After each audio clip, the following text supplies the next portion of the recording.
Sorry, my microphone was off. I'm sorry, Judy. I got it.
All right.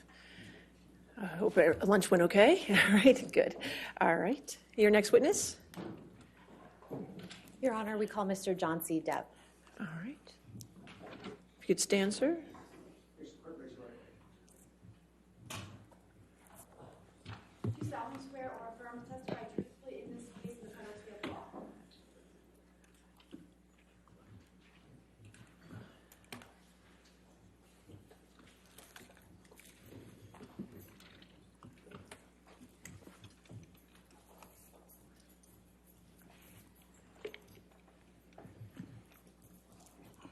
Okay. All right, yes, ma'am. Good afternoon, Mr. Depp. Good afternoon. Can you please tell the jury why you're here today? Yes. About 6 years ago, Ms. Heard made some quite heinous and disturbing, brought these disturbing criminal acts against me that were not based in any species of truth.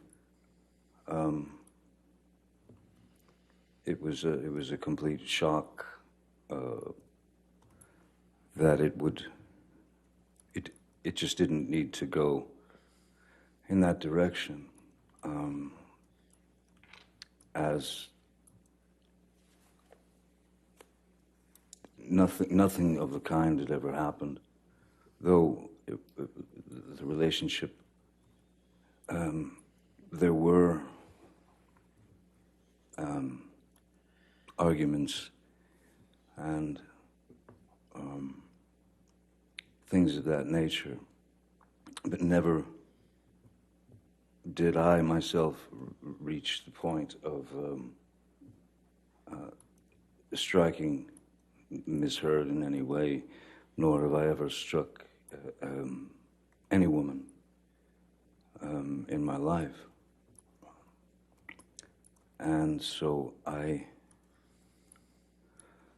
at the time, because the news of this, her accusations had sort of permeated the industry and then made its way through media and social media, became quite a global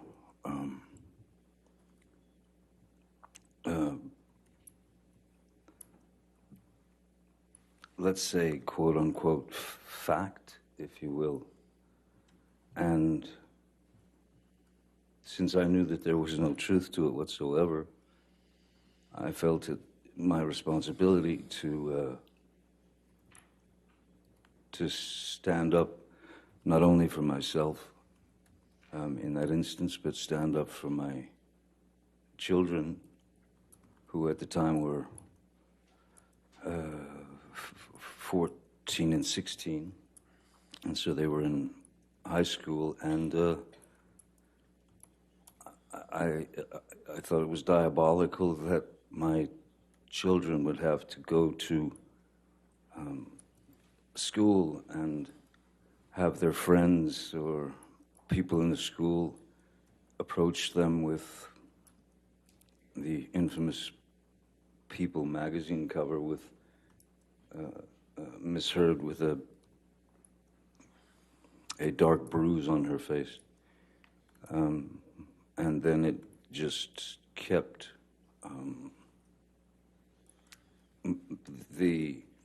it kept multiplying. It just kept getting bigger and bigger. So it was my responsibility, I felt, to not only attempt to clear my name for the sake of, well, for many reasons, but I wanted to clear my children of this horrid thing that they were having to read about their father, which was untrue. And also, after many years of being in this industry, at the time it was I'd probably been in the industry 30 plus years, 35 years. Never had any problems, anything like that. And I had met many people over the years, many of the people, and had the opportunity to talk to those people and to even give advice to these people. And I'm not, my goal is the truth. My goal is the truth because it killed me that people that I had spoken with, that I had met with over the years, who maybe were in a not such a great position and they needed advice, and I gave them the best advice I could. All I could think of was that those people would think that I was a fraud and that I had lied to them. And so I had to wait for my opportunity to address the charges, which were criminal charges. And they just weren't true. So I felt the responsibility of clearing the record as the only way that I could get to the point where I could speak has really taken this full 6 years. And it's been 6 years of trying times. It's very strange when one day you're Cinderella, so to speak, and then in 0.6 seconds you're Quasimodo. And I didn't deserve that, nor did my children, nor did the people who have believed in me for all these years. I didn't want any of those people to believe that I had done them wrong or lied to them or that I was a fraud. I pride myself on honesty. I pride myself on truth. Truth is the only thing I'm interested in. Other lies will get you nowhere, but lies build upon lies and build upon lies. It's too much to cover. I'm obsessed with the truth, and so today is the first opportunity that I've been able to speak about this case in full for the first time. Mr. Depp, how do you feel about the intimate details of your life being aired in this process?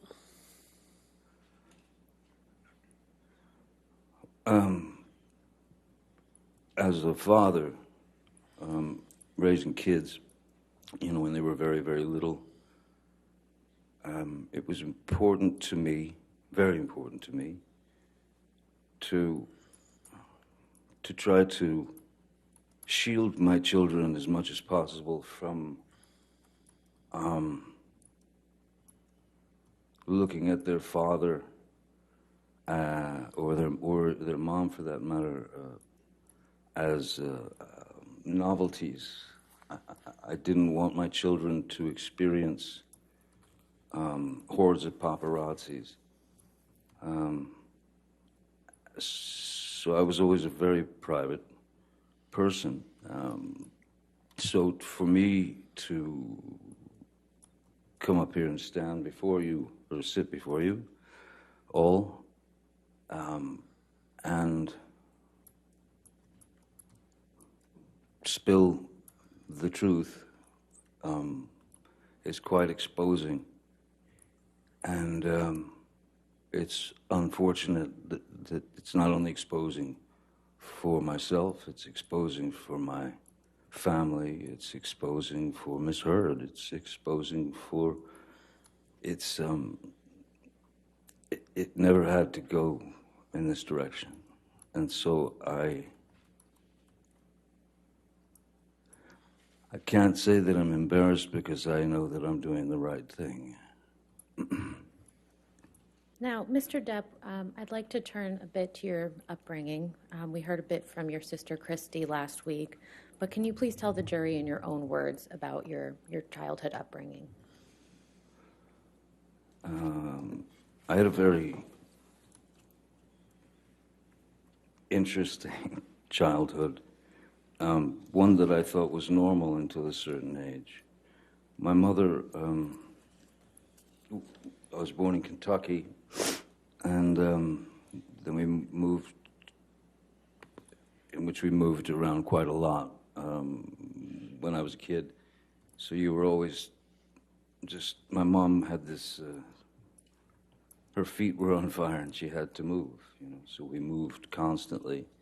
So you were always the new kid, and that wasn't ever particularly pleasant. Then we moved to Florida, South Florida, when I was about 7 or 8.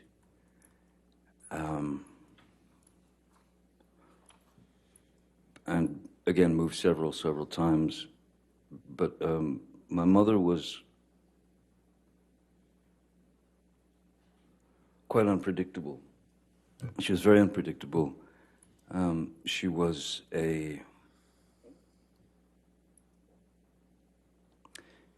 she had the ability to be as cruel as anyone can be with all of us. That is to say, my sister Christy and my brother Danny and my sister Debbie, and also my father. So, essentially, she could become quite violent, and she was quite violent, and she was quite cruel, and though there was physical abuse, certainly, which could be in the form of an ashtray being flung at you, it hit you in the head, or you'd get beat with a high-heel shoe or a telephone or whatever's handy. So in our house, we were never exposed to any type of safety or security. The only thing that one could do, really, was to try to stay out of the line of fire. I started to be able to observe, and I could start to see when she was about to head into a situation where she was going to get riled up, and somebody was going to get it. Generally, it was me. Mr. Depp, you mentioned that your mother could be cruel. How could she be cruel? The various categories, I suppose, there's physical violence, of course, there's physical abuse, to which she was, that was a constant. That was just a constant, you know. We were all somewhat shell-shocked, you know, even if she just walked past us, you'd sort of shield yourself because you didn't know what was going to happen. Excuse me. And so there was the physical abuse, which was a constant. There was quite a lot of verbal abuse. There was quite a lot of name calling and bullying. You know, making fun of whatever defect, you know, one might have. You know, if my brother wore glasses, so of course he was four eyes, and his teeth were messed up in the front, so he was buck-toothed as well. My sister Christy, which this is such a hideous psychological play. My father's parents were quite refined. My mother comes from Eastern Kentucky, which is where you grow up in shacks and hollers, you know, and my mother despised my father's parents, and my grandmother's name was Violet, and every now and again you would hear my mother just scream across the house, "Come here, Violet, get in here, Violet."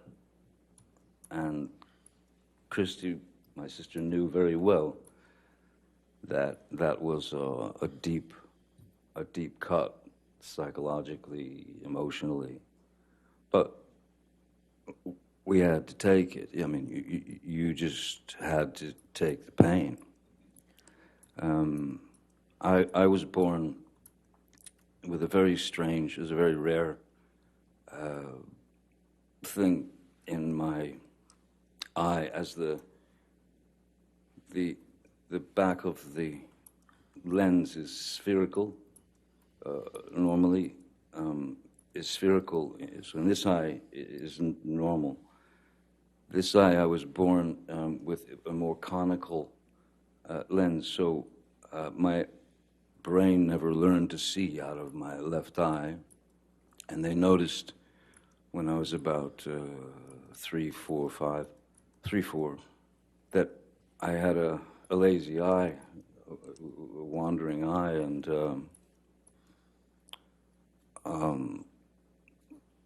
she would call me cockeye, one eye, anything she could get to demean, humiliate. I even had to wear an eye patch on my good eye to strengthen my bad eye, so that it would cease to wander. It was exercising the muscles of the eye, though the brain had never learned to see. So I still, my vision in my left eye is, I'm legally blind in my left eye. But so yeah, the verbal abuse, the psychological abuse was almost worse than the beatings, because the beatings were just physical pain. And the physical pain, you learn to deal with. You learn to accept it. You learn to deal with it. But the psychological and emotional abuse, that's what kind of tore us up, I think. What about your father? What was he like? My father was a very kind man. In fact, my father's still alive. He's a very kind man. He's a very quiet man. In fact, he's very shy. Not a confrontational person in any way. And when Betty Sue, my mother, would go off on a tangent toward my father, and of course in front of the kids it was no matter to her. He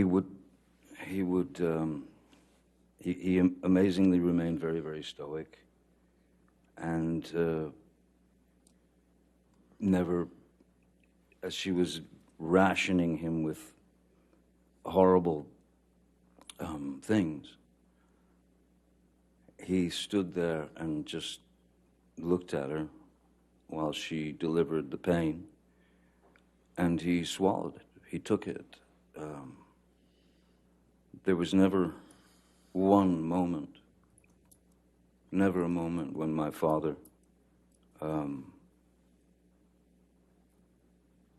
lost control and attacked my mother or hit my mother or even said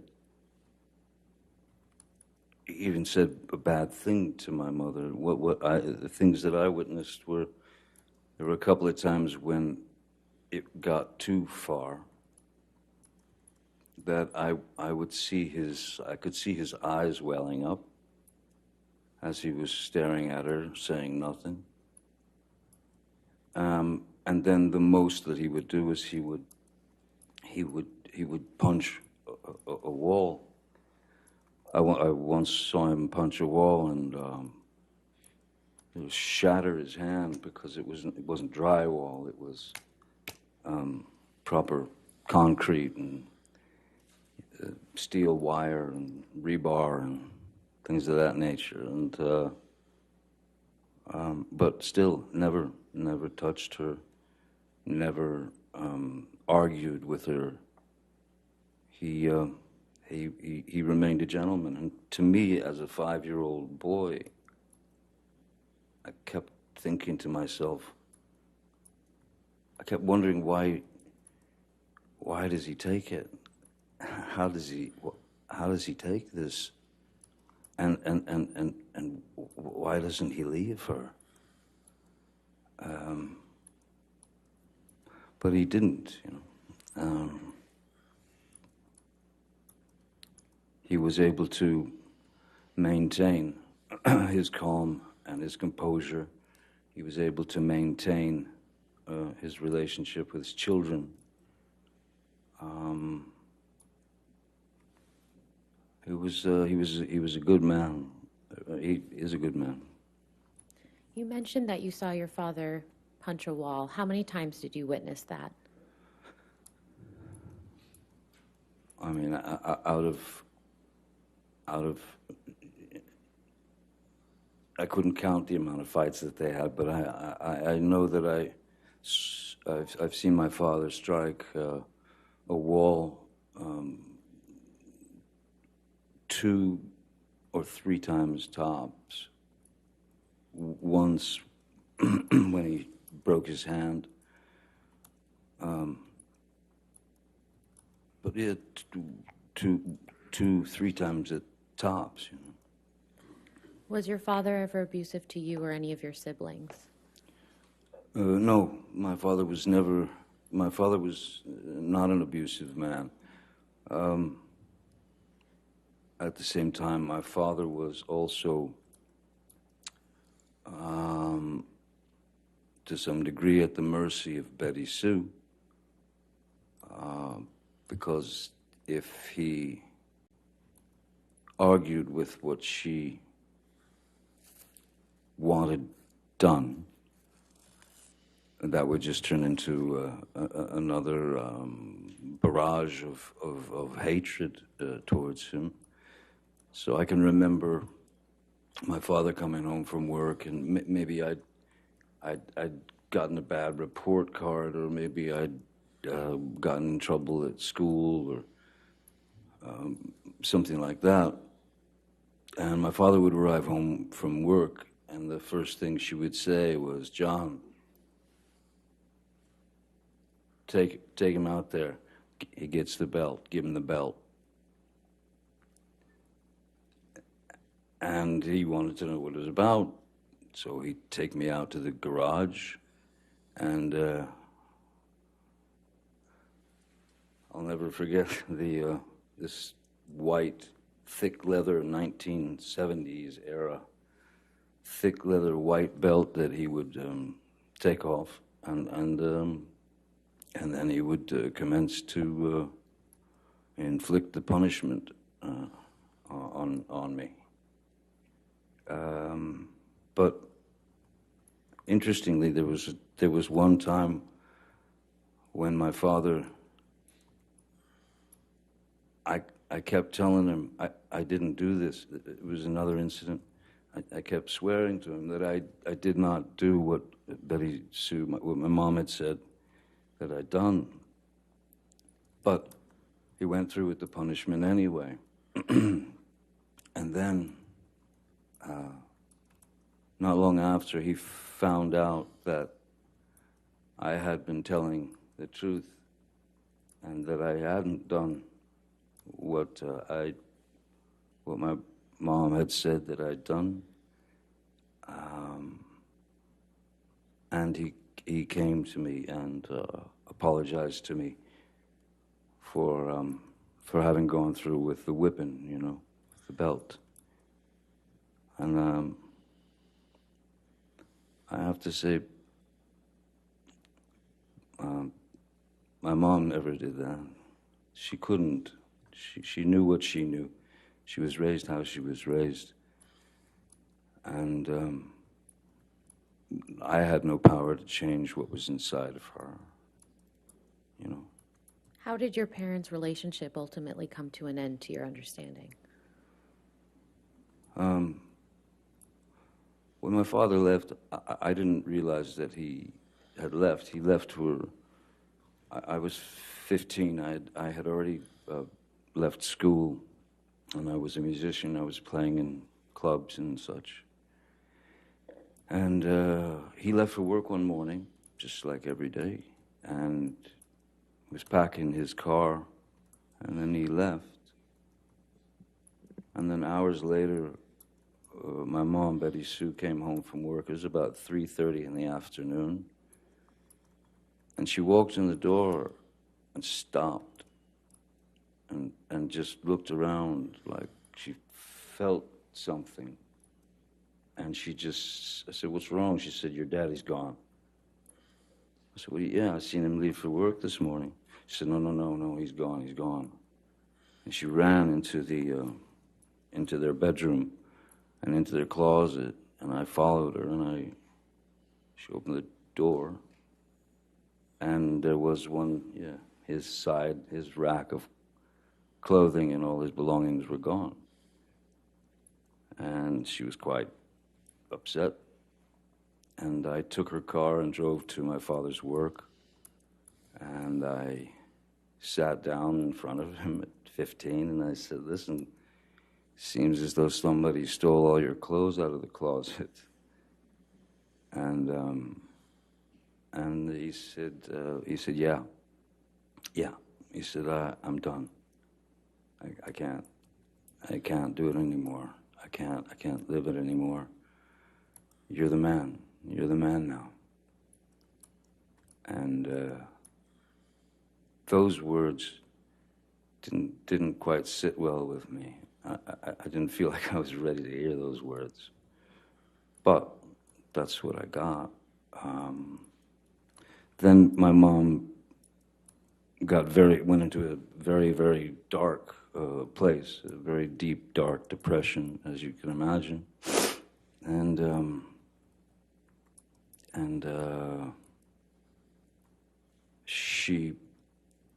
one afternoon I woke up, I'd fallen asleep, and I woke up and walked out into the living room, and I saw my mother,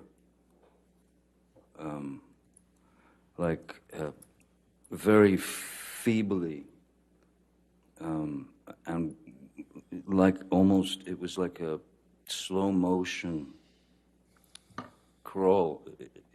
If I could stand up, I could show you just what I saw. Do you mind? No, you can stand up. Thank you. I saw my mother,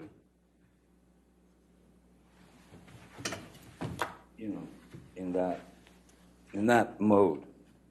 So instantly, I knew that something was dreadfully wrong, and there was drool coming out of her mouth. And as I was about to run and call, the front door busted open, and my uncle and 2 paramedics came in and threw on the gurney and whisked her out of the house to get her to the hospital to pump her stomach. She had swallowed a multitude of pills to try to take herself out, to try to commit suicide. And when she got out of the hospital, she was a small firecracker of a woman. She was about 5'2". But when she got out of the hospital, the depression was so deep, she was down to she lived on the couch, and she weighed about 70 pounds. And that, all that imagery spun into my head at that time, that I thought that was in my head at the time, I thought that was a cowardly way for my father to have left. And I was deeply upset by that. Until my father and I had a conversation years later, where I asked him what really happened, how did it happen when I was older, and he told me the story. Your Honor, may we approach? Sure.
Mr. Depp, how did you feel about your father when he left?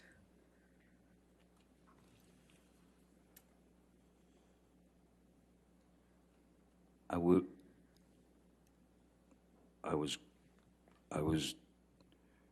was very disappointed in him, because I started to believe that his exit was sneaky, cowardly. He didn't, when he said goodbye to me, when he left for work that morning, he just said goodbye, goodbye, Bob. And I went, see you later, Pop. That was it. Until I learned the truth from him. And without getting into what your father told you, how has your impression of your father changed now? Objection, relevance. Your Honor, this is just an understanding of his perception of his family. I'll sustain the objection. Next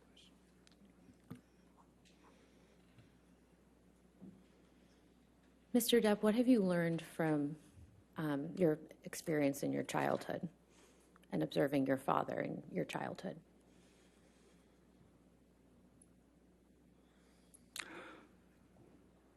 I learned that I was wrong about my first impressions of his exit from the family. Very wrong. And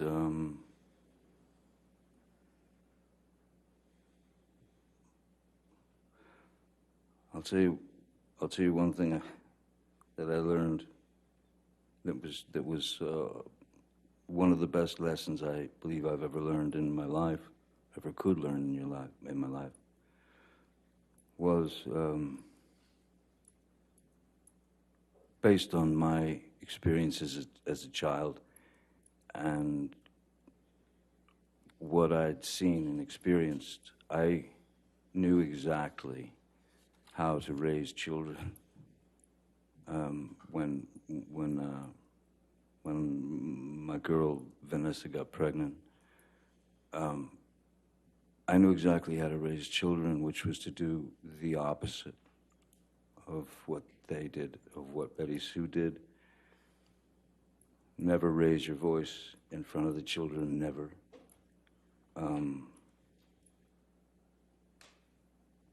Screaming out the word no to them. I never wanted to tell my kids no.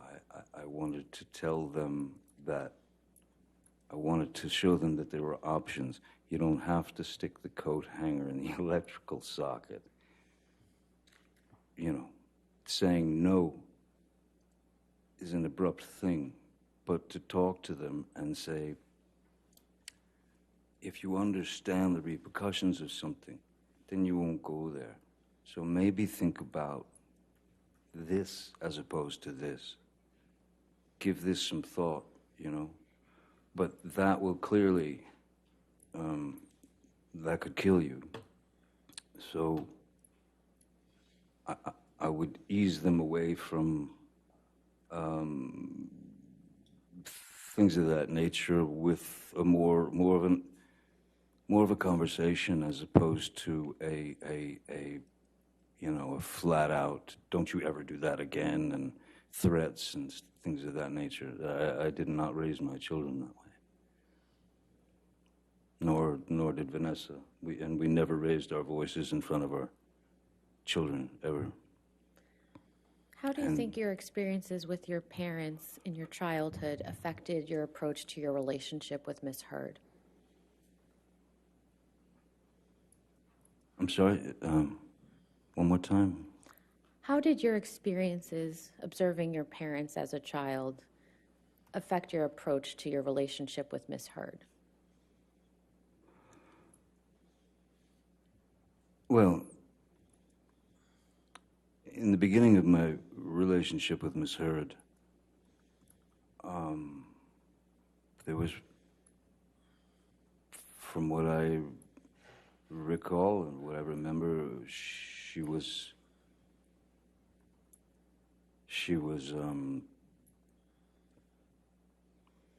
it was as if she was too good to be true. She was attentive, she was loving, she was smart, she was kind, she was funny, she was understanding, and we had many things in common, certain blues music and, well, music, literature, things of that nature. So for that year or year and a half, it was it was amazing. There were a couple of things that, I don't know, stuck in my head that I noticed that I thought might be a little bit of a dilemma at some point. For example, I worked quite a lot, and when I would come home from work, I would come in the house or the hotel, and she would sit me down on the couch and give me a glass of wine and take my boots off, set them to the side, and I'd never experienced anything like that in my life. I just never thought I just never experienced that before. And it became a regular thing that she did, this kind of routine. And I remember one night I came home from work, and I think she was on the phone or something, or busy. She was doing something, and so I sat down on the couch and I took my boots off, and suddenly Miss Heard approached with this look on her face and she just said, "What did you just do? What did you do?" I said, "What do you mean?" "You took your boots off." I said, "Yeah, yes, I did. You were busy, you know." No, that's my job. That's what I do. You don't do that. I do that." "Okay, all right then." And then she said, "Let me get you a glass of wine." And she brought me the glass of wine. But I did take pause, of course, at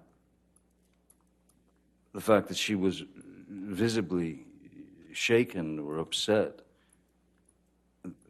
that I had broken her rules of routine. I thought that strange. And then once you notice something like that, then you start to notice other little tidbits and things that come out. And then within a year and a half, she had become this another person almost. Mr. Depp, we're going to talk about Ms. Heard in a couple minutes, but I'd like to first talk about your career in Hollywood. And so could you please tell the jury how you ended up acting in the first place? I ended up acting by accident. I was a musician, and I'd moved out to Los Angeles with my band when I was 20 years old. And then there were a couple of things that happened in the band where the band split up, and I remember I was filling out job applications, and then Nick, with a friend of mine who happens to be, he was an actor, less known then than he is now, Nicolas Cage. And I was filling out job applications at any, video stores, clothing stores, anything, just to be able to pay the rent. And Nick Cage said, why don't you meet my agent, because I think you're an actor. I think you could be an actor. And I said, look, I'll meet anybody, I'll do anything at this point. And so he sent me to his agent, Eileen Feldman, and I met with her. She sent me to read for a casting director named Annette Benson, who was casting a film called The Nightmare on Elm Street. And they brought me back to read for the director, Wes Craven. And I read for Wes Craven, and somehow got the job. But I mean, I was by no means an actor. I didn't have any desire to be an actor. I was a musician. But the fact that these people were going to pay me what I found to be a ludicrous sum of money, which was it was kind of the SAG minimum. It was $1,284 a week, which I mean, you know, I'd never seen that kind of dough before in my life. And so I suddenly, you know, and then I did some other couple of dumb movies because I still, in my mind, I was a musician, and this was just a way to pay the rent, pay the bills, live. Then suddenly I found myself on that road. I had been placed on that road as an actor, and then one thing led to another from film to film, and then I was cast in a TV series called 21 Jump Street when I was 22, I believe. Mr. Depp, between the time that you were cast in Nightmare on Elm Street and you were cast in 21 Jump Street, how did you enjoy acting during that time? It was foreign to me. It was foreign to me, but I didn't have any great ambition to be an actor. I'm a naturally, normally, I've always been quite a shy person. I've always been quite introverted. And so there was a very strange metamorphosis from being one of four, that is to say, one of four in a band where you have this fraternity or this brotherhood, and you're out there fighting the world together to try to get that record deal or whatever you're looking for. And when I got on the series and my life started to change in various ways, that is to say that people started to, you know, you go into a restaurant and you'd see people whispering and pointing and all that. I was very uncomfortable with it. I was very uncomfortable with it, and I didn't like it. Just because I never wanted to be the lead singer and the guy out front and get all the attention, and I didn't. So suddenly I was on my own, and I was having to deal with this newfound sort of notoriety, and it was odd. It was very odd, and it was. Yeah, it was a very uncomfortable thing. I mean, I don't think it's anything that one can get used to. I'm still not used to it now, and which I'm actually glad that I'm not used to it, because if I were, I don't think I'd be the same person that I am. Mr. Depp, did there come a time when you became passionate about acting? Once I realized that that's the road that I was on, and that any attempt at going back to music would be it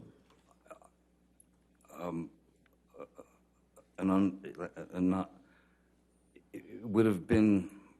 I hated the idea that since the television series had come out and I had been exposed as this character or this actor, I had to realize in my own mind and heart that there was no going back to music, because I didn't want to, you know, I didn't want to.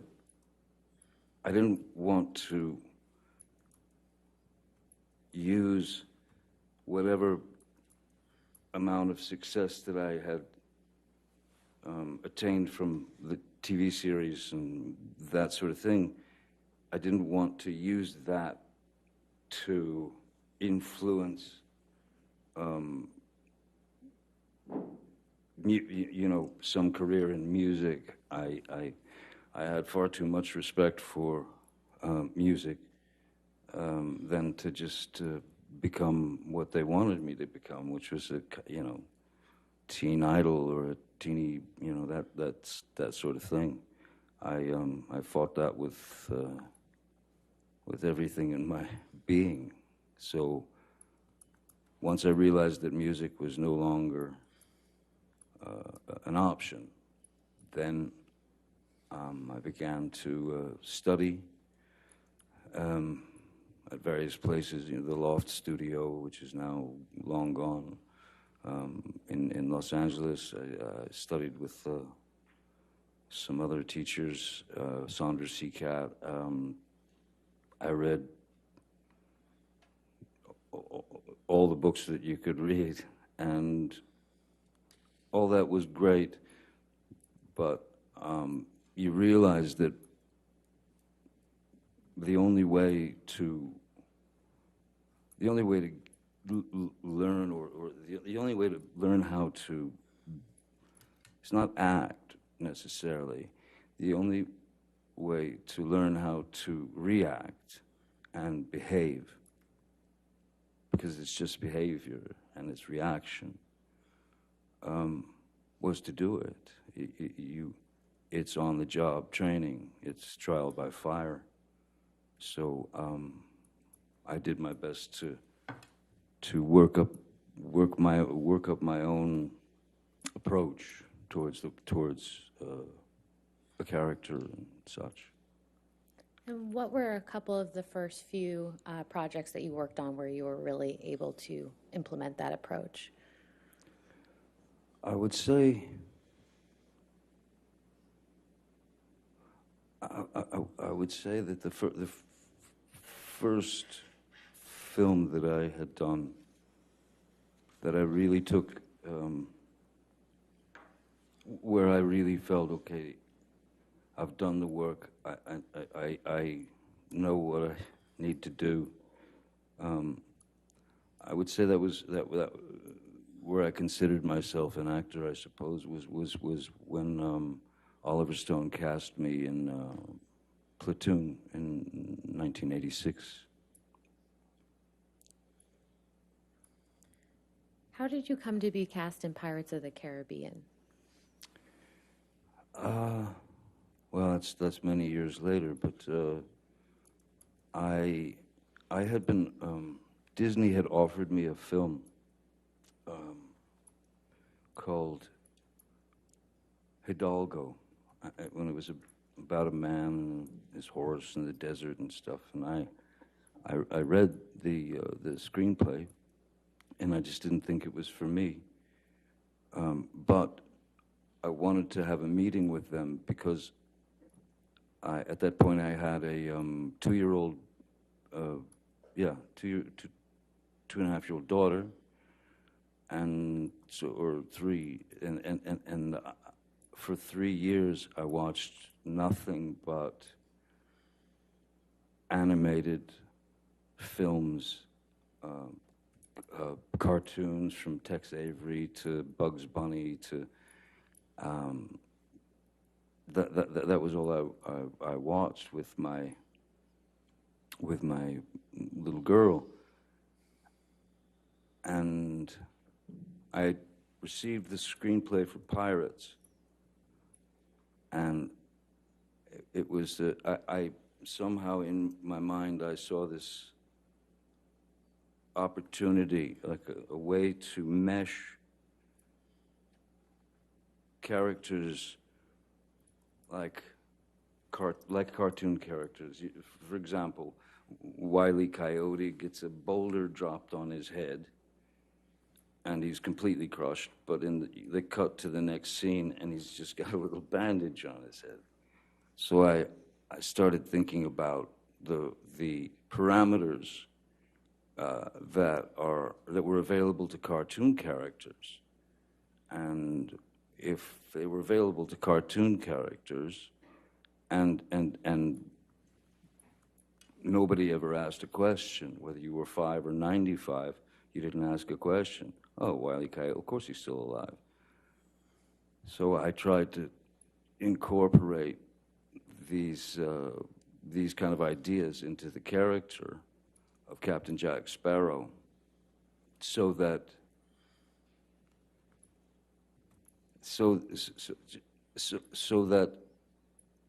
I could try to push those parameters and control the sort of suspension of disbelief, to be able to control the characters' actions, words, movements, and put them in a place where the things that he would do or say were so either ludicrous or mainly something that also something the cartoon characters can get away with things we can't. Captain Jack Sparrow can do things that I could never do. He could say things that I could never say. So it was, for me, a way to stretch the parameters of a character and take a risk in doing that. But if it panned out, and I felt I was on a pretty good mission. If it panned out, I thought that it might be a character who would be accepted by 5-year-olds and 45-year-olds and 65-year-olds and 85-year-olds, and in the same way that Bugs Bunny is, You mentioned believed. You mentioned that you received the script. When was that? I'm sorry? When did you first receive the script for Pirates of the Caribbean? The first screenplay I received was 2002, I believe. Yeah, 2002. And what did you think of that script when you received it? I thought that it had all the kind of hallmarks of a Disney film. That is to say, a kind of a predictable 3-act structure, and the character of Captain Jack was more. He was more like a swashbuckler type that would kind of swing in shirtless and, be the hero. And I had quite different ideas about the character, so I incorporated my notes into the character and brought that character to life, much to the chagrin of Disney initially. Now, when you say you made changes to the character, how did you do that? Just, in preparation, the very same way that I've ever approached any character. You look for a back history. You base it on, it could be anything. Like Edward Scissorhands, for example, I based on a dog that I'd had and newborn babies. My sister had a couple of new babies, and I watched them, because I thought that Edward would see things from the sort of from a place of innocence, and not knowing exactly what things meant or were, and also that look of a pure, innocent child when they experience something for the first time. Those were the two main ingredients that I thought would serve the character. And with Captain Jack. Again, the cartoons, you know, the Pepe Le Pew. It's like making a soup, you know. It's ingredients. It's just ingredients. There's some Pepe Le Pew in there. There's some Keith Richards in there. There's a bit of a, you know, I figured this is a guy who's been on the sea for the majority of his life. Quite possibly his brains may have been scrambled a bit by the sun. And also I thought that he'd been on the sea for so long that he had his sea legs, but when he got on land, he just didn't have his land legs. So he could never quite stand still. How did the film ultimately turn out in your view? I didn't see it. But I believe that the film, well, I mean, the film did pretty well, apparently, and they wanted to keep going, making more, and I was fine to do that, there's great freedom in being able to, it's not like you become that person, but if you know that character, to the degree that I did, because he was not what the writers wrote, so they really weren't able to write for him. So once you know a character better than the writers, that's when you have to be true to the character and add your words, add the rewrites. I was, yeah, no, I believed in the character wholeheartedly, and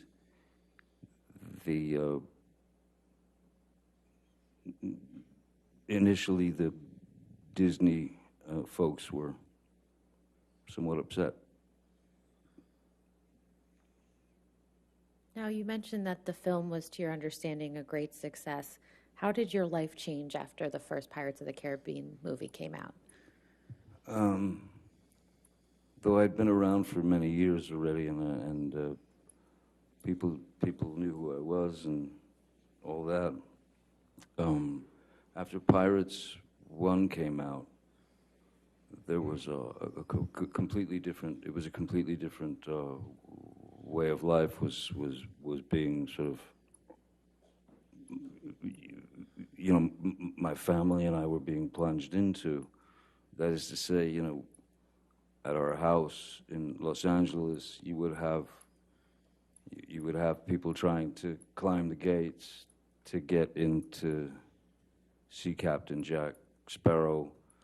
You would have people trying to bust in the gates dressed as Captain Jack Sparrow. You would have and follow you and your family. So that was the moment when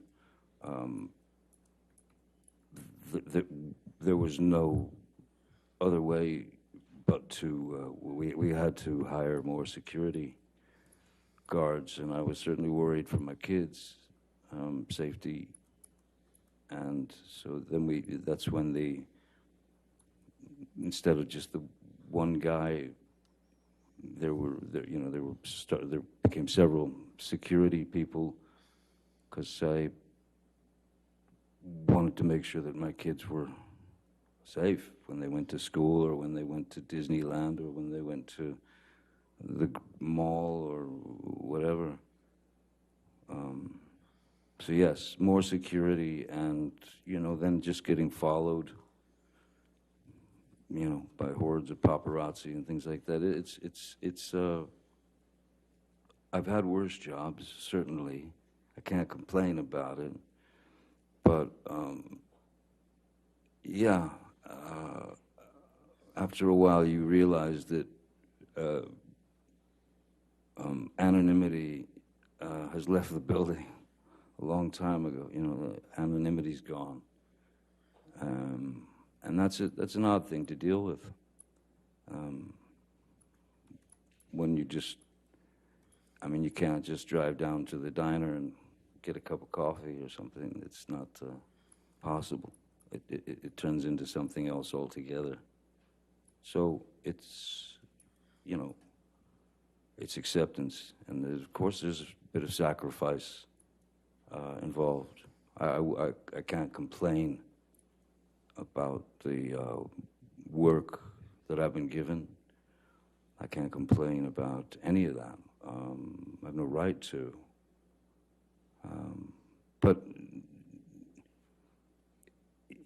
it does make you have to think very creatively when you've got little kids about how to take them to the park, or you know, to the swings, or to the this or that, or movie, or you know, it becomes a strategic mission, and that's what happened after Pirates. Now, you mentioned your family. Who did your family consist of at that time?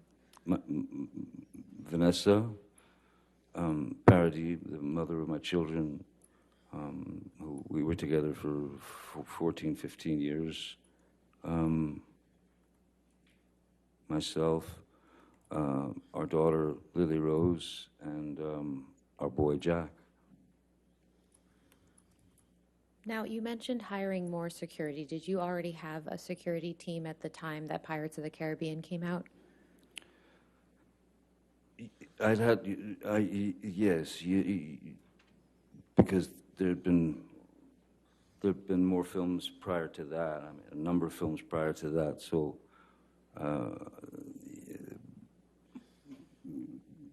I was recognized, and I was known. So, if you wanted to attempt to have any experience that might be normal, you sort of had to have somebody around to get you out of a squirrely situation should it arise. So I had security prior to that for who would travel with myself and my family. But not like, you know, when I was at work. Back then I didn't have security at work so much, you know, anything, not before Pirates. Pirates was really that was the thing that everything, it all turned around. It all just went weird. So how did your security team change after Pirates of the Caribbean came out? Well, like I said, with anything, it become more strategic, and you had to have more guys or gals, because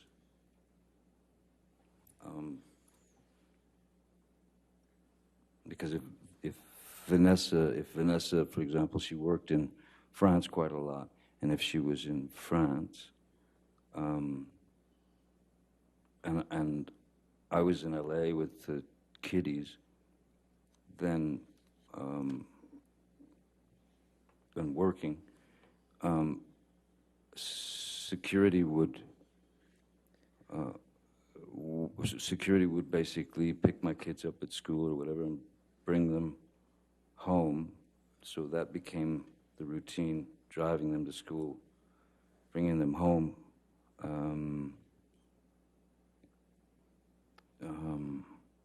So yeah, and then if I went somewhere, it just, the security guards kind of multiplied because you needed to protect your street, your house, your kids. Endless. So after Pirates of the Caribbean, who has been on your security team? Jerry Judge was with me for, oh boy, over 20 years. Jerry Judge we've mentioned it before. It was a year or two ago. Jerry would go on film sets with me. He would do reconnaissance missions. You know, that is to say, he would go to a country before we would go there. make sure all the hotel rooms were all taken care of and such. Or when I went on tour with, say, the Hollywood Vampires, which is a band that I played with, he would come on the road with me with another security guard. So there was Jerry Judge, there was Malcolm Connolly, who's been with me for 20 years or more, Leonard Damian, Sean Bett, Travis McGivern, Mark Gibbs. I mean, there are a few. Are all of these security personnel still with you today? Jerry has gone on to somewhere else.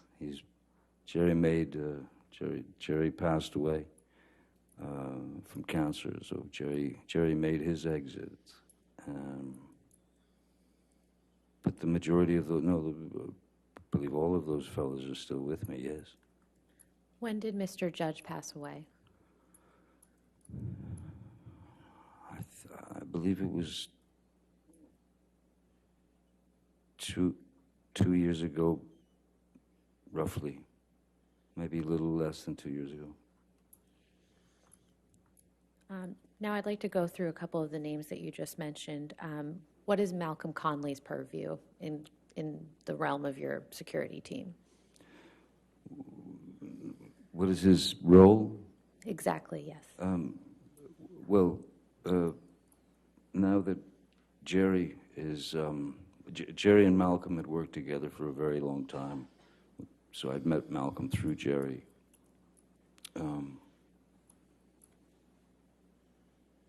After Jerry's passing, Malcolm obviously took over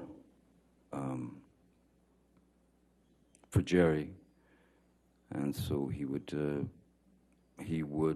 took on extra responsibilities.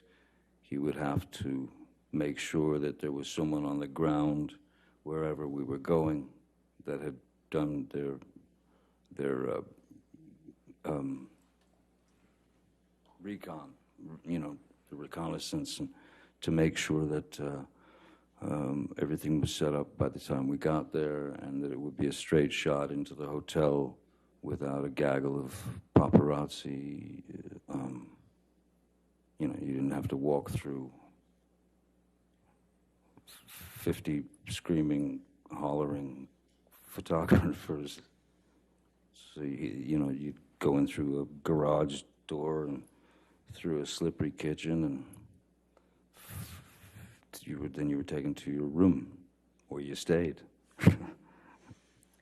When did Malcolm Conley join your team? Malcolm had joined... Jerry brought him on, so Malcolm has been with me for over 20 years now. And in those 20 years, how often have you physically been present with Malcolm? With Malcolm? Yes. Endless, countless, all over the world. Everywhere. Los Angeles, Japan, Serbia, films, tour. Malcolm was my, when we were on the Vampires tour in Europe, throughout Europe, and Malcolm was on the bus with me. We lived on the bus together, basically. How often is Malcolm in LA with you? It depends if there's or if there was a larger premiere, where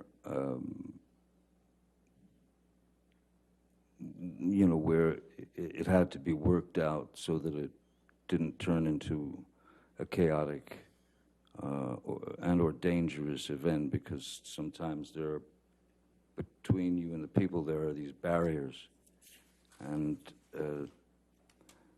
sometimes the professional photographers or the professional autograph people will surge forward, and in the front rows of these, behind these barriers, you have little kids and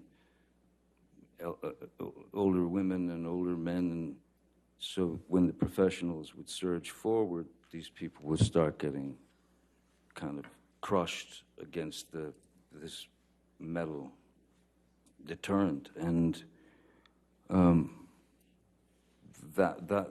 was the most worrisome thing when you're at a premiere and there are thousands and thousands of people there, and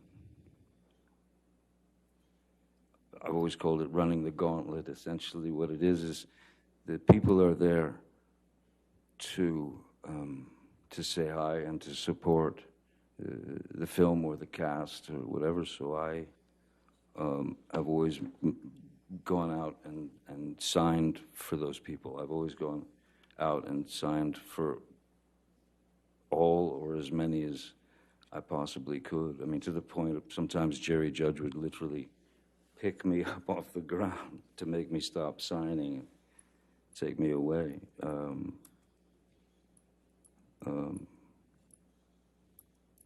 So,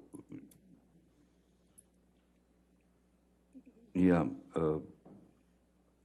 it was those kind of things. Again, you don't really get used to that, you know. So I forget what the original part of your question was. I got lost in the gauntlet. I'll move on. What about Sean Bett? How long is... You want to go ahead and take a break now? Would that be okay for afternoon That's break? fine. That's Let's- fine. Why don't we go ahead and do that? Ladies and gentlemen, we'll go ahead and take our afternoon break. Please we'll take 15 minutes. Do not discuss the case and do not do any outside research, okay? Thank you.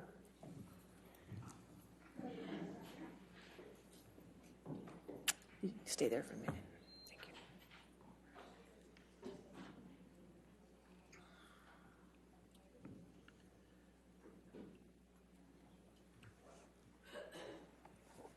you.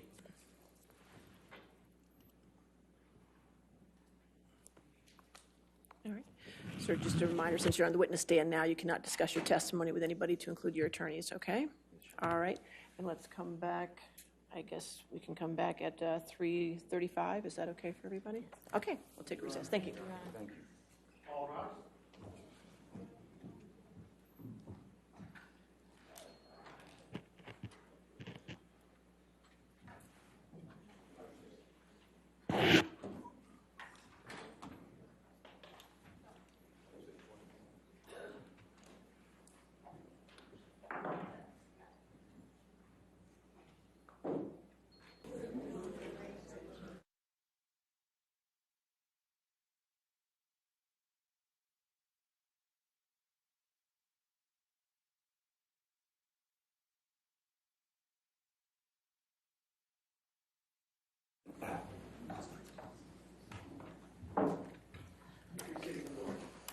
All right, we ready for the jury? Yes.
All right.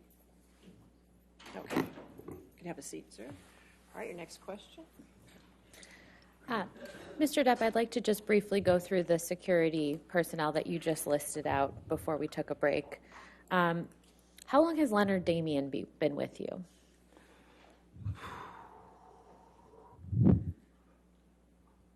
My kids are now 20, 23. Leonard Damien's been with me, I believe, roughly the same time as Mr. Bett, somewhere in the neighborhood of 16, 17 years. I can't be precise, but they were very young. My children were very young when they joined the team, which was really after Pirates was released in 2003, the first.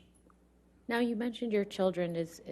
What is Mr. Damien's role with respect to your children's security?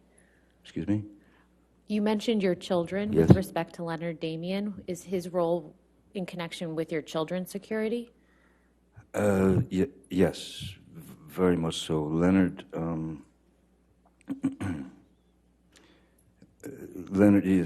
Damien and Sean Bett for quite a while were both sort of assigned, as it were, to my kids, taking them to school, picking them up from school if Vanessa and I were unable to do it, or even if we were there, we would drive with them to take the kids to school. And over the years, obviously, your children, my children have taken quite a shine to them, and they've become like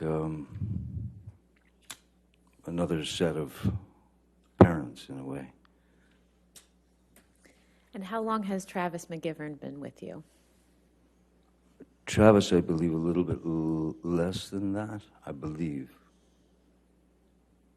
I couldn't really speculate. If it's a little less, maybe it's 13 years, or I don't know.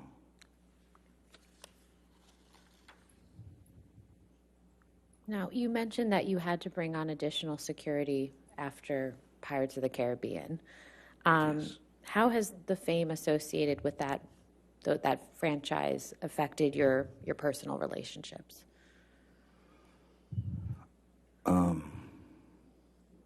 Again, I would never complain about the repercussions, let's say, or the repercussions of the success of that film.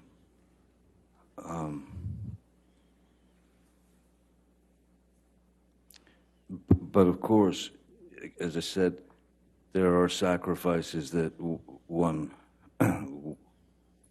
has to make. Sacrifices that you're not nearly ready for. Just simply when you when you go to a town, or you go on a press tour or something, and you're staying in a hotel. People stay in hotels all the time. I stay in a hotel.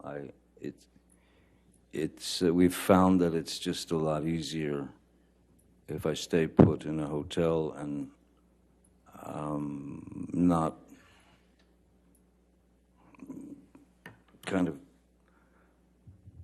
again, especially if it's with the kids or something, I don't want them to, I've never wanted them to see me as a novelty. I just wanted to be dad, Now, they're well aware of a lot, and they're well aware of pretty much everything. But no, when you get recognized wherever you go, the basic truth is it's pretty simple. people are generally kind and curious. And if they've grown up with you in their living room, from a television series or from various films that they've seen, there's nothing menacing about being recognized. Sometimes there can be. Sometimes people can get weird, but we've found that it's just it's better all around if I stay in my hotel room and don't go out to too many restaurants or anything, because it generally causes a bit of a hubbub. If you go to a restaurant, someone calls the paparazzi, and you go in for a meal, and you come out, and there's 30 guys out there. It can be a little overwhelming. It's not something. I think I said it before. It's not something that it's not something that I've ever gotten used to, and it's something that I hope I never get used to. Because I don't think of myself in those terms. I used to be Johnny, if that makes sense. I used to be Johnny, and then my name,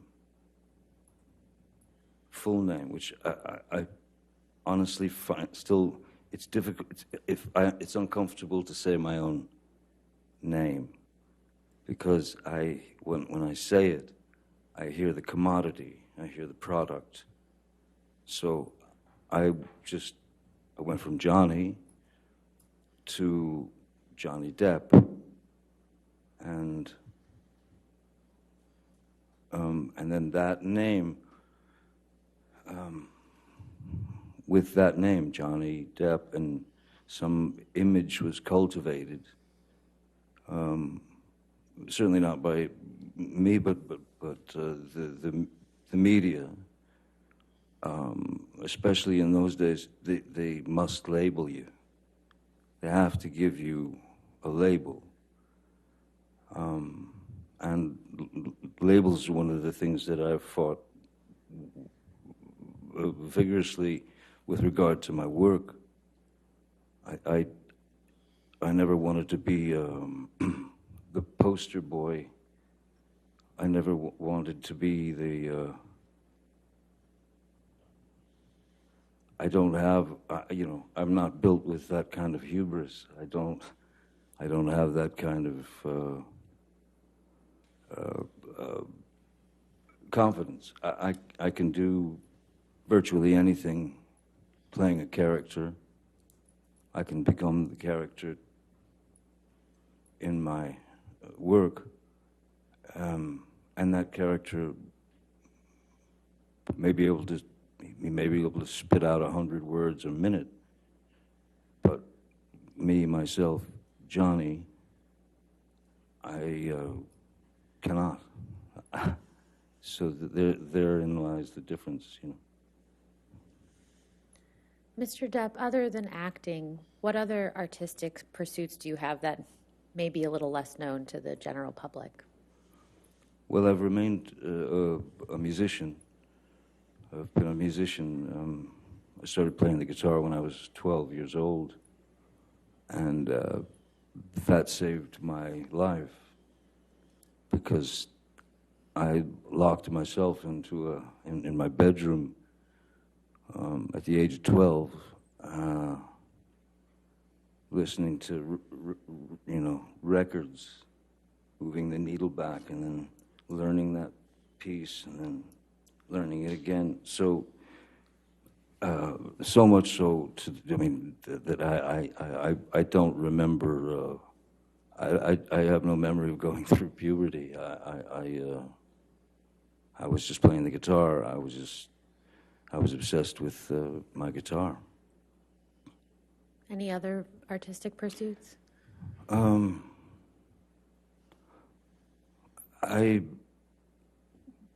I mean, I've always drawn since I was very small, since I was very little, and always enjoyed drawing, and then began to paint, and so there started learning about painting and trying to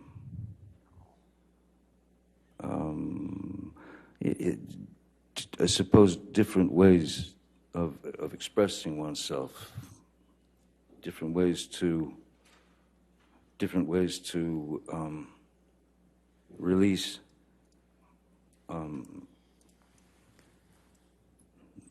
the things that are living in your head, whether they be beautiful memories, whether they be horrific memories, whether they be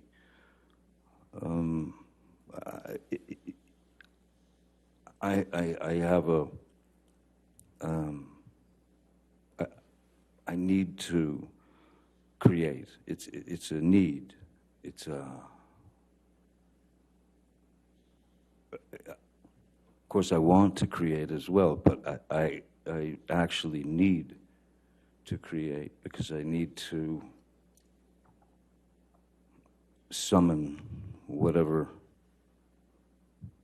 it is that I need to summon, to whether that's within a film or a painting or a guitar note. All of those things should come from a place of an organic place, a place of truth. Because if they don't, well, then you're just lying, aren't you? Every bit of truth, a person doesn't have to say anything on film. What's important is what's behind the eyes. And if they do say something, what's important is not necessarily the words that they say. It's very easy to say, I love you, but what brings it into the realm of truth is what's underneath it, what's not being said, the subtext, if you will. So, any artistic or creative venture, any film, anything that I do, that's where I'm coming from. That's my approach. Mr. Depp, you mentioned words, and I think the jury has already seen some words that you've written in text messages. Yes. Can you please tell the jury a little bit about how you write? Certainly. When I was young, when I was about 12 years old, my elder brother, Danny, walked into my room and ripped the Peter Frampton record off my record player, threw it across the room, and said, "You got to stop listening to this stuff." And he put this record on, and it started, and I'd never heard anything like it. It was called Astral Weeks by Van Morrison. So I'm a kid, 12 years old. So my brother had turned me on to Van Morrison, then he turned me on to soundtracks like Clockwork Orange or Last Tango in Paris. He turned me on to books by Jack Kerouac. He turned me on to books by Ginsberg, Philip K. Dick. I mean, Salinger. I mean, the whole James Joyce, the whole Hemingway, the whole thing. So, so I became very interested in vocabulary and the unique voices of these writers. And then I started reading people like Tom Robbins and Hunter S. Thompson, and then ended up becoming very close friends with with Hunter Thompson for the last 10, 12 years of his life. And Hunter's writing, of course, because of the amount of time I spent with him, it has influenced my writing greatly. Hunter was known for inventing a thing called gonzo journalism, which is it's the author putting himself in the situation as opposed to writing it from the author's point of view. He writes it with him in it. And there are great embellishments, and embellishments are great sort of ways that he would twist things and express his feelings, and so he became a huge hero, of course, to me, and a great friend. In my texts and in my emails, or sometimes just even in my writing, you take the subject and you try to express it in your own vernacular, and in that,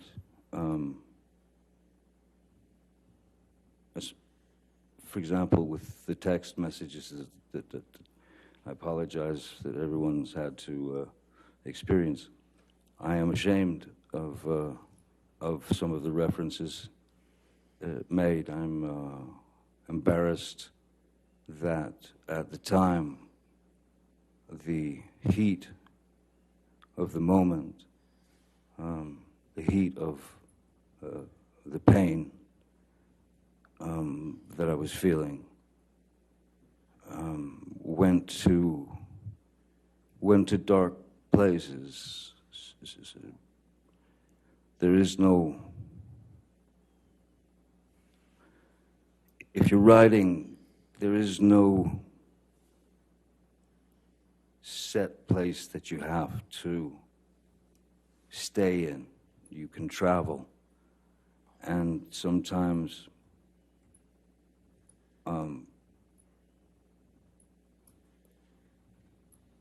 pain has to be dealt with humor, and sometimes dark, very dark humor. I grew up watching Monty Python, so yes, it can tend to get into dark humor. It can tend to get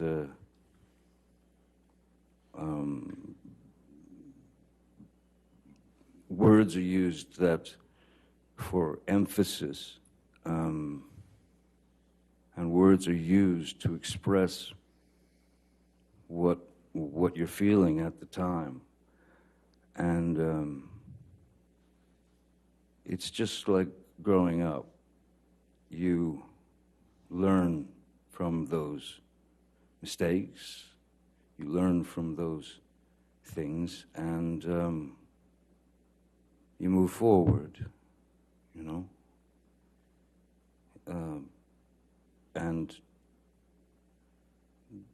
that's how you start to understand your own vernacular and what's important, what's necessary and what's not necessary. I tend to be quite expressive in my writing, and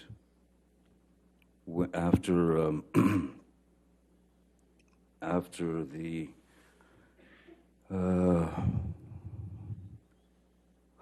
the unfortunate words of Ms. Heard,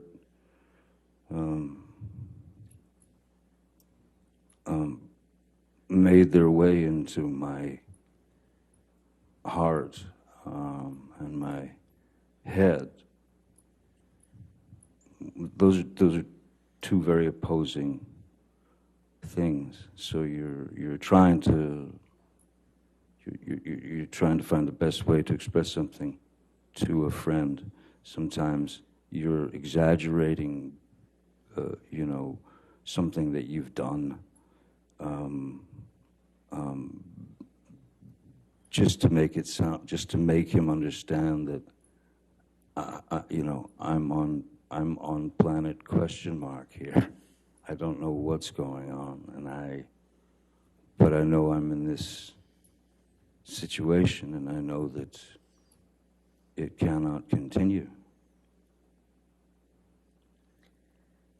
Mr. Depp, the jury's heard quite a bit from Ms. Heard's side about your drug and alcohol use, but I'm sure they'd like to hear from you. So could you please just tell them about your history of substance use? Certainly. Again, this goes back to when I was a young boy. Excuse me. At about the age of, 4 or 5 years old, I can remember vividly my mom telling me to go get her nerve pills, out of her purse that was hanging on the back of the door. So I'd go get the nerve pills, and I'd bring her the nerve pill. She'd take it, and, after a few years, you start to notice, you start to think about nerve pills. And then she seemed to calm down after she took those nerve pills. So when I was 11 years old, I wanted to calm down, and I didn't know how to. So I'd bring my mom her nerve pill, I would walk away, and I would take one myself to escape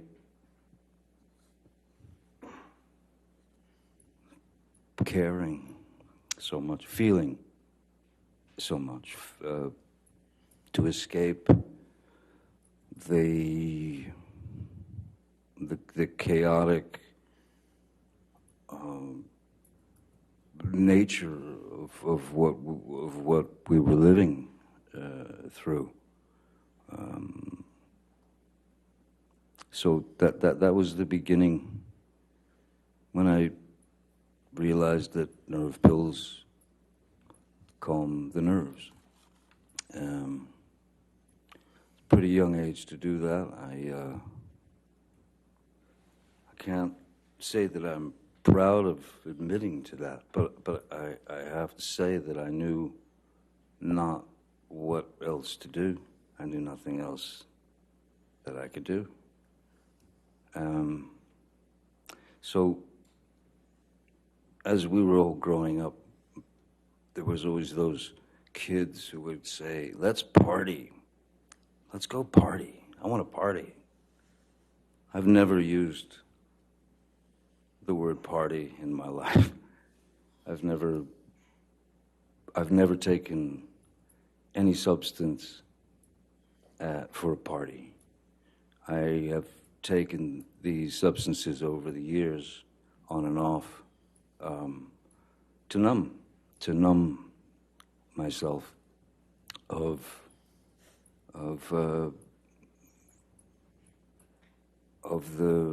the ghosts, the wraiths that were still with me, and from my youth. So I needed, they were everything. It was just self-medication. One of those get me out of here moments, and where you want to escape from is your own brain, your own head. How often have you used substances throughout your life? Having started with my mother's nerve pills at 11, of course, you know, that's around the age that you're introduced to marijuana, you're introduced to, and also depending on where you're living and who you're associating with, and who's around the neighborhood.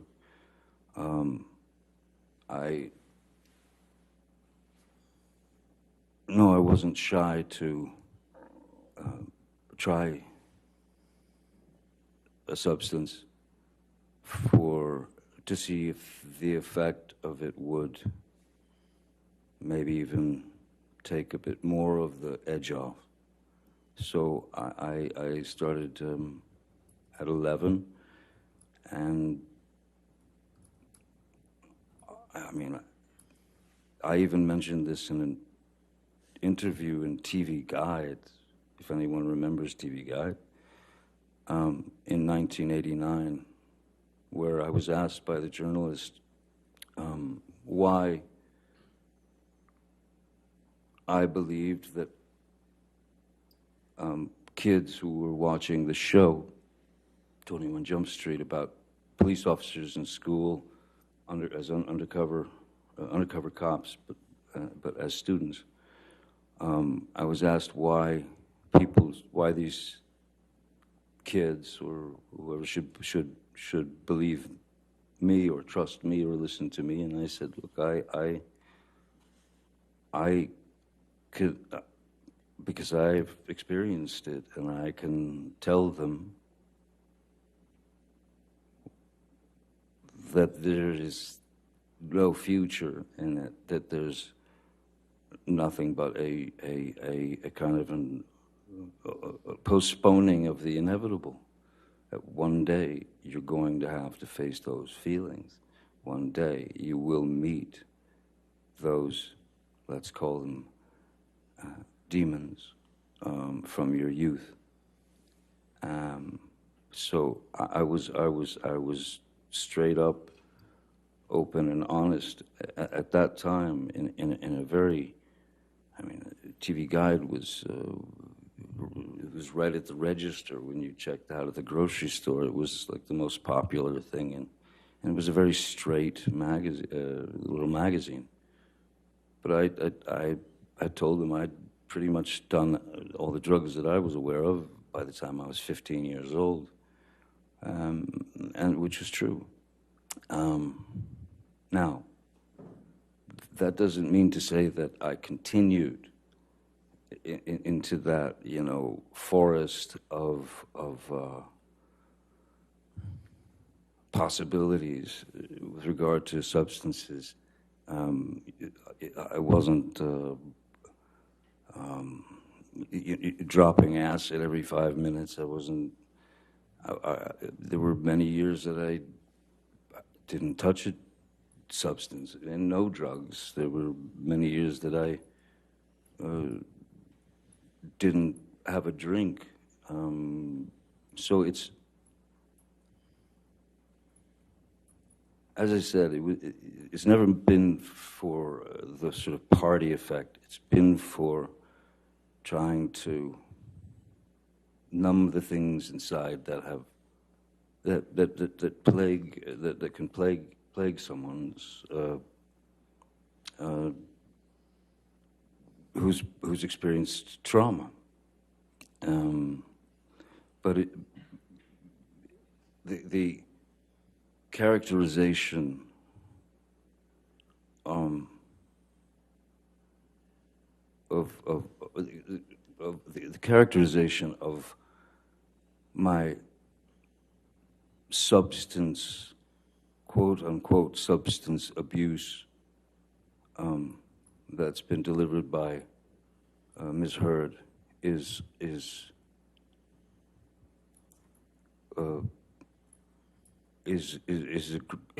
grossly embellished, And I'm sorry to say, but a lot of it is just plainly false.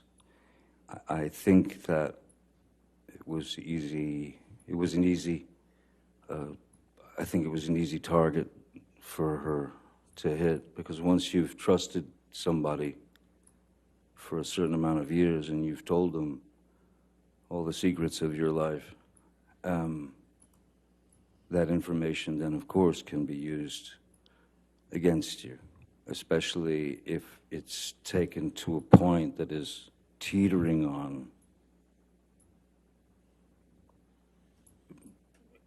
impossible, and teeters over impossible, in fact, at times. It's so, I am not some maniac who needs to be high or loaded all the time. In fact,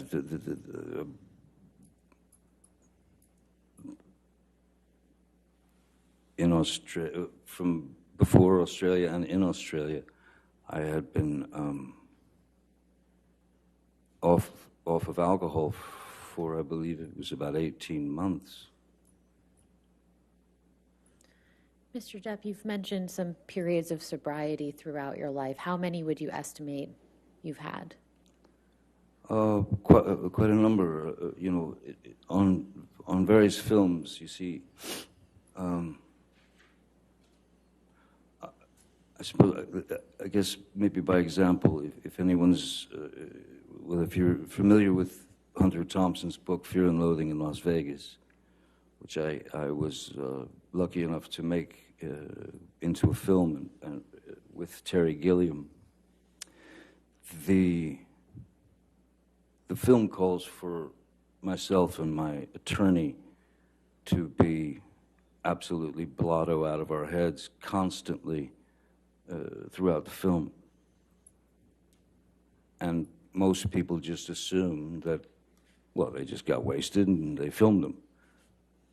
There would have been no way you couldn't act that. You couldn't make that film with two actors who were loaded. There would be no way. And then to the other extreme, Donnie Brasco, a film that I made about an FBI agent. I had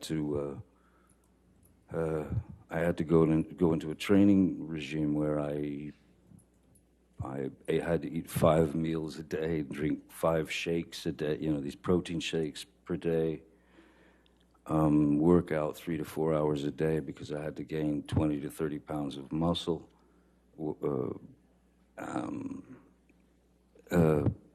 There was certainly no abuse of substances then. There's been no abuse of substances on film sets. There have been no moments where I would have been considered out of control. Never. In fact, it's not been mentioned. I'm sure they don't want to mention it, but I remember that because when I was with Ms. Heard and her friends, and we were all drinking wine, and I smoking marijuana, they used to tease me because of what they said was a ludicrous tolerance, because I never appeared loaded or high or any of that.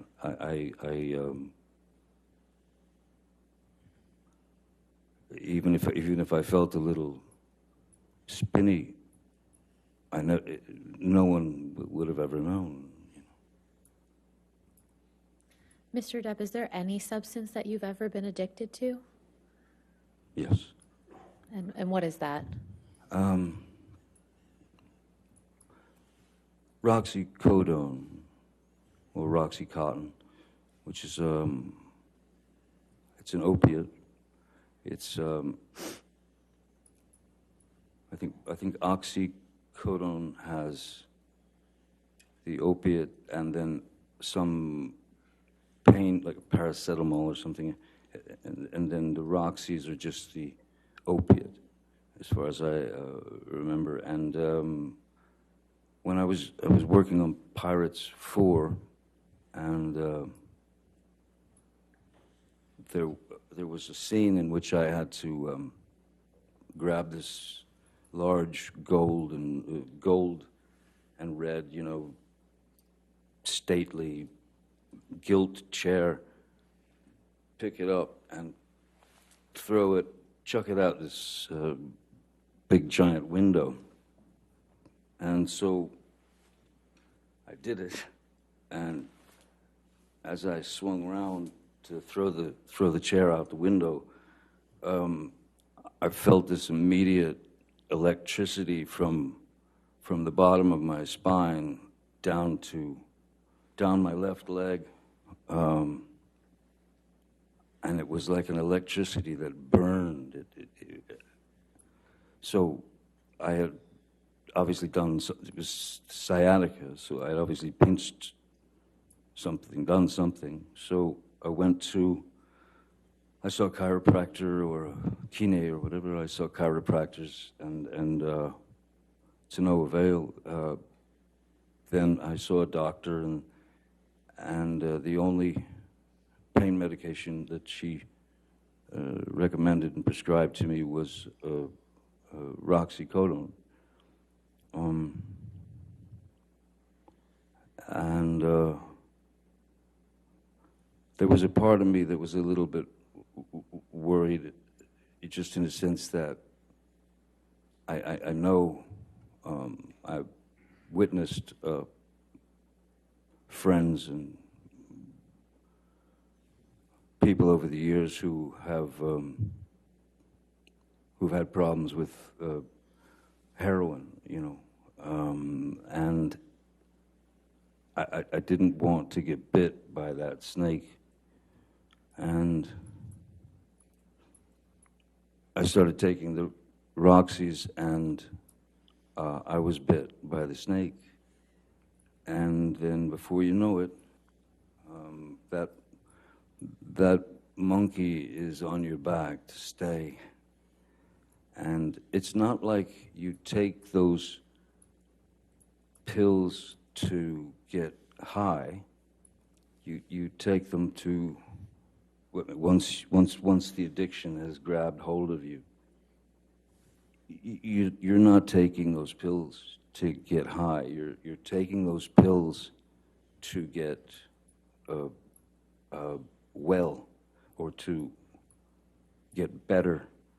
Because if you're without the pill, your body will start to go into various you'll withdrawals. And so I was on the Roxys for a number of years, 4 or 5 years, I think, maybe more, I don't know. But the key was that if you take 2, you will be what they call on the knot. You will be that. You will just drop into sleep.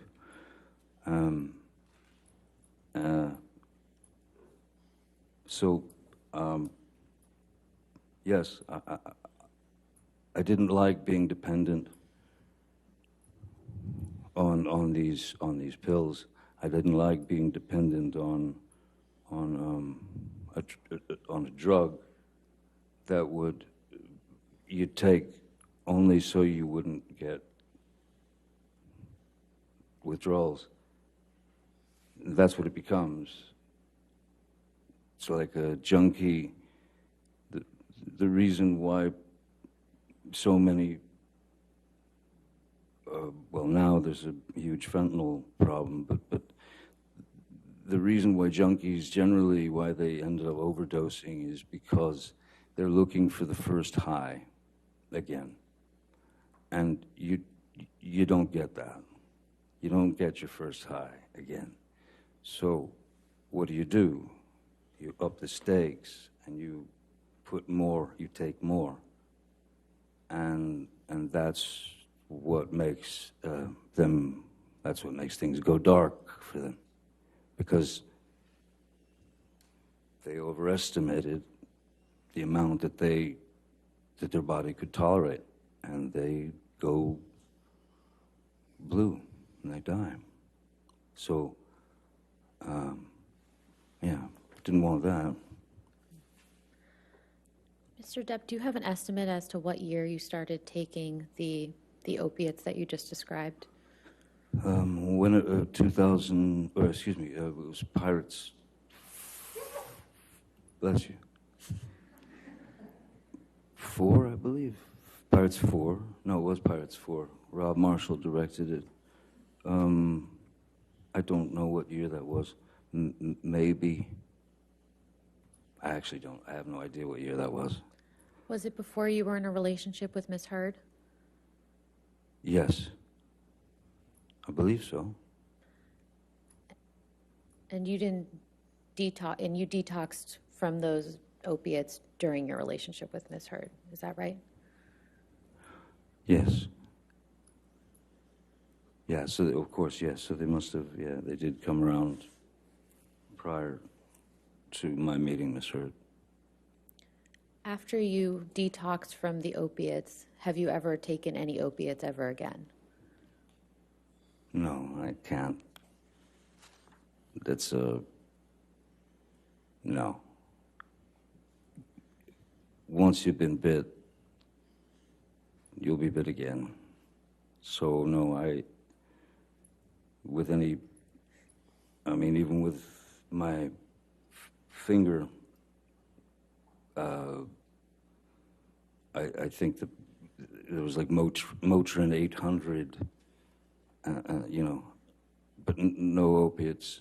No, I have not taken an opiate since, and I won't unless I plan on going through the hell of the pure horror of detoxing, of coming off those drugs.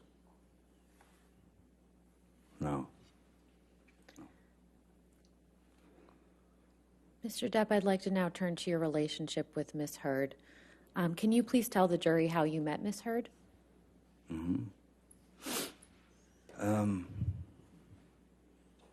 2000,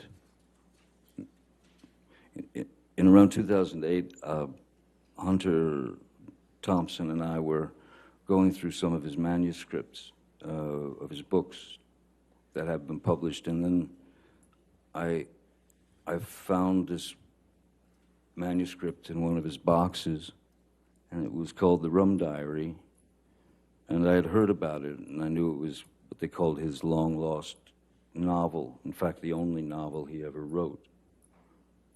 And I showed it to him, and Hunter was shocked. Oh my God, that's where it is, And so he said, read me some. So I started reading this to him, and he said, this is a movie, we must produce this together. And, he got all excited about the idea of doing that. So we went right into it, and we started to set up meetings to get money, financing to develop the project.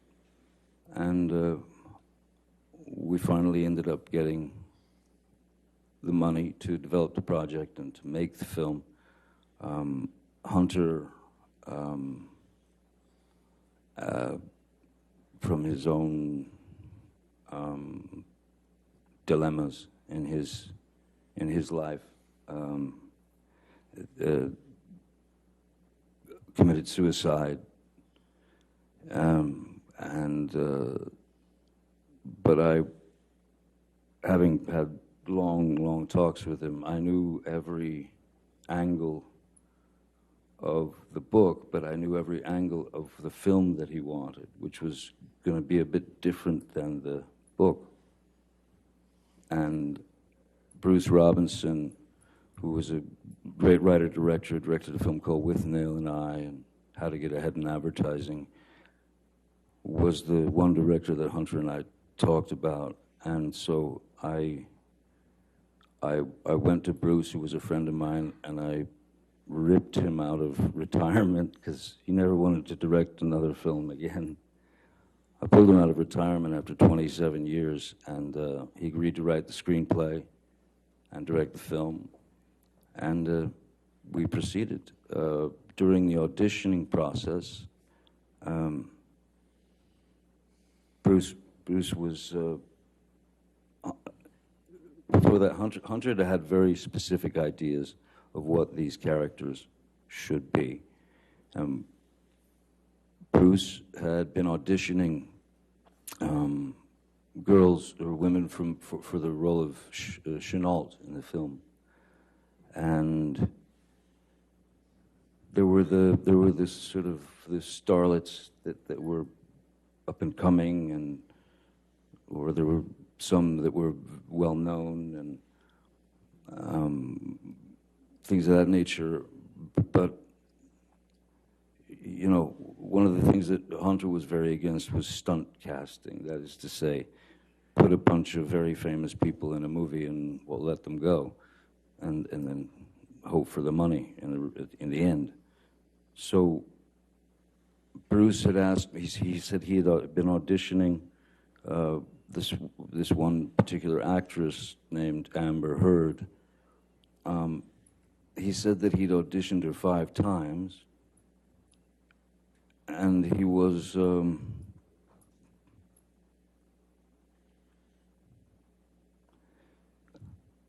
he wasn't sure about her capabilities as an actress with regard to the film and the character and taking direction and that sort of thing. So he asked me if I would read with her for the film, and I had already met a number of actresses and things. And so what I said to Mr. Robinson is, I said, Bruce, I don't. If you've auditioned her 5 times, you've seen the best and the worst, I suppose. So me putting her, this girl, in an uncomfortable situation, you know, saying, hey, all right, let's read this, I think it's a far better idea that we just meet so that I can see how she behaves, see how she reacts, because that's really all it is, reaction, behavior, and you don't have to push anything else, you know. So they made an appointment. She came to my office. I took one look at her and I thought, yeah, that's the Chenault that Hunter wants. That's the one. I thought, yeah, she could definitely kill me. That's what Hunter wants. And so we spoke, and she was sweet as pie, pleasant, again, you know, intelligent, literate, very good taste. And I felt like what I felt and what I told Bruce was, look, when you put someone in a situation that they're obviously going to feel under pressure, it's not the best way to really know what they're capable of. And I made suggestions such as, and which I ended up making to Ms. Heard. I made suggestions of films that might give her some insight into what we were looking for in terms of the film. Which is to say, I gave her films like To Have and Have Not, and things of that nature, because I wanted to. There was something very important that felt she needed to know about stillness, as opposed to, going broad or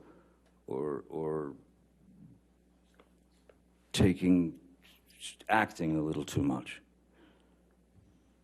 So I felt like I could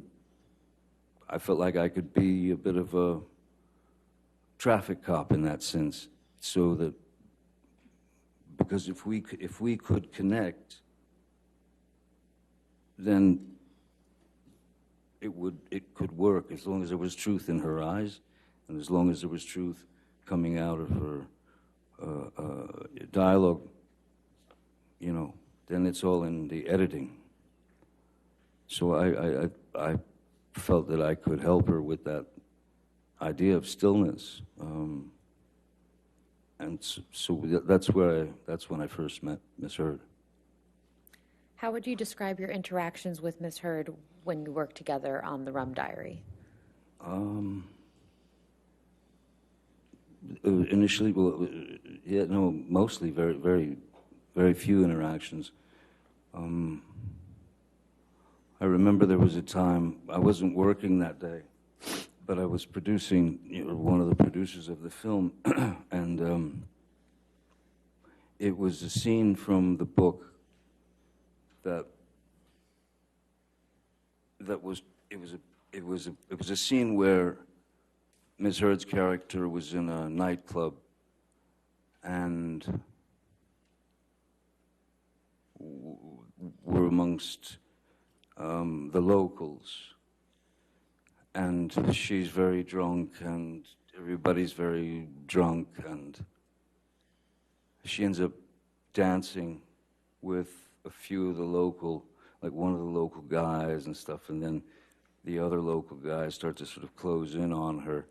In the book and in the screenplay, as it was written, there was a requirement for nudity for the part, and I was on set the day that they were shooting that,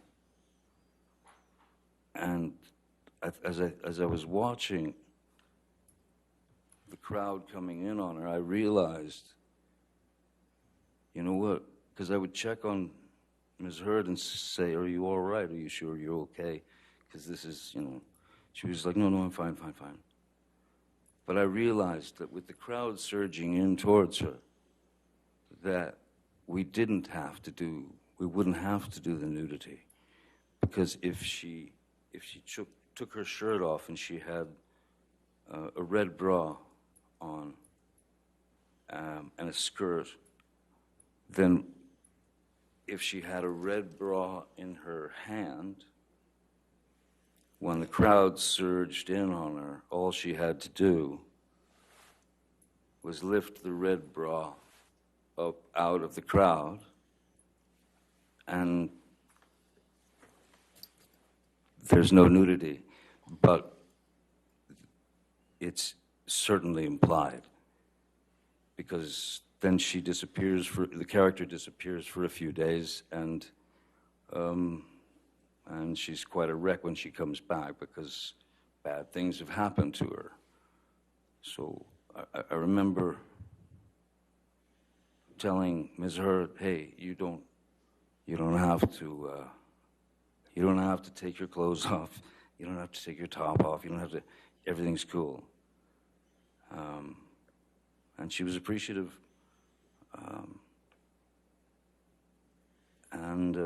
But other than that, we didn't really have much interaction until until there was a scene where I'm taking a shower, and then she comes into the room and she opens the shower, and we kiss. And that moment was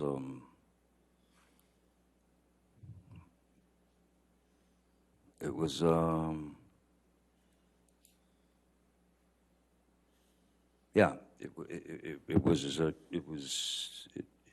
felt like something. It felt like something that I shouldn't be feeling, because she had her wife, and even though it was a scene, and she had her wife, and I had Vanessa and kitties, and yeah. When would you say your romantic relationship with Miss Heard actually began, if not in that moment? Well, I think there was something in the kiss in the shower that was very real. So that day after work, Miss Heard had come to my trailer, and I was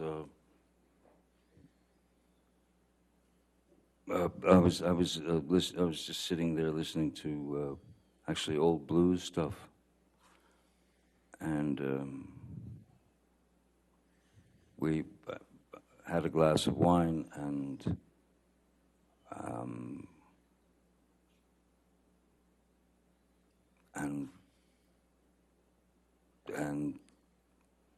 we kissed.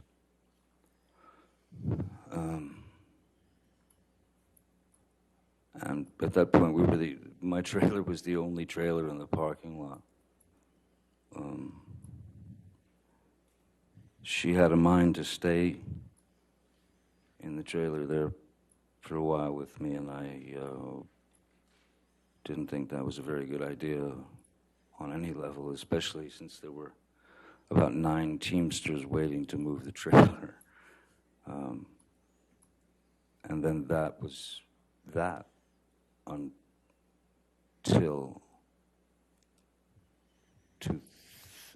whenever we did the first day of the press junket for the Rum Diary in Los Angeles 2 years later, and she had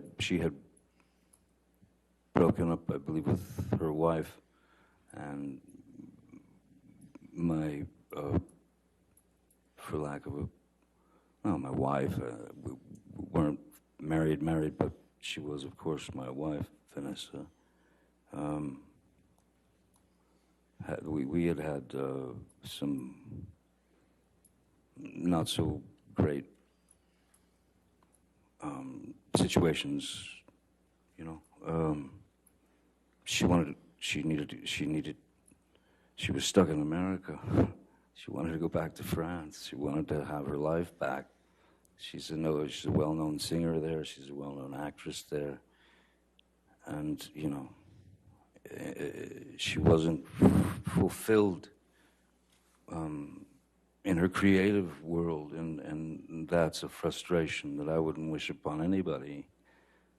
So we broke up, and that's not long out. Right around then is when Miss Heard and I started to see each other here and there occasionally.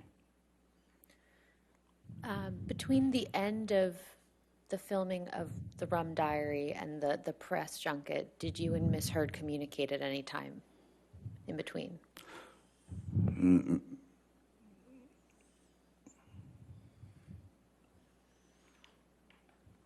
I don't remember. I remember that there was a white dress that she really was infatuated with, that she really loved this dress that she wore in the film.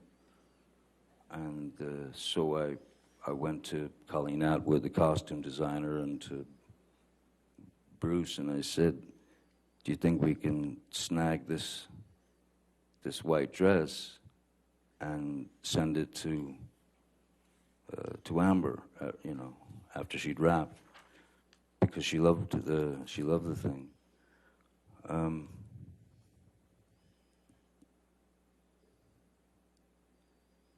I remember talking to her, I think, then, but briefly.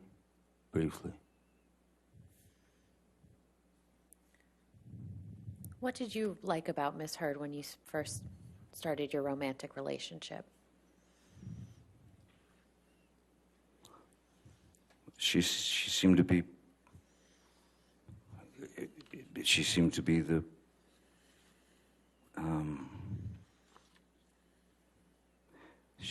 seemed to be the perfect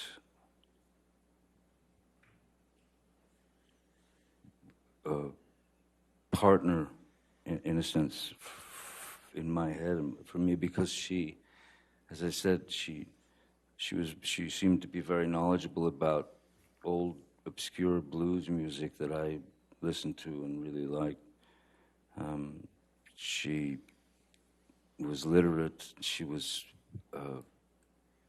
sweet, funny, nice, all those things, you know. And she was, and from the beginning of our relationship at that time, for a good year and a half, she was wonderful. And then things just started to change, or things started to reveal themselves. That's, I think, is a better way to put it. You mentioned earlier in your testimony that Miss Heard would take off your boots when you would get home from work. What other types of behaviors did you observe in Miss Heard early in the relationship?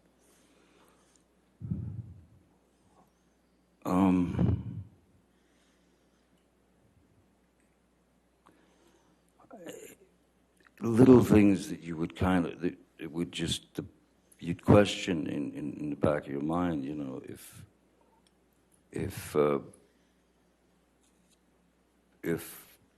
she wanted to go to bed,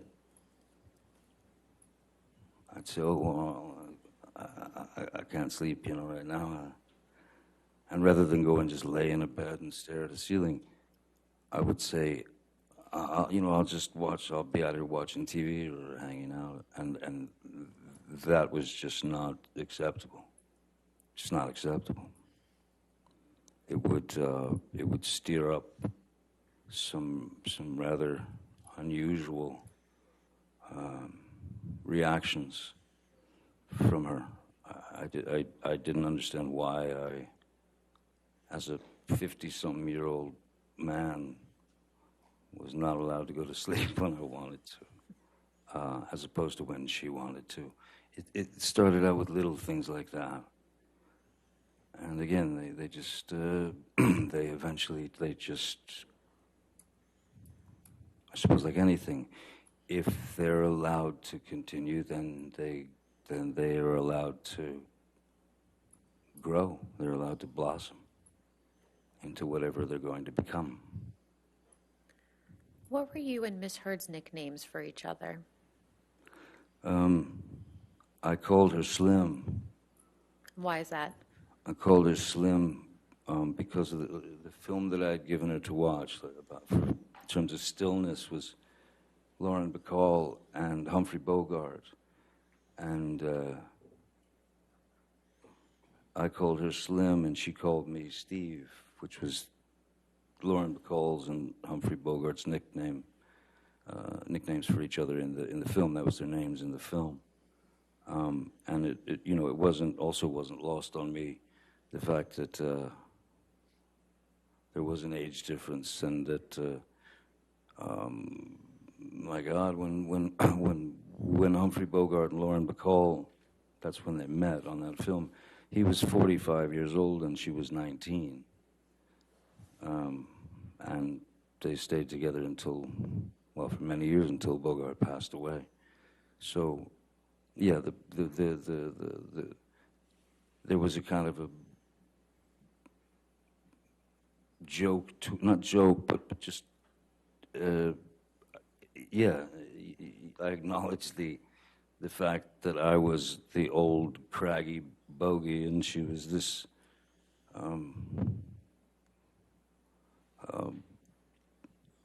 beautiful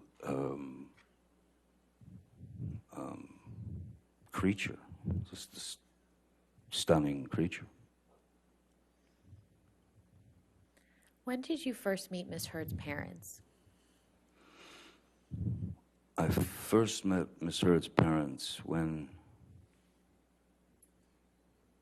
they had come out to Los Angeles, I believe, and yeah, and I feel like that I met them. I think they came to my place, to my studio, and they were two completely opposite end of the spectrum people. Paige was she was an angel. She was an angel, and I loved her very much. I loved her instantly, and we had a very good relationship. Her father, David, was the opposite end of that. He was this outrageous kind of, almost like a cartoon cowboy, you know. And he was, the initial thought, I mean, my initial kind of definition for David would have been rascally, like a rascal, you know. But I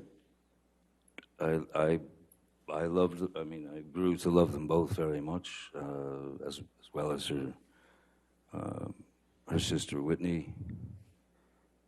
And yes, it felt like I had been welcomed into some sort of family. I had been accepted into this family, and those relationships stayed solid until just a bit after we'd separated.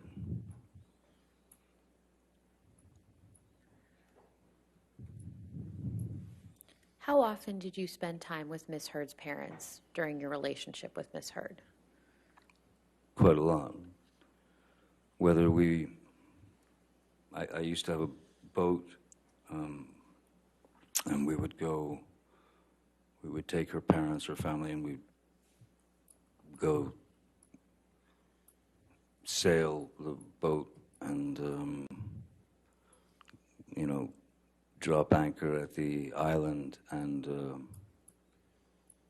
we would spend a week, 2 weeks, whatever, on the boat, on the island. Also, they would come to Los Angeles quite a bit. We also would go to Austin here and there to see them, visit them. Every year we would, on their anniversary, I had a friend of mine who had a restaurant in Austin, like a very good restaurant in Austin, and I'd call him up and basically set it up so that every year on their anniversary they could just go there, and they'd be taken care of, and there would be no bill, so they could just celebrate. And I think one of the things we did was, yes, we would try to order them car so that they could drink. No,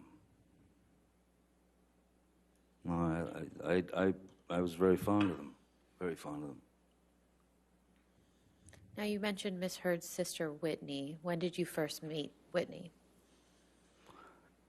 I don't remember exactly when I met Whitney the first time, but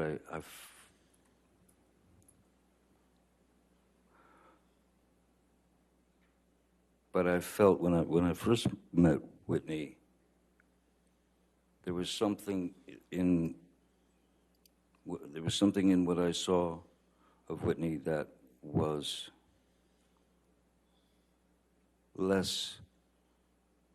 much less confident than Amber,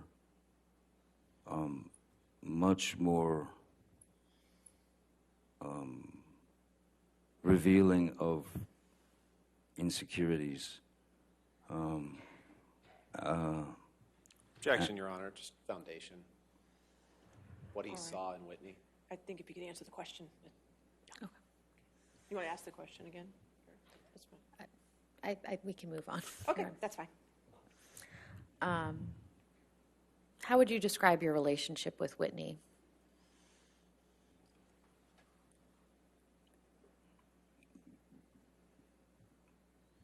Great. I mean, fantastic. I called her sis. I loved her, you know. I had always felt something, I'd always felt like Whitney had missed out on something. Same objection. All right. We can move on. Okay, thank you. Where was Whitney living when you and Miss Heard first started your relationship? She was living with her then boyfriend, Sean Krajewski. Was this in the same? Where was Miss Heard living when you first started your relationship? Miss Heard had informed me that she just moved to a new place on Orange Avenue. What city is that in? Los Angeles, sorry, yeah. And was Whitney also living in Los Angeles? Whitney was living in Los Angeles, yes, with Sean Krajewski and, yeah. So how often would you see Whitney when you and Miss Heard were in a relationship? Oh, a lot. Whitney would come over all the time with her boyfriend for dinners and such. Miss Heard always liked having people over, you know, for dinner parties and social kind of events at her place. Have you ever done any drugs with Whitney? Yes, How often would you do that? with Whitney. Yes, with Whitney. Maybe three times, maybe twice, 3 times.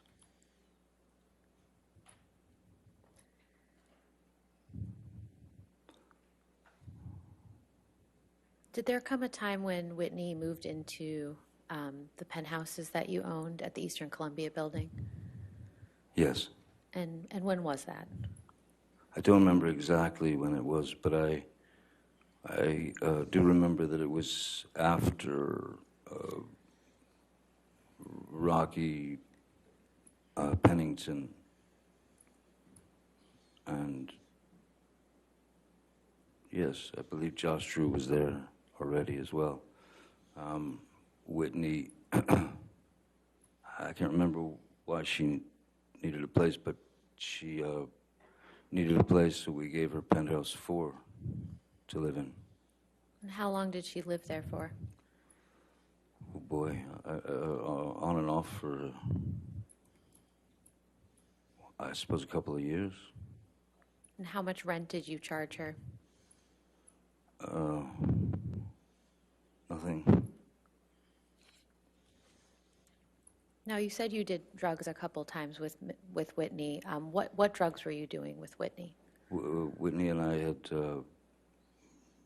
done a line or 2 of cocaine together.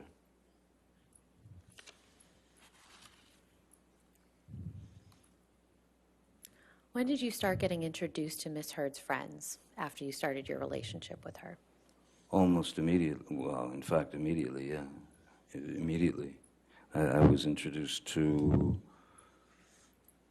the whole gang, you know, Rocky, Io, Brittany Eustace, Whitney certainly.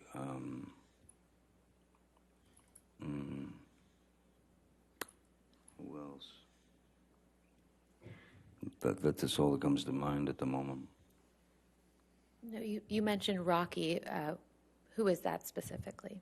Raquel Pennington, who was Miss Heard's good friend from youth, I suppose.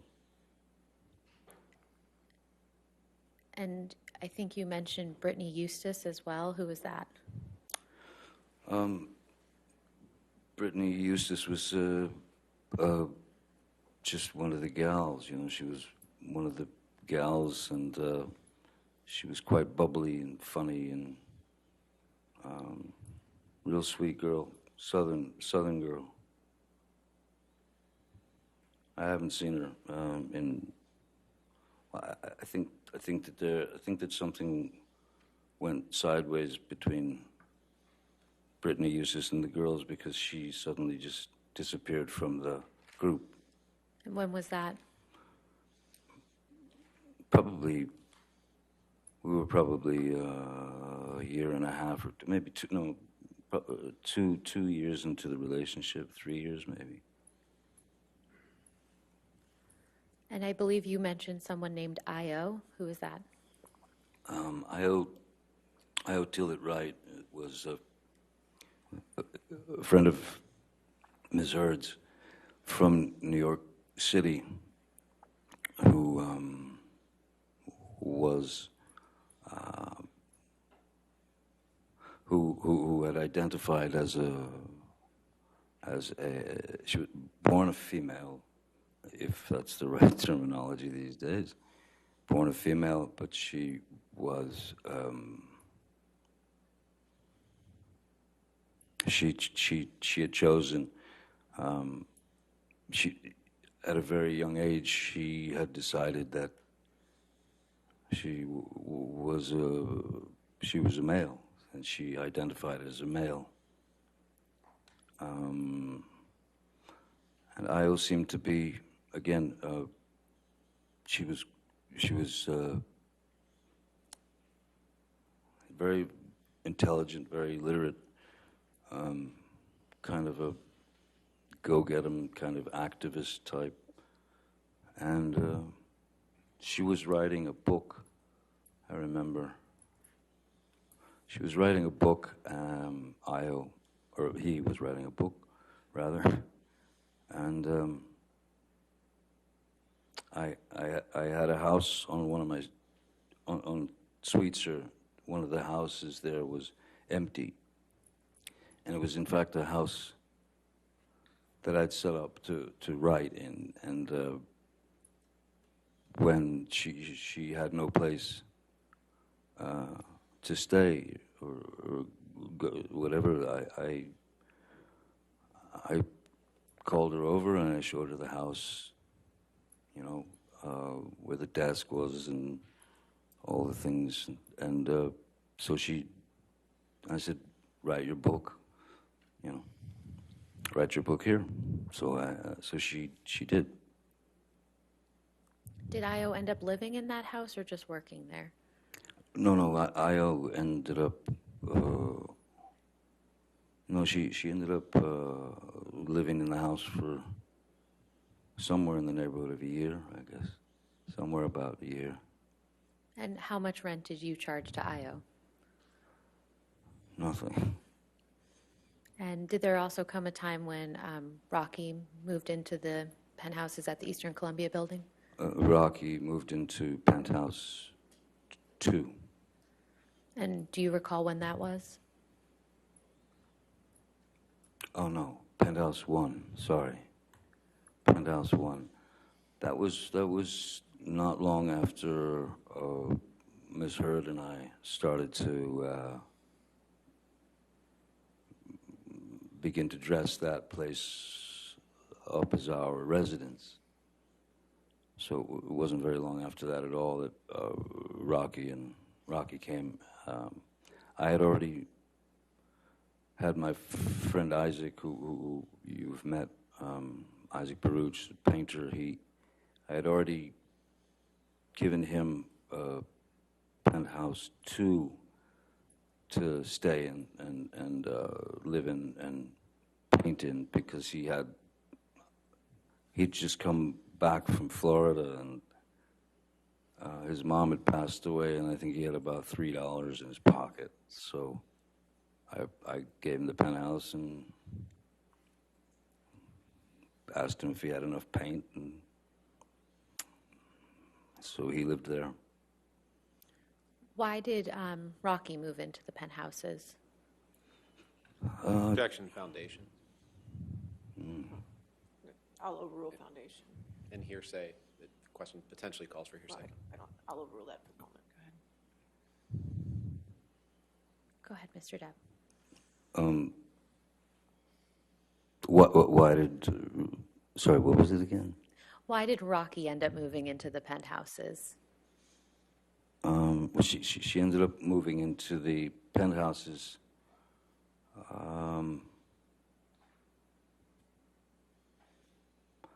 I don't recall. I believe it was something to do with just not having a place.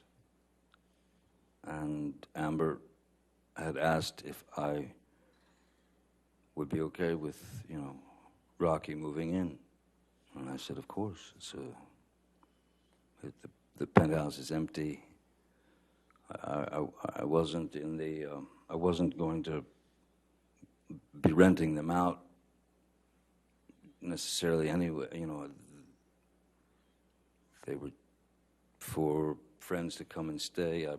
Penthouse 4, in fact, was initially planned out for my sister Christy to have an escape from her 3,000 grandchildren and the amount of workload that she had taken on at the company.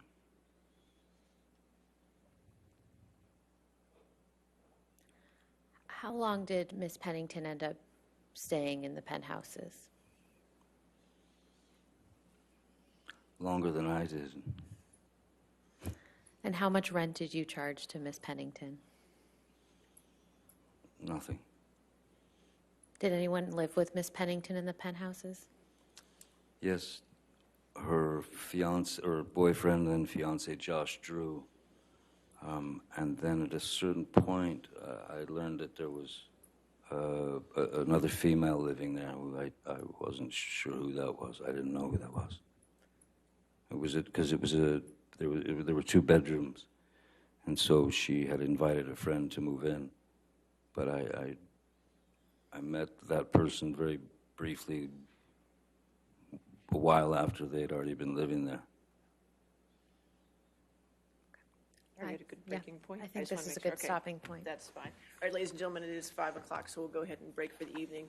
Again, do not discuss the case with anybody and don't do any outside research, okay? And we'll see you in the morning at 10 a.m., all right? Thank you. You're excused for the day. Thank you.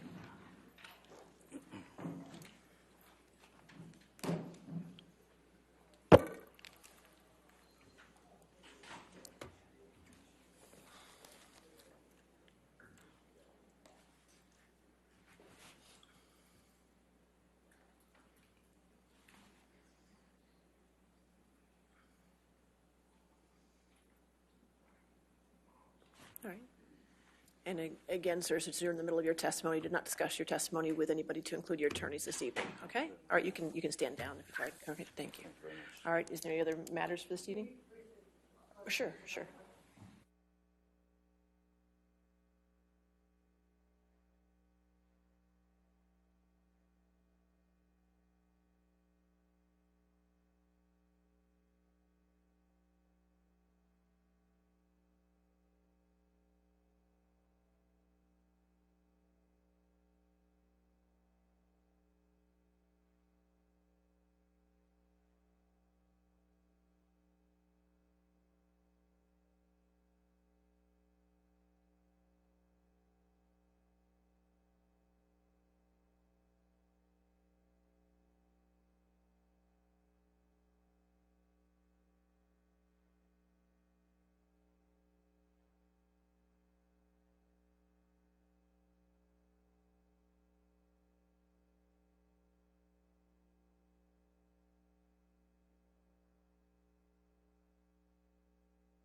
we're ready for the jury? Yes. Okay.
All right.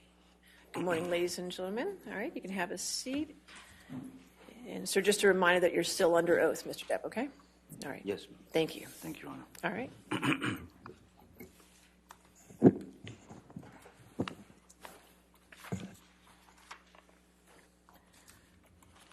Good morning, Mr. Depp. Good morning. Yesterday, you told us a little bit about the beginning of your relationship with Ms. Heard. When did Ms. Heard's behavior towards you begin to change? I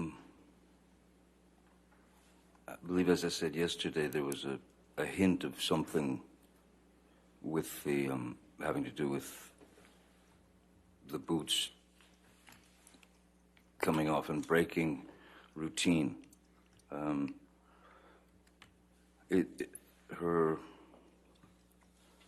Her attitude, or the way that she would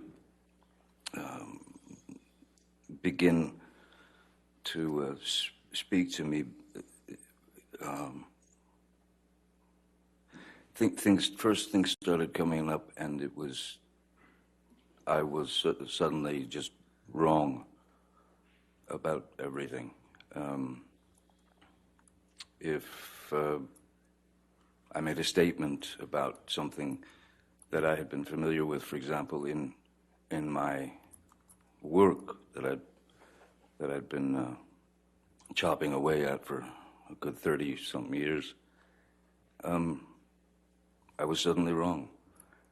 And then beyond that, if you tried to explain yourself and correct the problem, the misunderstanding, it would then begin to heighten as Ms. Heard was unable to be wrong. It just didn't happen. She couldn't be wrong. So these little digs and it would commence with sort of demeaning, name-calling, berated, sort of to be made a fool of, and those would escalate into a full-scale argument. And in the beginning, as one does, one sticks up for oneself in a debate, as it were, or an argument over something to try to prove the point. But when it escalates, and then it's hard to explain, but the argument would start here, and then it would roll around and become this circular thing of its own. So you get back to the beginning, essentially, of the argument. Now it's heightened even more, but it's still circular, and there's no way in or out. If there's a dialogue between two people, both people need to speak, but there was no way to fit a word in. It was a sort of a rapid fire, sort of endless parade of insults and you know, looking at me like I was a fool, and I just couldn't. I was having difficulty in my mind, of course, and in my heart, dealing with that sort of barrage, and part of that is I was confused as to the fact that whatever her age was at the time of these various arguments, she was mid-20s to late 20s and into 30s. I couldn't understand how I had somehow arrived at where I'd arrived from where I came from in the beginning of my life, and worked for 30 plus years doing these things. It was astounding how wrong I was about everything that I'd experienced within the movie, within the film industry, or within, well, in just life itself. No, I was sort of not allowed to be right, not allowed to have a voice. So at a certain point, when what enters your mind is, you start to slowly realize that you are in a relationship with your mother, in a sense. And I know that sounds perverse and obtuse, but the fact is that some people search for weaknesses in people. That is to say, sensitivities. And when you've told that person your life and what you've lived through, and what you've been through, just as happens in relationships, the more that became ammunition for Ms. Heard to either verbally decimate me or to send me into a kind of tailspin of confusion and depression and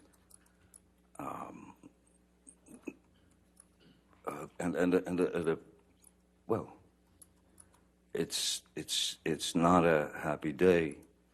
It's not a happy week. It's not a happy month when you're constantly being told how wrong you are about this or that, what an idiot you are, or anything. It just then it increased, and it became an endless. It became that endless circle. Like, so as it escalated and continued to escalate, I went straight to what I had learned as a youth, which was to remove myself from the situation so that it couldn't continue, because there's only so much your ears can hear and never forget. So I would remove myself from the situation, as I'd done as a youth, as much as possible. Because I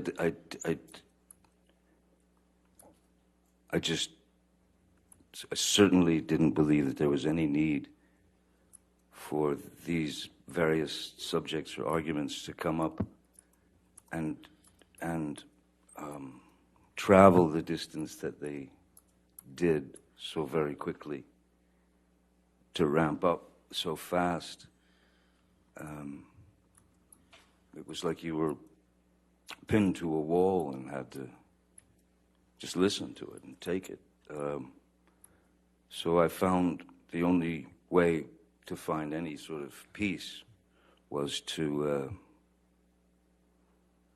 try to walk away. If she didn't allow me to walk away, there were times when I would just go and lock myself in, the bathroom or anywhere that she couldn't get into, and that happened constantly over the years. What would happen when the fights would escalate, other than going and hiding in the bathroom? I'm sorry? What would happen? Well, if they continued to escalate, if I continued to try to present my version or my side of the story, when you're approached in a kind of when you're approached with such anger and hatred, it seemed like pure hatred for me. If I stayed to argue that, eventually I was sure that it was going to escalate into violence, and oftentimes it did. Many times it did. And when you say violence, what are you referring to specifically? Miss Heard, in her frustration and in her rage and her anger, she would strike out. She would. It could begin with a slap. It could begin with a shove. It could begin with throwing a TV remote at my head. It could be throwing a glass of wine in my face. But all in all, it was just it was a constant. There was a built-in list of as I said, my personal experiences, which I gave to Miss Heard, those things were. Those facts were used against me as weapons, especially when it came to my kids.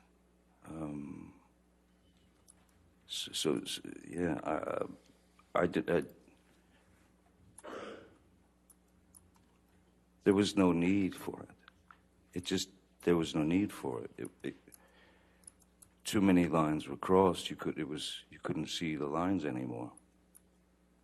You mentioned that Ms. Heard would use information you gave her against you like a weapon. Can you explain that a little bit?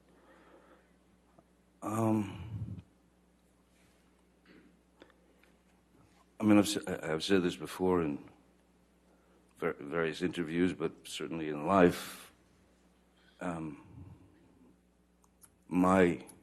If I have one ambition, and ambition for me, when you equate it with Hollywood, has become an ugly word in a sense, because ambition means I want to be famous at any cost. I don't care what for. I just want to be famous. That's one thing. That's one part of it. If you have hunger or a need or a drive to present your work, that to me is the way to go about it. Fame has nothing to do with it. So I was more, basically, the only ambition that I've ever had in my life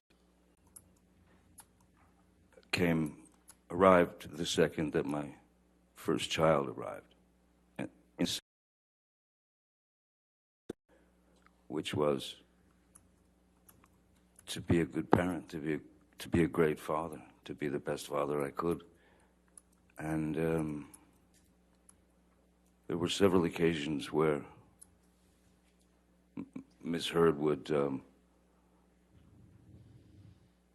tell me what a bad father I was, and that I had no idea how to parent. And again, it falls into the same category as before. I couldn't understand how in 52 years, or however old I was at the time, how I could be so wrong about everything. I mean, one learns along the road. The result of the road is not important. It's the road that's important, because we don't know exactly what's going to happen in 10 years. We don't know. So the road is what I pay attention to, and paying attention to trying to spend as much time with my children as possible. Even that would that could send Miss Heard into a monumental tailspin,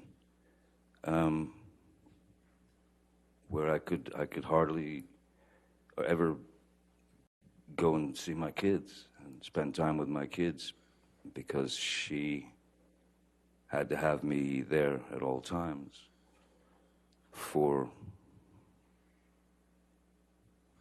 her own needs. So, And that was something that, once you realize that that's happening, and then there are hassles between the children and her, the situation starts to get a little more grim and a little more dire. And that I was not prepared to take. I would not hear the words, "You're a bad father, you're a terrible father, you're an awful father." So one can only take so much of that before bits of your brain start to just, bits of your brain, bits of your heart begin to, the valve gets shut off, because you can't hear it anymore. And you know that it's not true, and you know that it's meant as a web. It's to slice you up. It's to bring you down. It's to demean you. It's to bring you into a place where you start to believe that there's something wrong with you. And there's plenty wrong with me. There's plenty wrong with a lot of people. But in all of these situations, my main goal was to retreat, because I think in life, most important is pick your battles. If there's a battle to be fought that is grave and important, then that must be dealt with. But small insults and kind of teenage sort of high school tactics, this bullying, if you will, was becoming too much to take. so why did you stay with Miss Heard given this type of behavior? That's a very complicated answer. I can only say that I stayed through all that. I'm sure that it's somehow related to my father remaining stoic as my mother would beat him to death. I'm sure it had a lot to do with having been in a beautiful, wonderful 14, 15-year relationship with Vanessa, the mother of my children, raising those kids I had no interest in being the words that they use that I dislike very much, a celebrity or an entertainer, or fame is a strange word because I could never equate it with myself. I pumped gas, I worked construction, I printed T-shirts, I dug in, I had many, many jobs before any of this happened to me. So I've been able to live both sides of that life, of life. I know the very lows, and I know the very highs of where my life has gone, and I don't, again, it would be pure idiocy for me to sit up here as an actor who's been very, very fortunate over the years, and I can only say it's luck in the sense that someone hands you the ball in the beginning, and you run with it, and you run as far as you can before you get tackled. So that's what I've always done. But what happens is when the word celebrity or when you are a, what do they call it, a public figure, that's what it is, a celebrity or a public figure, again, not complaining, but there are things that are very uncomfortable, and that is to say that at that point anybody can say anything they want to about you, and that's happened to me over 36 years or more, that things can be printed in the newspaper that are utterly false. This is even early on. So this is where that privilege, I suppose, that they call the privilege of celebrity, that's where that sticks a knife in you. Because it's one of those, that's one of those situations where your arms are too short to box with God, there are too many of them coming at you.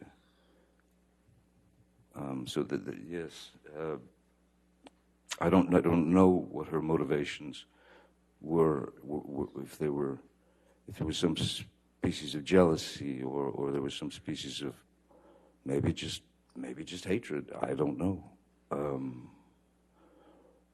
But in any case, the elevation and the escalation of these day-to-day arguments were simply unnecessary. It was not to help the relationship. It did not help the relationship. It wasn't meant to help the relationship. It was meant to feed her need for conflict.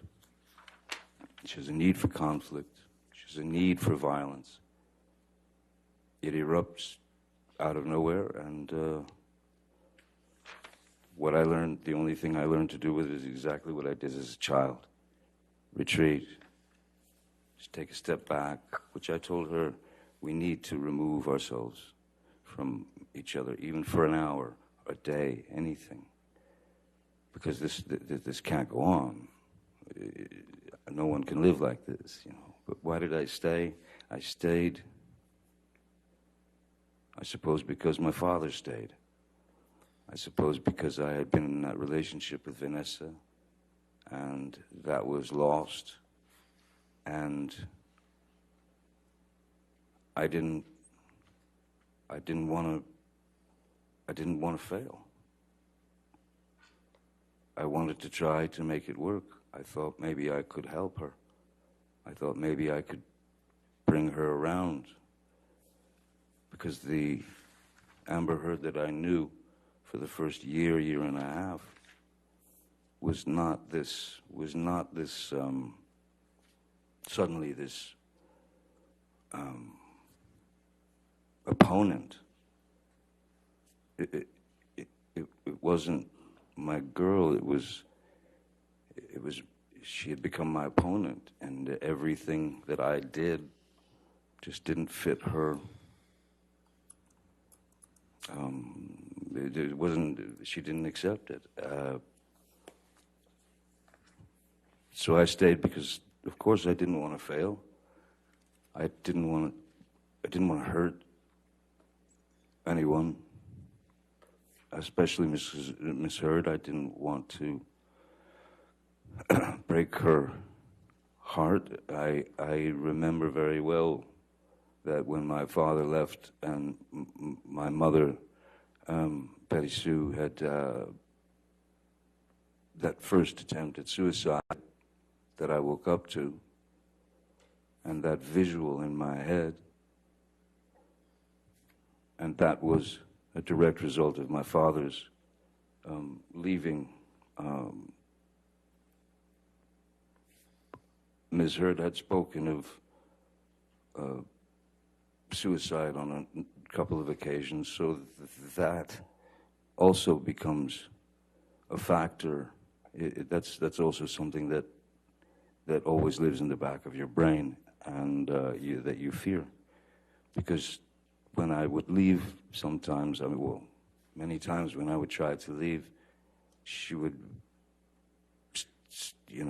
stop me at the elevator with the security guards, crying, screaming, I can't live without you. I'm gonna die. But you had to get out. There were even a couple of times when I did escape and I got to my house, arrived at my house in Sweetser, and then 5 minutes later she would arrive in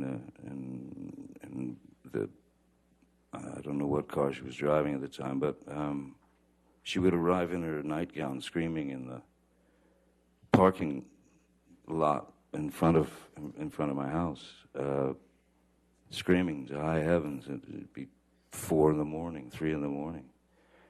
It was ludicrous. It was out of control. It was uncontrollable. Did there come a time when you and Miss Heard started recording your arguments? Yes.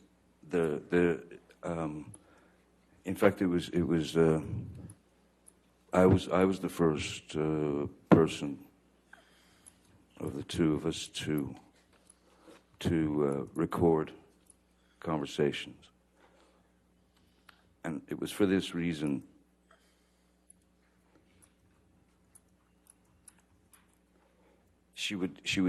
We would have been talking the night before or arguing the night before, and she would say something. There would be these demeaning, berating insults. There would be these jabs. There would be anything to make me feel small and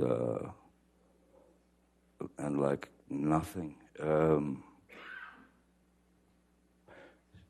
So what I thought was, I'm going to record the conversation. And I told her this.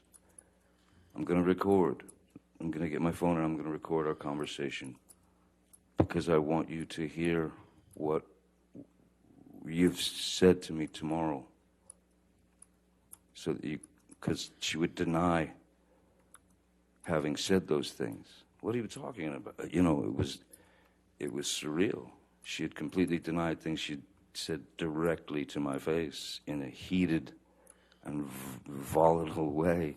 And she denied it, so I went to her and I said, I'm going to record us. And I did, and we recorded the conversation, which, when she was on tape, the first time, it escalated a bit, but she was, well, it was clear that she was performing for the tape because it was being recorded. So that was another clue that something was slightly rotten in the state of Denmark, as it were. What did Ms. Heard say to you about you recording the conversations between you and her? I mean, initially she said, sure, go ahead. Did that ever change? No, then then she started recording, but surreptitious, without telling me that she was recording something, which is fine, but not so fine, if you know what I mean. Even in those tapes, it never took me to a place where I would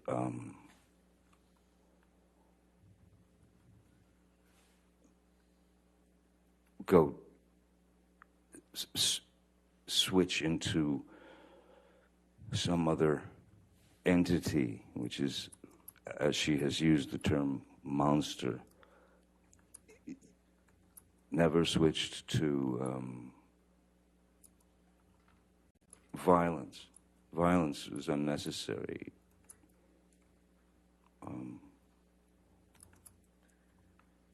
Why would you hit someone to make them agree with you?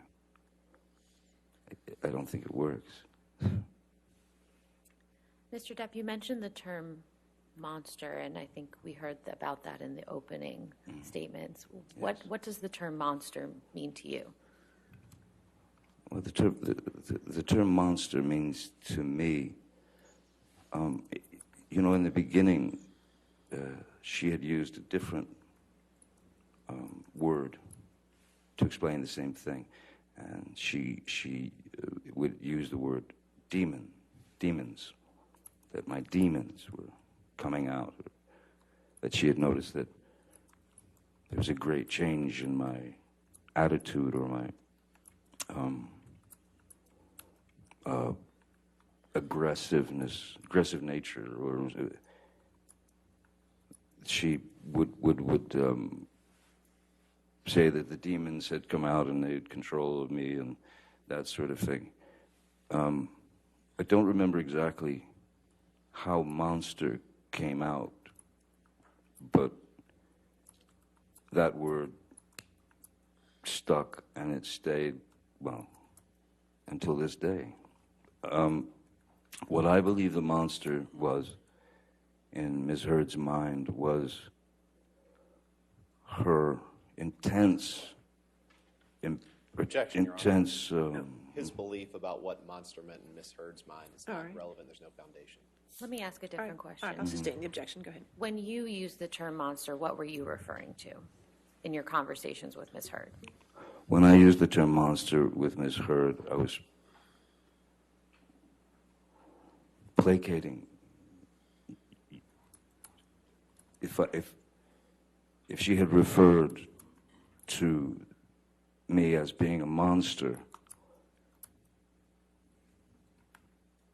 there was no way that I was going to sit there and go through a 45-minute argument about, you're a monster. No, I'm not. You're a monster. No, I'm not. You're a monster. No, I'm not. It was an impossibility. So what do? You accept her vernacular. You accept the word that she uses, and then you use that word to placate her so that it would at least calm part of the aggression. It would lessen the attacks. So explaining the monster was for me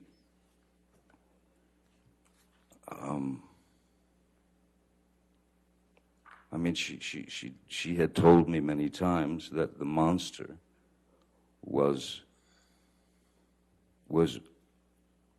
only me when I was using drugs and alcohol. But even when I was stone cold sober off of alcohol and substances aside from my meds, the term the monster was still there. When she accused me of being high on cocaine or drinking like some sort of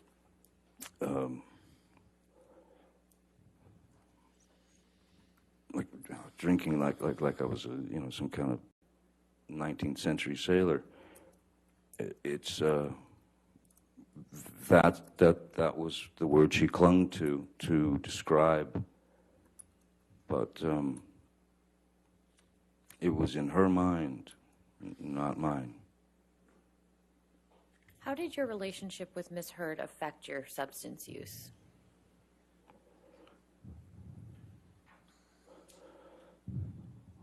Well, for example, when we were on the road, when you're traveling from, if you're on a press tour, or if you're making a film and you're staying in hotels or this or that,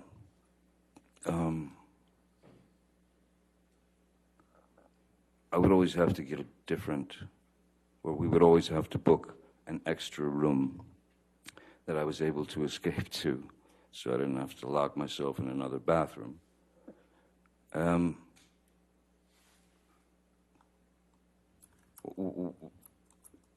It breaks you down. The constant haranguing breaks you down. And, there's a part of you that says, listen, if I'm going to be accused of this, might as well just do it. But it never exceeded, it never, my substance abuse or use, the alcohol that I used or drank was, again, purely, it's that little boy who didn't want to hear or didn't want to feel the pain of his mother turning him into some kind of ball of insecurity and pain. So, yes, I was more inspired by Miss Heard to reach out for a numbing agent because of the constant clashes, because of I mean, maybe a few days here and there, but there wasn't a day that you'd wake up and you'd expect something was going to hit the fan, and pretty much like clockwork, it did. So, yes, I had to have something to distance me and distance my heart from those verbal attacks. I had to have something to be able to maintain me, and I'm afraid for a while, because of placation, because I didn't want to rock the boat, as it were. Again, you pick your battles. So placation seemed the best route if I was unable to escape her clutches. How, if at all, did Ms. Heard try to support you in abstaining from the drugs and alcohol as she requested? Well, I mean, verbally, and she had been quite clear verbally and pretty bullish and brutish about wanting me to, telling me that I needed to stop drinking. But drinking was basically drinking wine with her, and I suppose maybe from youth, I don't know, but I've always had a pretty high tolerance for alcohol, and especially it's not spirits, you know. I had a pretty good tolerance for alcohol, substances, and things of that nature, but there was no. I had no. I've worked with therapists, drug counselors, who have actually said the words to me because I wanted to know. I wanted to know, am I an alcoholic? Am I an alcoholic? Or is this just the same thing that I did as a kid when I took my mom's nerve pill? Do I have a drinking problem? And it essentially came down to this. Do you have a drinking problem, Johnny? Objection. Calls for hearsay. What the doctors told him. I'm not sure he's saying what the doctors told him. I think that's what's about to be testified to. I don't know. If you can make that clear, I guess. Let me ask you a different question, Mr. Depp. Yes. Let's let him object to another one. How often would Ms. Heard drink in your presence while you were in a relationship? Always. Well, yeah. Ms. Heard drank, she took a shine to a very nice Spanish wine called Vega Sicilia. She and all her friends did.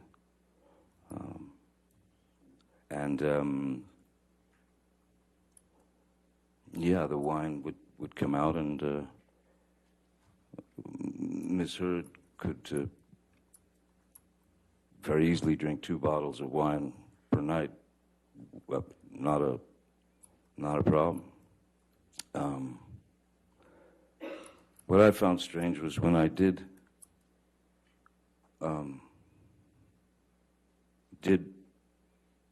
get sober from the I was off the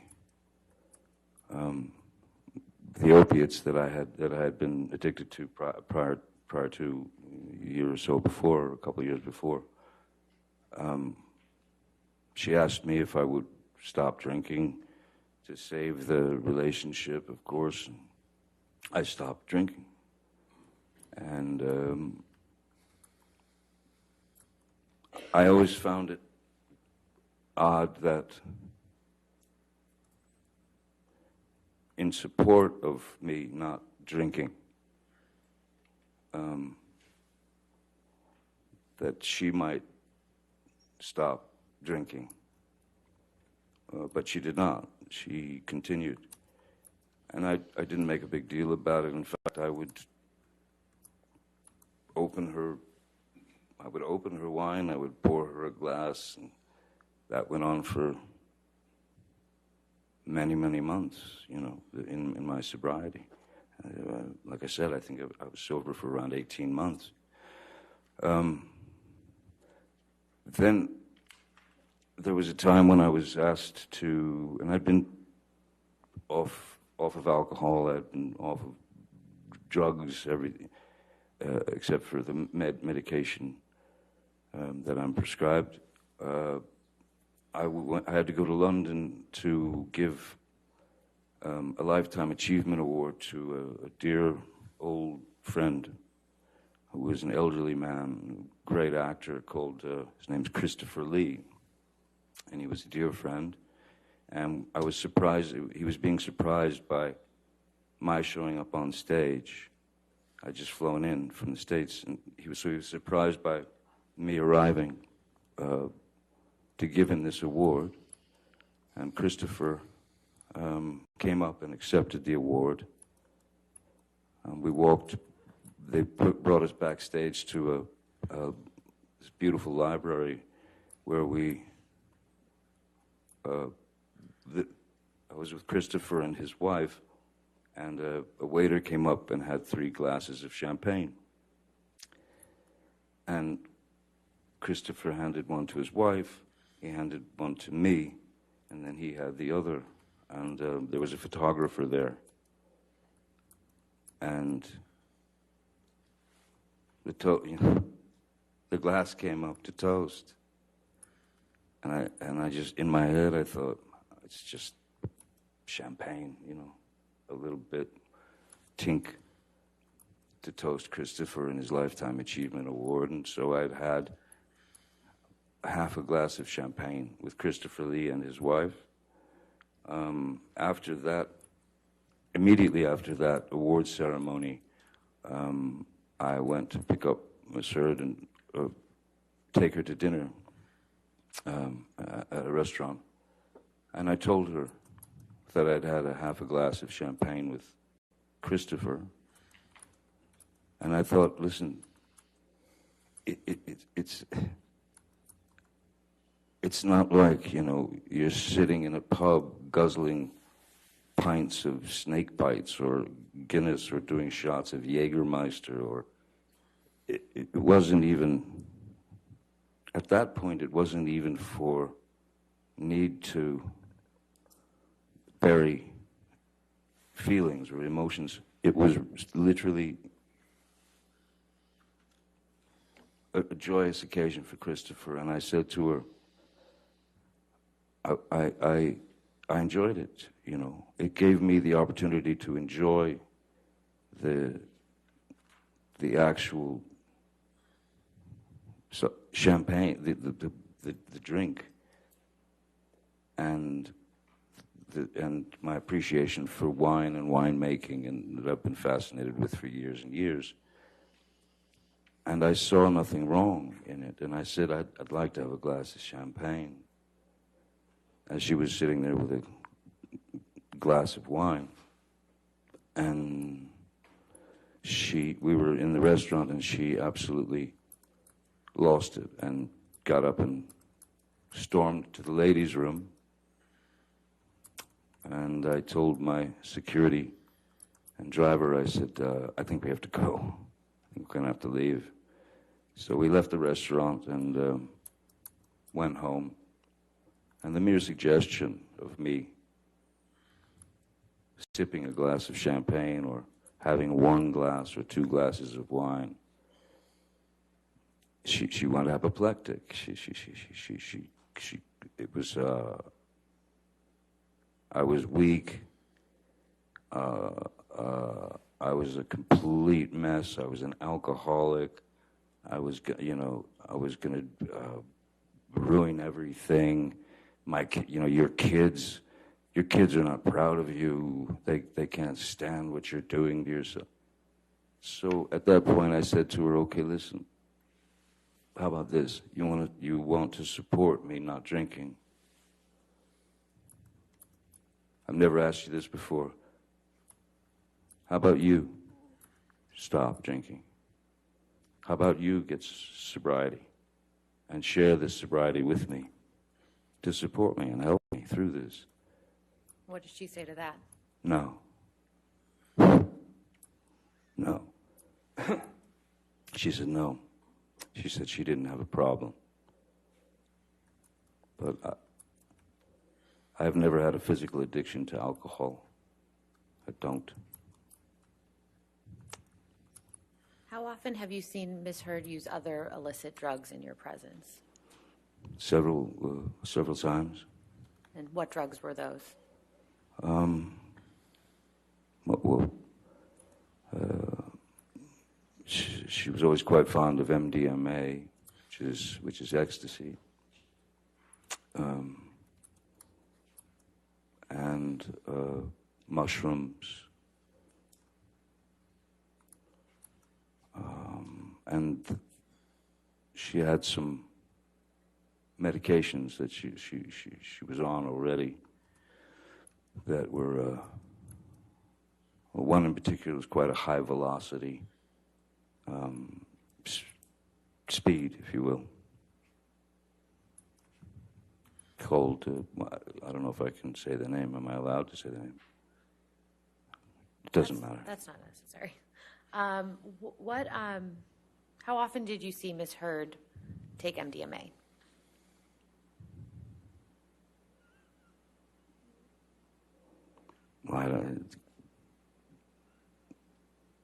A dozen times, 20 times, over the course of the years, during the course of the years. And what about mushrooms?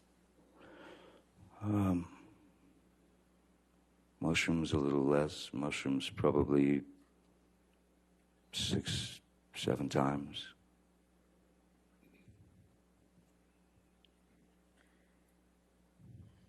Mr. Depp, do you recall at the beginning of her opening, Ms. Heard's counsel mentioned that the first time you supposedly struck Ms. Heard was in response to a comment about one of your tattoos? Yes, I remember. And what is your response to that?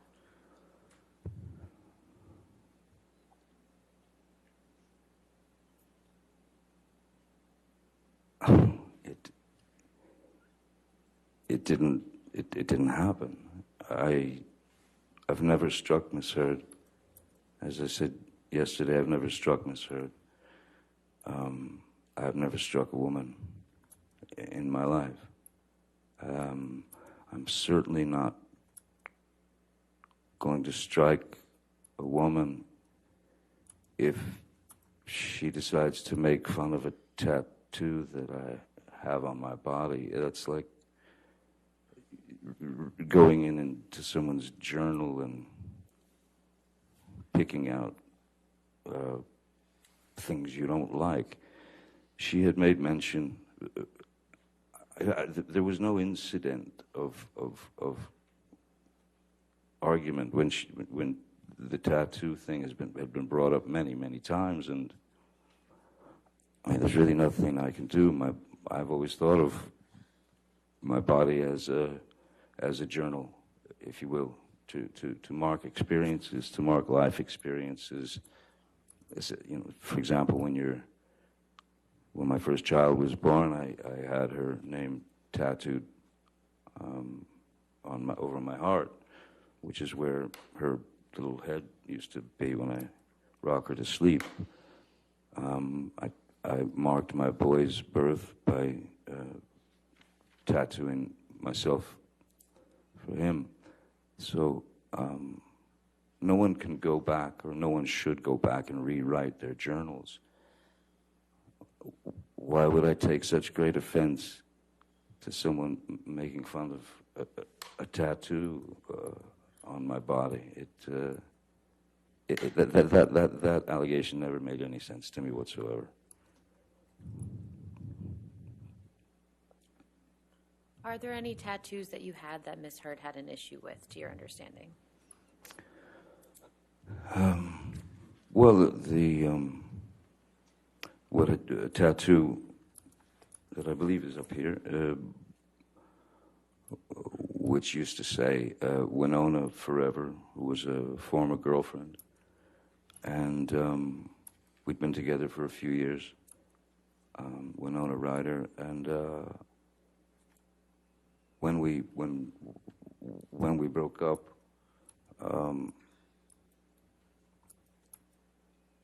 how do you fix that? I did go back and rewrite my journal to some degree. I took off the last two letters and had it say wino forever,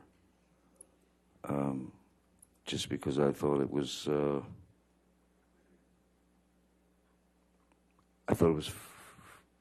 again, through pain comes humor. Humor has to come in there at some point into the pain, and that's how you play it out in your mind. So I have, I think sometimes abstractly, in that sense, so I changed it to wino forever.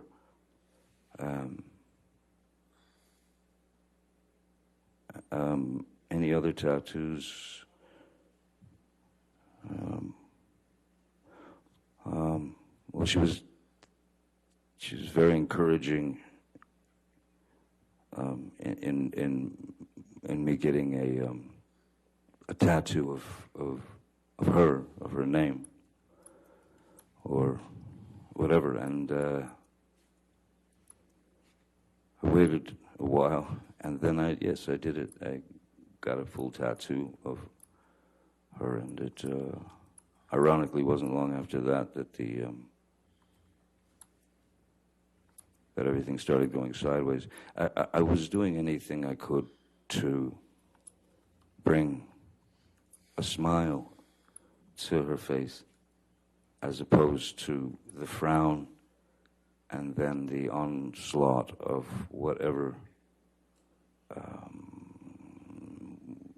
problems she was seeing or experiencing.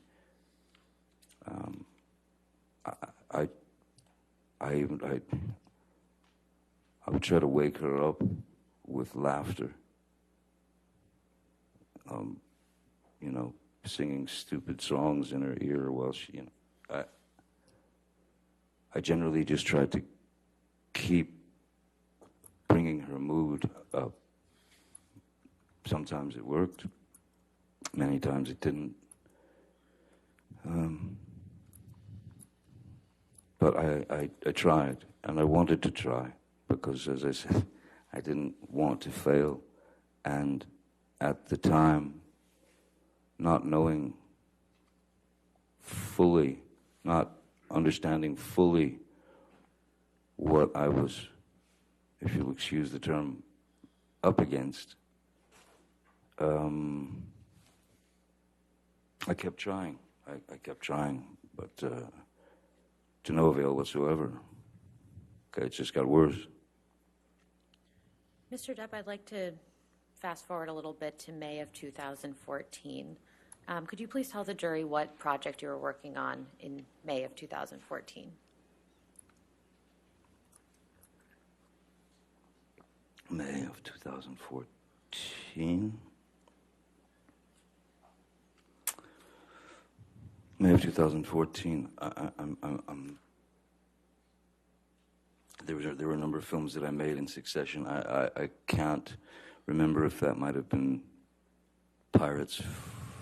No, I can't. Mordecai, or May of, I don't remember. Can you remind me what May of 2014 film was? Were you filming Black Mass in Boston of May of 2014? Yes, okay, yes. Yes, excuse me. Yes. Yes. Oh, yes. I was filming a film called Black Mass in Boston. And Mr. Heard had come with me. And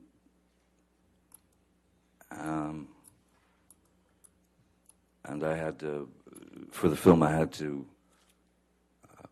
there were very early calls to work, because I had a number of prosthetics glued to my face, and blue contacts,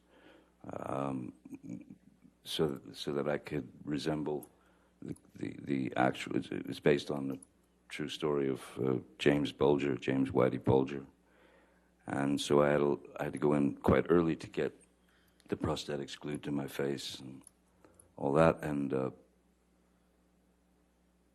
work. Then you'd work, you know, the whole day, and then at the end of the night, they would remove the prosthetics, which takes if it took 3 hours to put them on, it took about an hour to take them off. You know? So on top of what could be anywhere between a 14, 16, 17-hour day of work, you know, what with the application of the makeup and then the taking off of the applications. Was Miss Heard staying with you in Boston during the entire time that you were making that film? Yes. Yes, she was. And who from your staff was in Boston with you during that time? Jerry Judge.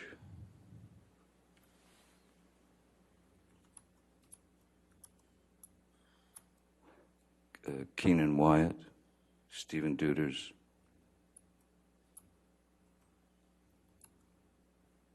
Nathan Holmes, I believe. And I believe Malcolm Connolly was there as well. So I would have assistants, sound technician, security. I believe that was it. Mr. Depp, we heard yesterday from Mr. Wyatt about a flight that you and Mr. Wyatt and Miss Heard were on from Boston to LA in May 2014. Do you remember that? Yes. And could you please tell the jury what you remember about that specific flight? I remember that as I was still filming Black Mass,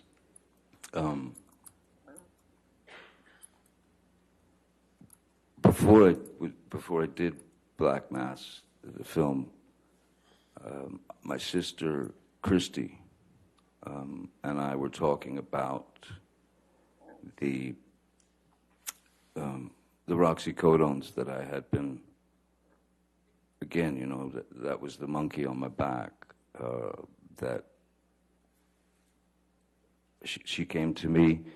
She told me she'd read this book of Dr. Kipper's book, and I read Dr. Kipper's book, a good majority of it, and I agreed that I would do the detox. I would kick the opiates, but there was no time to do it before the film. So when the nurse, which was Nurse Debbie Lloyd, when she came to Boston,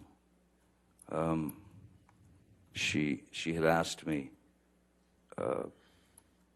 what is your dosage? How many of these are you taking per day? And, you know, someone who had been under, under the kind of lock and key of a prescription drug that is highly addictive. I mean, with built-in barbs, this drug does not want you to stop taking it. She asked me how many I took per day, or my dosage, and of course, as any person who is addicted and essentially a fool to the drug, and you know how important it is because you have felt the sting when you don't have it. So I'd agreed to the detox, and she asked me how many I took. I told her, obviously, more than I was taking. purely because when you're in that frame of mind, the one thing that you do not want to, a situation you don't want to find yourself in, is having no access to the thing that will make you not high. It will make you, it gets you, you only get better from it. If you start to get the shakes and the tremors and the you know, you could feel this traveling into your system. Your receptors are out in mass, and your receptors are demanding that drug. If you don't give the drug to the receptors, you will start going into a pretty nasty withdrawal, and it could, which could and has ended in sort of seizures. You can go into pretty nasty seizures. So I had told Debbie Lloyd more than was necessary, so that I could always have one or two in my pocket on the just in case, so I didn't find myself, on a plane or anywhere without one in my pocket to stop the inevitable body cramps and nausea and stomach cramps and seizure of the bones and shaking and also it's quite an emotional ride as well. So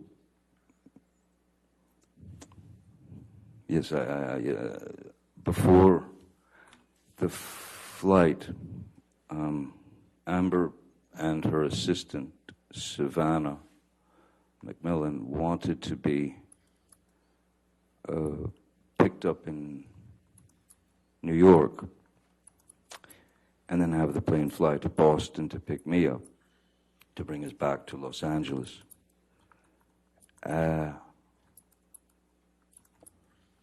We had spoken the night before. We had argued the night before.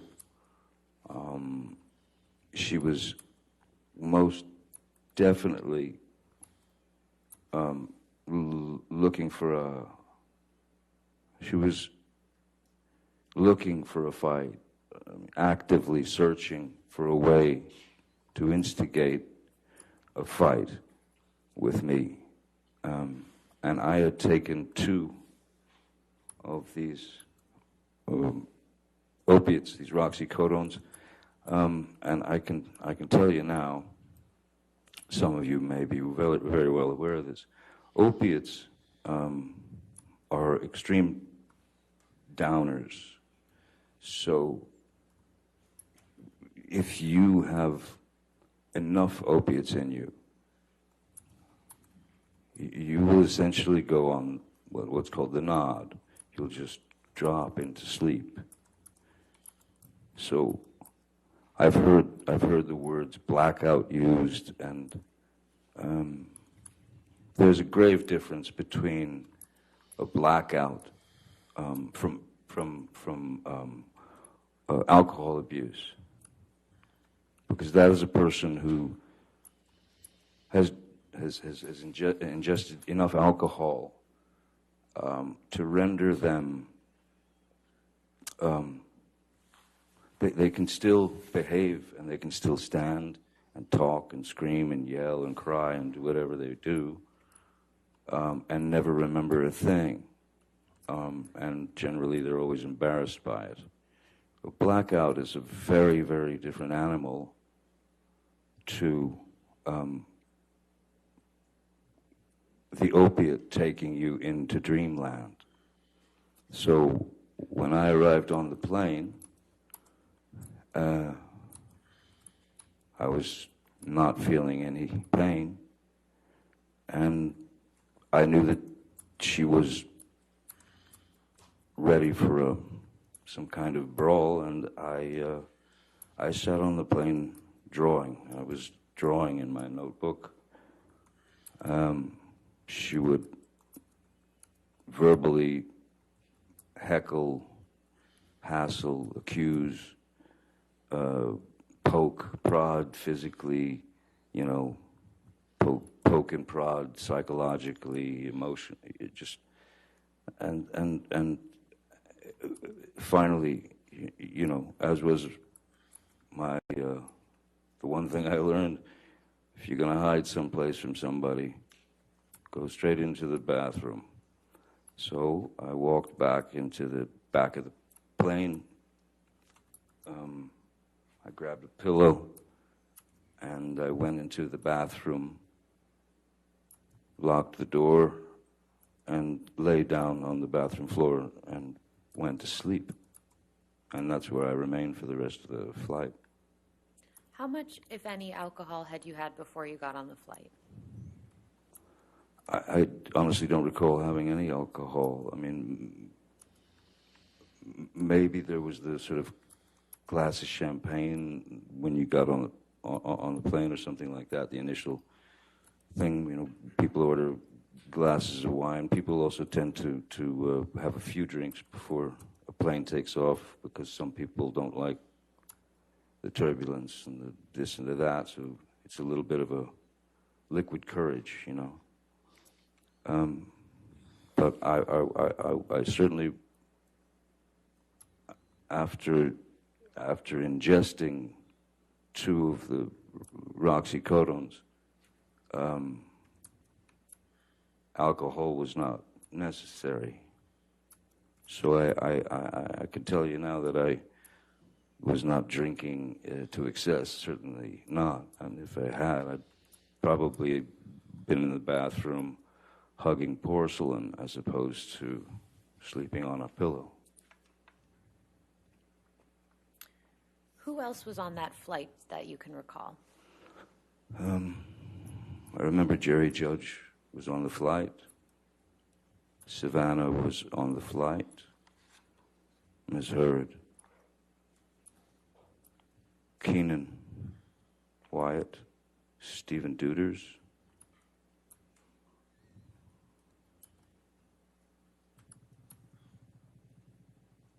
I believe that's it.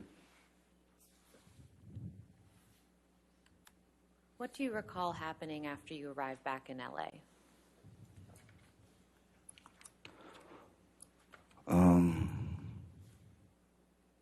Well, generally what would happen when we'd land is everybody'd go their separate ways. There were several cars waiting, so Keenan had his car, and we would get in the car and leave. I mean, do you mean once we got back to,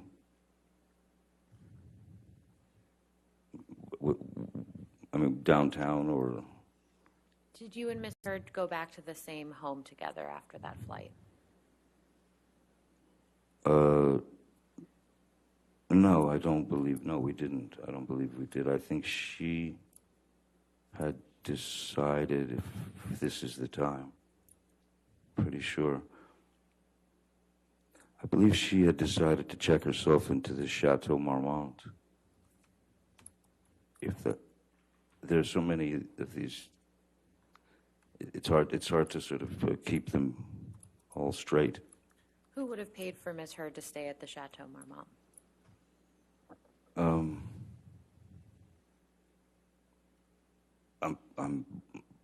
I would have paid for it. If she wanted to go to the Chateau Marmont, I wasn't going to let her pay for it, no matter the circumstances. I wasn't going to let her pay for it because I knew that might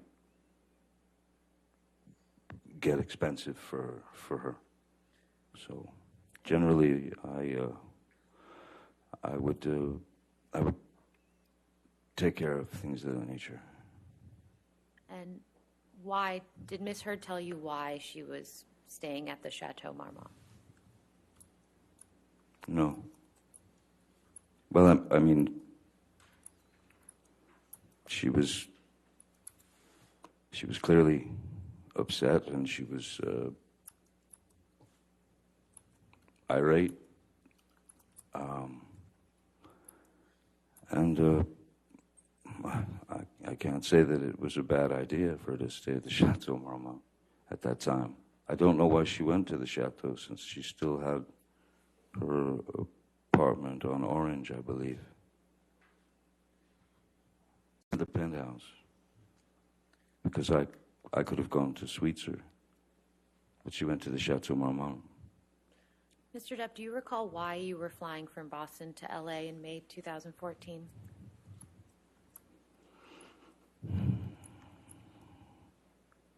I can't remember if it was a break from the film or if I had finished the film. And that was before we went, before I was supposed to go to the island to detox from the opiates. I think Is that I'm about to switch gears, so Okay, if this is a good time for a break. All right. Ladies and gentlemen, we'll go ahead and have our morning recess. Please do not do any outside research and don't talk to anybody about the case, and we'll see you in 15 minutes, okay? Thank you.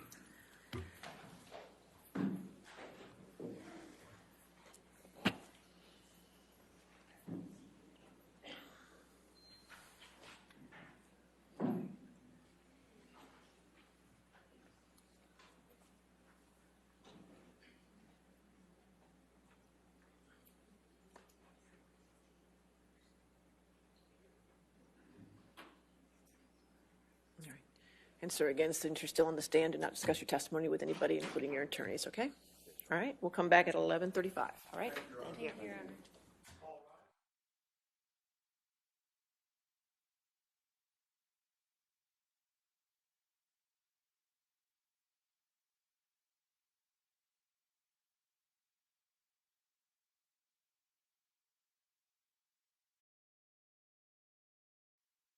Ready for the jury? Okay.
All right, thank you. You can be seated. Thank you.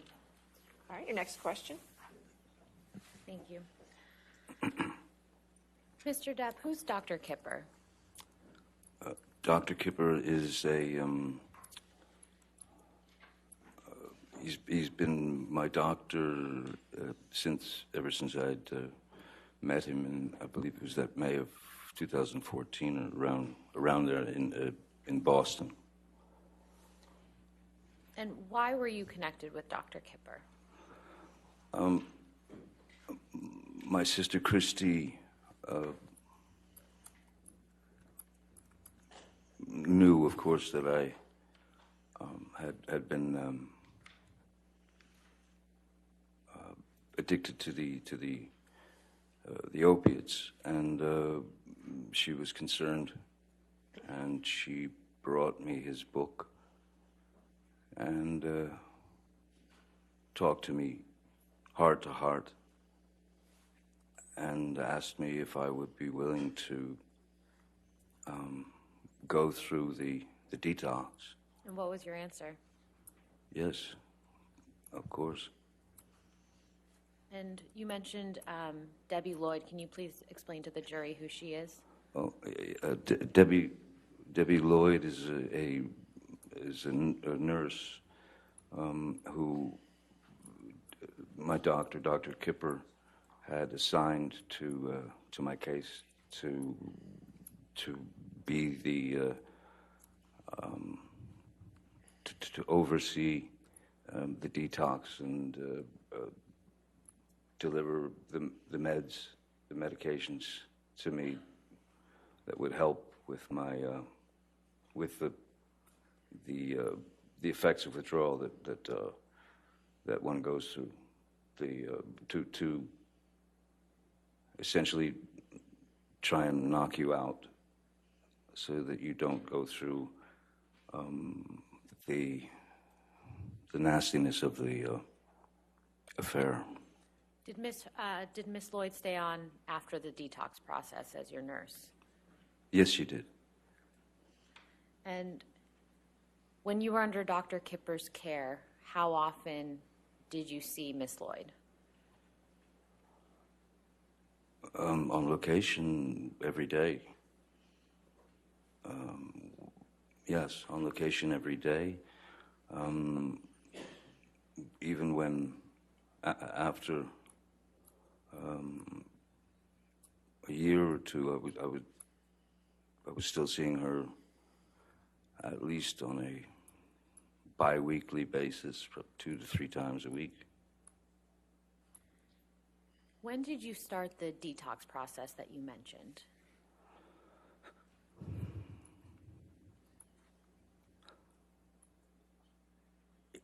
I know that I believe it was in August, July or August of 2015, 14, I cannot remember the year. 14, I guess. And where did you do this detox process?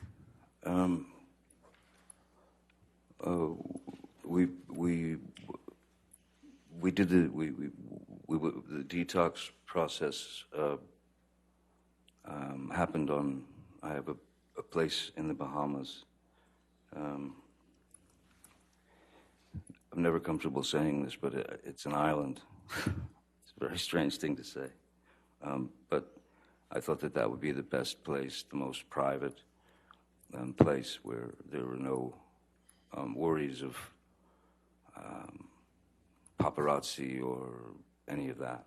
So it was a place where I could literally be, the only place where I can have actual anonymity. So I thought that would be the best place to do it. Who came with you down to the island for the detox?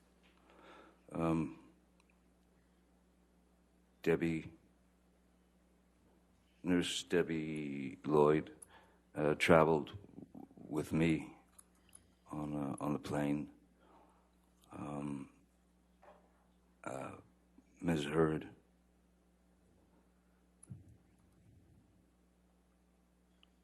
I believe that was it.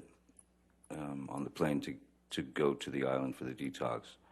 I was not bringing security. I was not bringing assistance. In fact, initially, my sister Christy was going to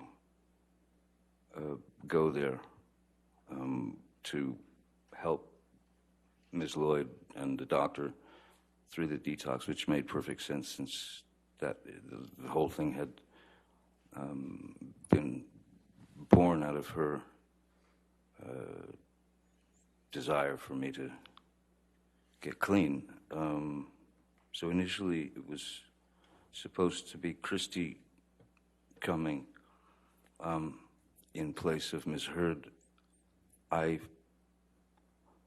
There was a great part of me that was very uncomfortable with Ms. Heard coming along for that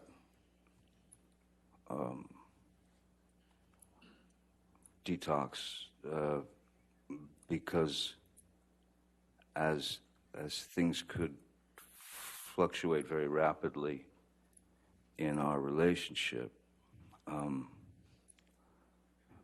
I was wary that those things would come up during what needed to be a very straight detoxification of these substances. And I was well aware that it was not going to be pleasant. I was well aware that I was going to go through quite a bit of physical changes, physical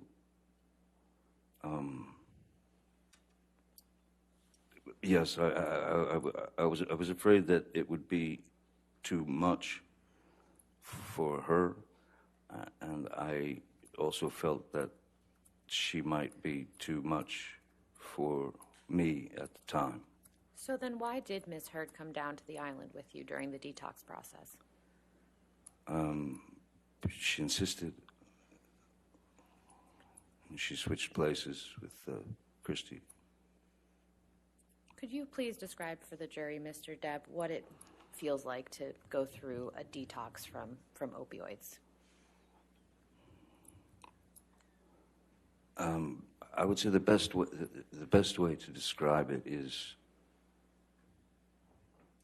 it feels like it feels like the inside of you, the very inside of you, is trying to escape the body. So it's it becomes obviously very physical, and so therefore you'll go into a withdrawal would mean that you would go into you'd have immense cramps in your stomach, your muscles would seize, my body would shake. The pain is like nothing I've ever experienced before. Part of it was, so the best way to explain it, for example, there was a situation that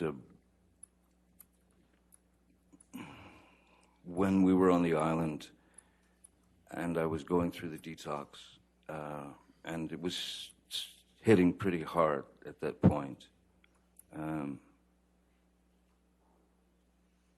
Ms. Heard had made a deal with Nurse Debbie and Dr. Kipper to stay at their end of the island, and that she would administer the drugs to me, administer the medications that I needed to not go into for lack of a better word, these intense, sharp, painful heebie-jeebies. And there was a moment when I could feel my body starting to tense, and I could feel the withdrawals coming on, and they come on quick, and they're not discreet. They go straight for the jugular. I mean, like I said, when your receptors are in full bloom and begging for the substance, the drug, the opiates that my body had become used to, these receptors that were being fed by. There was a moment when it was coming on very fast, and I was sitting on the couch in the little house that we all saw on the island. Miss Heard was at she was in the sort of kitchen area, and she was chopping vegetables, I remember. And I think it was around 2:30 in the afternoon, and the effects of the withdrawals were really coming on. And I said to Miss Heard, I'm going to need the meds now. And she said, she looked at the clock and she said, it's not time. said, no, you don't understand. This is not about clocks and watches and things. I'm going into the ship, and it was visible. And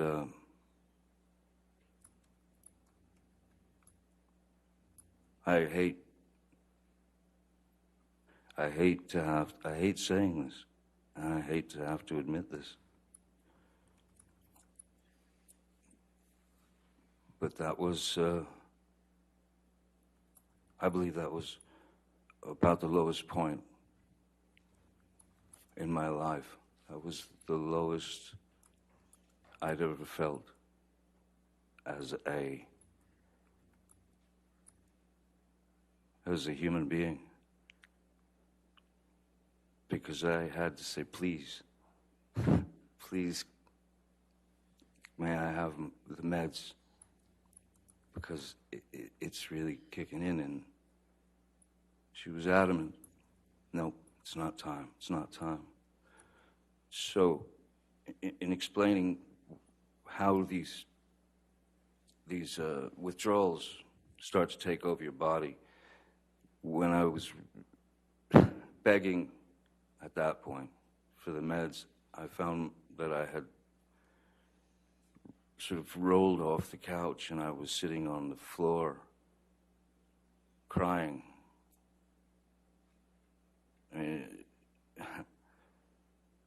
Tears streaming down my face, begging another human being to please give me the meds that will take this away. And she would not. She was adamant that, nope, it's not time, 4 o'clock. So the only thing that one can do in that situation is you have to trick the body. You have to manipulate your body out away from those. Well, you have to trick the body to get away from the receptors. So the only thing that one can do is you go straight to the shower, and you put it on scalding water, and you stand underneath the scalding shower, and essentially you're burning the top, your skin is burning from the heat of the water. And what that would do is it would trick the nerves away from the receptors, because they had an immediate problem that needed to be dealt with, the nerves. So what it does is the scalding shower would reverse those nerve endings, and they would go up to the top of the skin because there was a problem there. So that's how I was able to bypass those withdrawal symptoms at times. It doesn't fully take them away, but what it does is it tricks your body into thinking that there's something going horribly wrong on top. So it keeps them away from the receptors. After that, I had a conversation with Nurse Debbie and with Dr. Kipper, and I said, I don't believe, I told them that she had denied me the meds when I was in need, and then I told them that I don't think that this is going to work here anymore. I think we have to leave the island, and I need to be, she can't be with me while I'm going through the rest of this detoxification. So I told them we should leave the island. I asked them if they understood what I was doing, and they did. So we went back to Los Angeles, and then I asked Miss Heard if she would please allow me 5 days, 7 days, whatever it took to get finished with the rest of this horrific detox and the pain. Did Ms. Heard give you that time?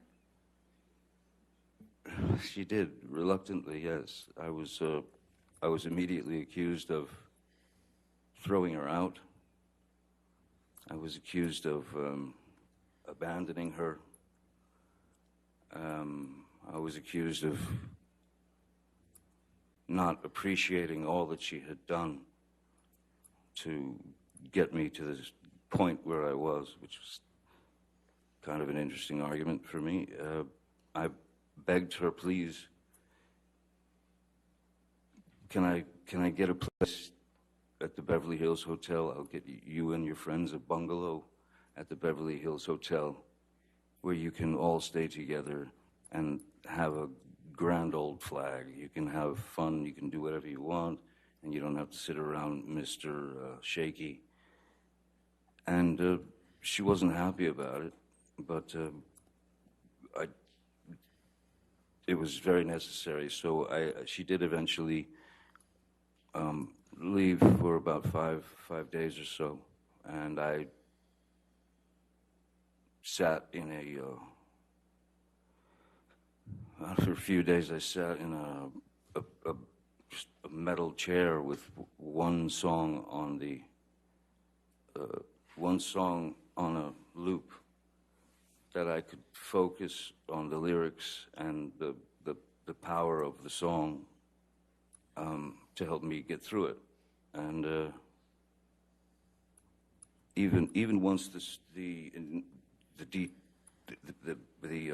effects, started to go away, that is the pain, I was still in this, something strange that happens. You feel electricity in your body. You feel this electric, very foreign, and you're just sitting there like going through it. And I didn't understand what the electricity was until probably, and this lasted for, the electricity, that feeling lasted for a month, 2 months. And I finally realized at a certain point what that electricity was. And I was feeling, that's what it was. I was actually feeling without the aid of the drug, without the aid of any drugs. I mean, I had refused with Dr. Kipper and Nurse Debbie and Amber at the table before she left for the hotel with her friends. I had refused to continue taking the phenobarbital and the lithium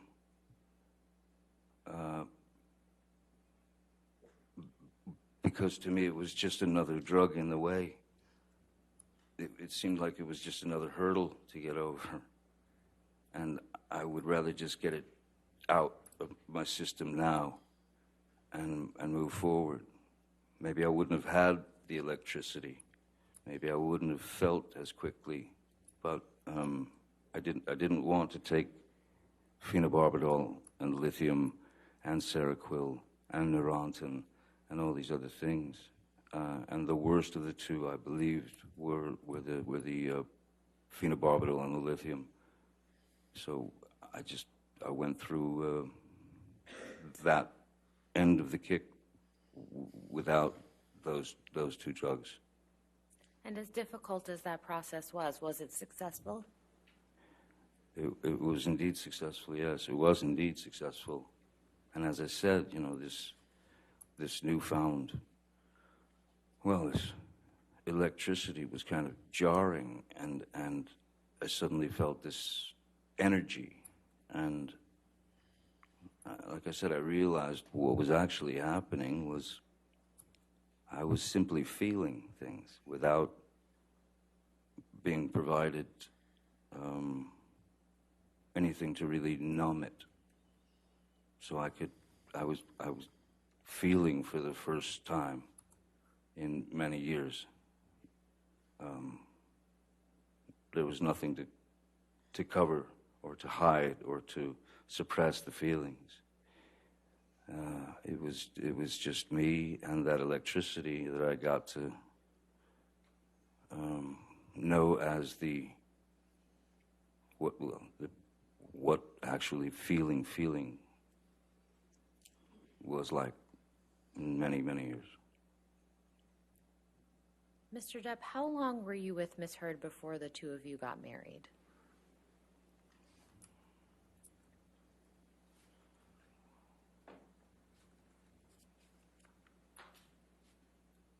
Um, 4 years? 4 years maybe, was it? I don't 2012 or 13 to 2000, we were married in February 3rd, I believe, 2016. And where was that wedding? Excuse me. That,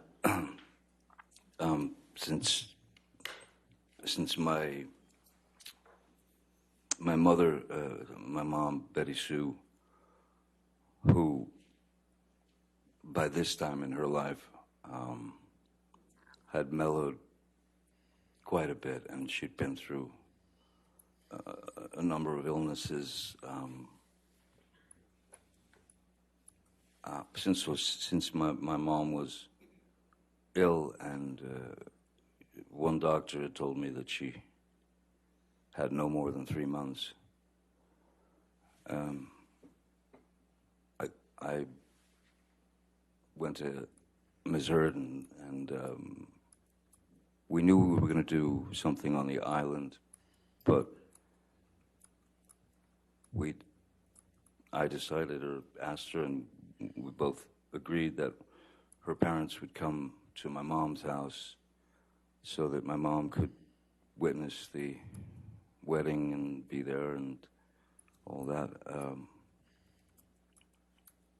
So yeah, we held it at my mom's house for that reason. So there was my children were there, Ms. Heard's family and friends, and so that was, yes, February 3rd, 2016.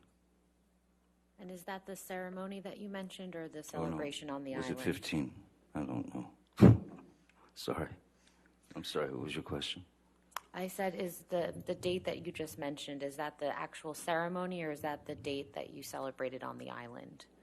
No, the actual ceremony, the actual wedding that goes down on paper, it was February 3rd at my mom's, at Betty Sue's house, and then we all immediately left for the island for the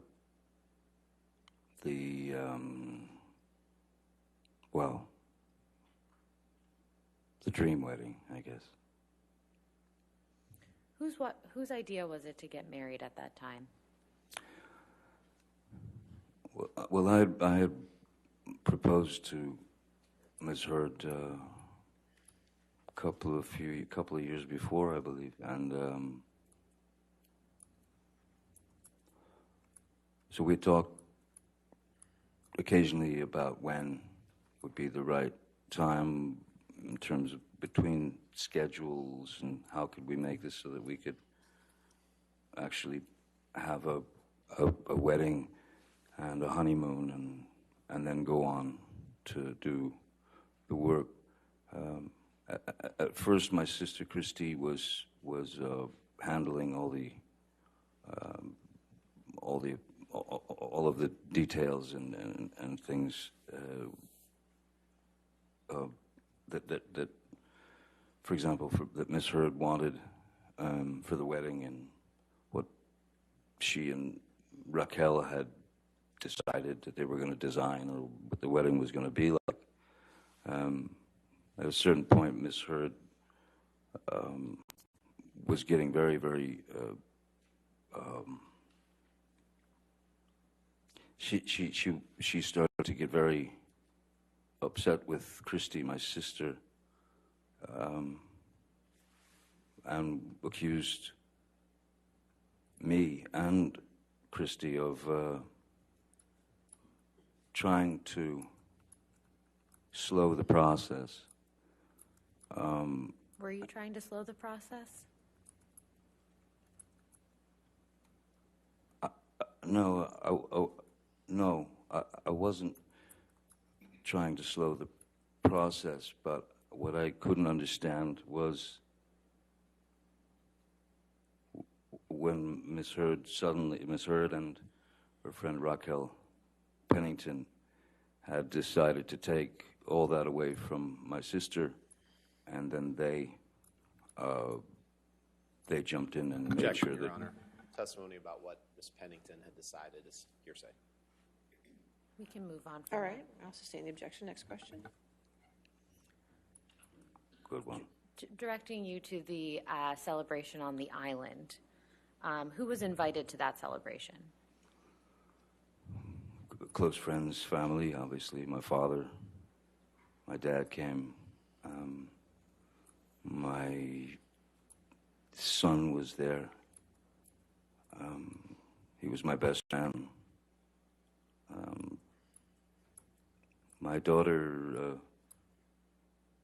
Lily Rose, did not come to the wedding. She and Miss Heard were not on particularly great terms for several reasons. There were a number of Miss Heard's friends and her family. So I'd say all in all, maybe there were, seems like there could have been no more than 20 people, 25 people, maybe. Was there any alcohol served at the wedding? Yes, there was alcohol served at the wedding. There was champagne. There was all the accoutrements, and then yes. And was anyone ingesting any illegal drugs at the wedding? Yes. And who was doing that? Well, there was a schedule that was written out and printed out and sent out, so that everyone would know exactly the time that everything would happen, and on that sheet, the schedule, there was like some kind of rehearsal type thing. There was also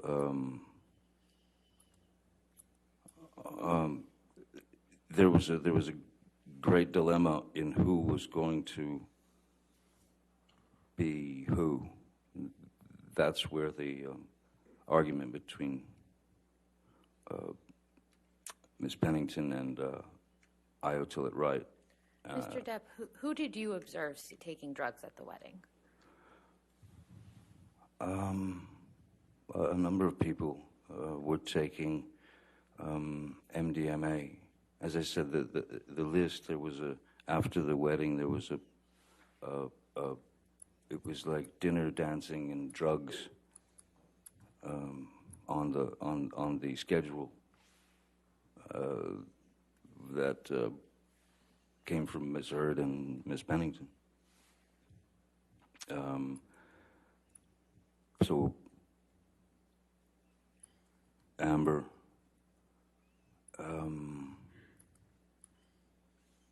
Raquel, a couple of friends of mine, Savannah, her assistant,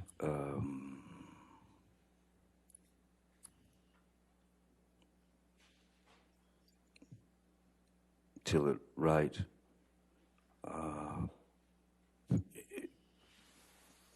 all of her all of her gang were all partaking of the MDMA. What if any what if any drugs did you take that day? Again, to be honest with you, I mean, I don't know how much MDMA they had, but for me, that was, for me to have taken MDMA would have been a waste of the drug. If you understand what I mean, it would have been essentially taking someone else's high, because it wouldn't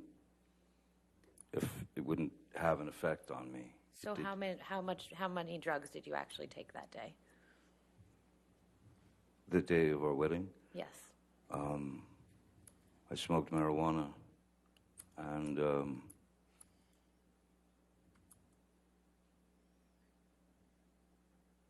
I don't remember drinking. I don't remember that I was drinking then. This was right. This was right before she was going to London to do,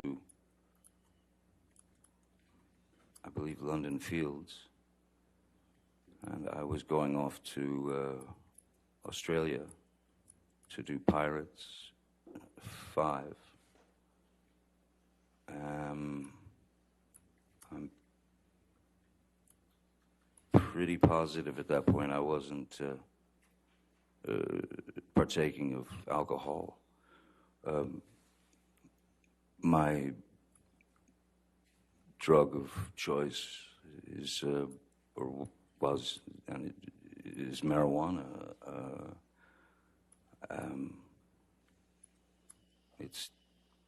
That's all that was fine for me. So dipping into a little tiny baggie of, licking your finger and dipping into a little tiny communal bag of MDMA, it was pointless for me. When you and Miss Heard got married, did you have a prenuptial agreement in place? No, we did not, no. And why not?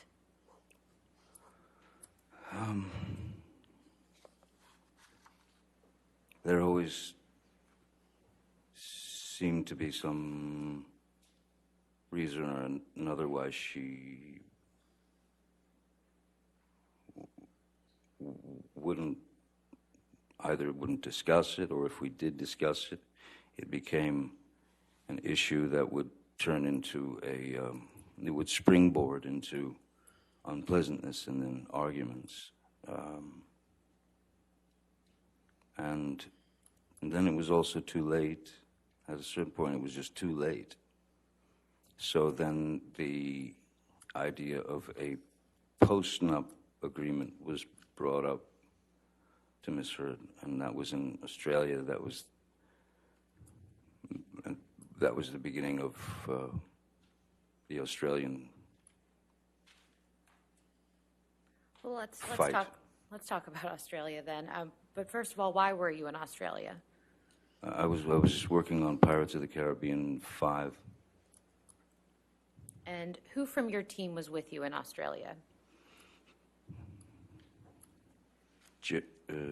Jerry Judge, Malcolm Connolly, Nathan Holmes, Stephen Duders, Keenan Wyatt.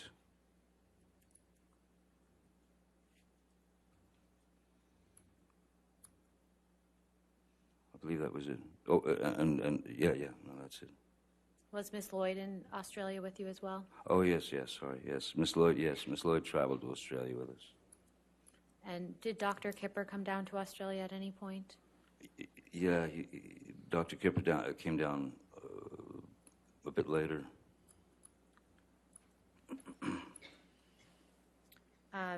Mr. Wyatt testified yesterday that he observed you have a meeting with Sean Bailey in Australia. Do you remember that? Yes. And could you please tell the jury who Sean Bailey is?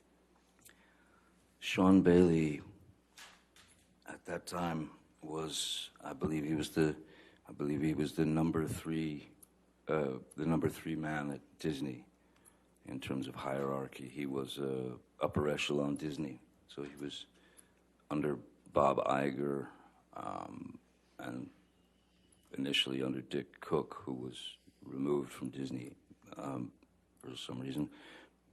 So yes, he was number three man at Disney.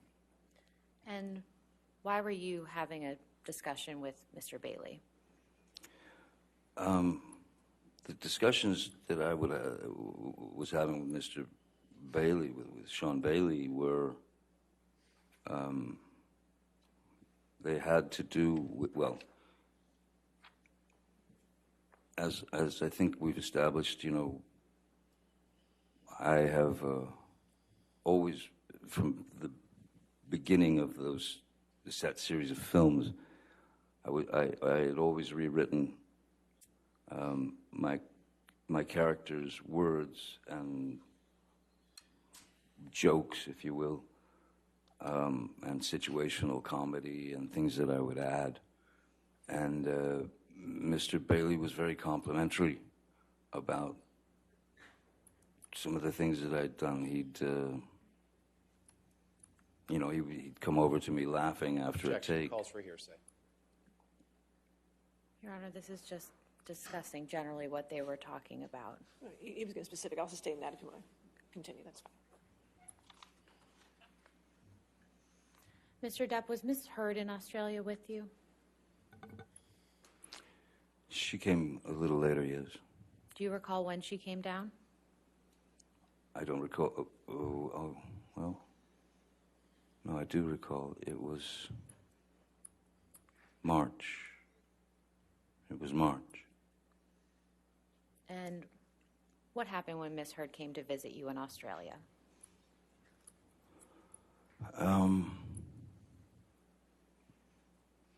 Ms. Heard was upset because, as I stated earlier, as it was too late for a prenup agreement, there was discussion of post-nup agreement. And I had called my lawyer at the time and asked him if he could have one of his lawyers sit down with Ms. Heard and give her a basic rundown of what a postnuptial agreement meant, and I was told that they showed her. Objection. Hearsay.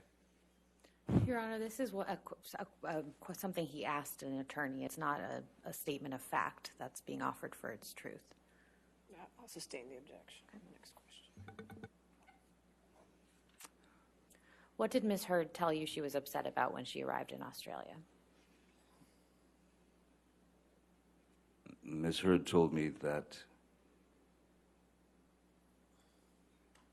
the attorney that she met with was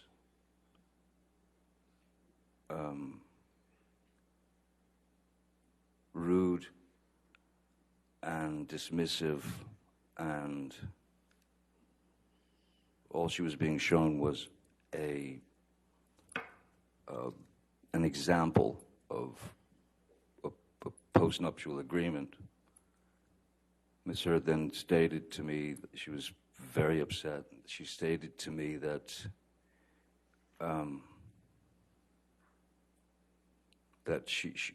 what she had said was, she said to the lawyer, the woman, that this Johnny can't. He must not. He doesn't know about this. He's never seen. He doesn't know that this is what this is. No way he would agree to this. And what Ms. Heard then expressed to me was that the lawyer, the woman, had laughed at her and said, "Oh, he knows. Yes, he knows everything." Which sent her into a tailspin. So by the time she arrived in Australia, that was sunk very deep into her her psyche. I mean, so much so that what really surprised me was that she kept saying, "I'm not even in your will. I'm not even in your will." I thought that was an odd thing to say.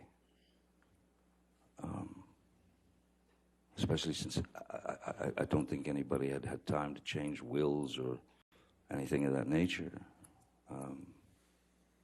So those things just didn't, it felt wrong. And she could not let go of the fact that I was in on this post-nup agreement and that I was trying to trick her into essentially getting nothing if something were to happen. And how did you respond to Ms. Heard? So I just told her those were not my intentions, you know.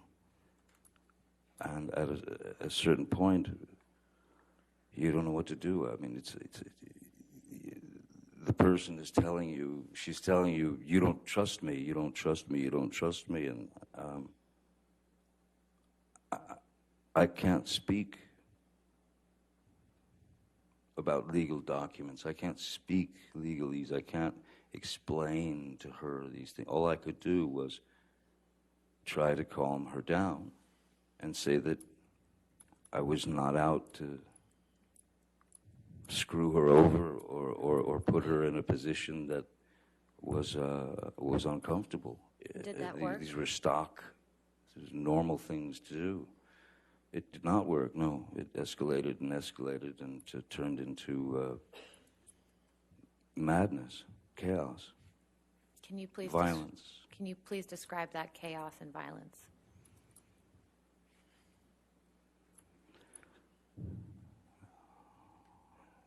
Yes, she was irate. She was irate and she was possessed.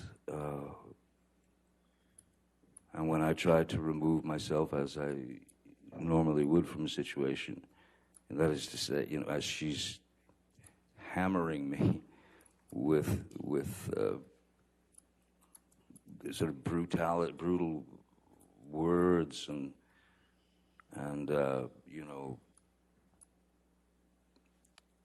you know, I don't, pardon my language, but I remember that it wasn't nice sort of being called an ass kisser to lawyers or a pussy that didn't fight for her or stand up for her.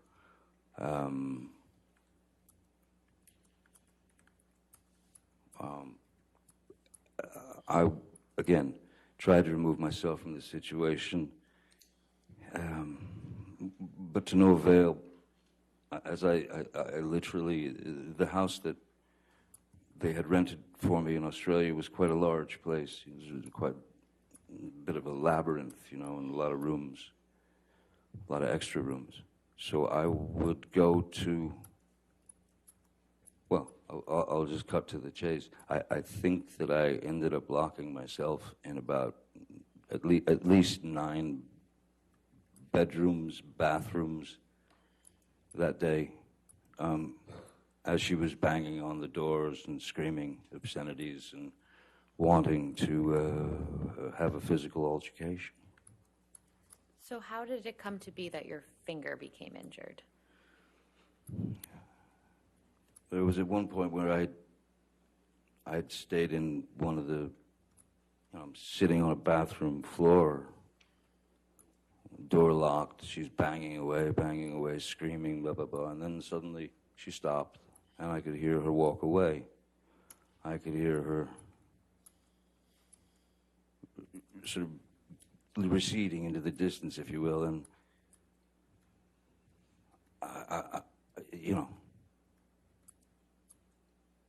yes, yes, it became very emotional because you can't win for losing.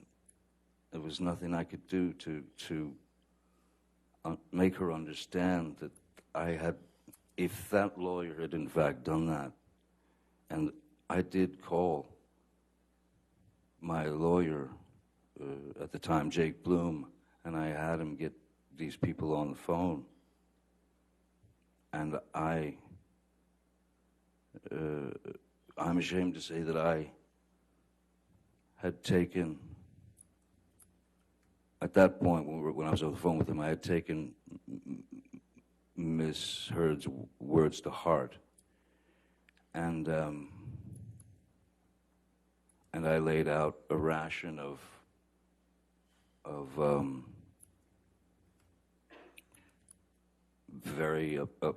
I was very upset that she was pushed to that limit because I had believed it. In fact, none of it had happened. So it was all getting too crazy.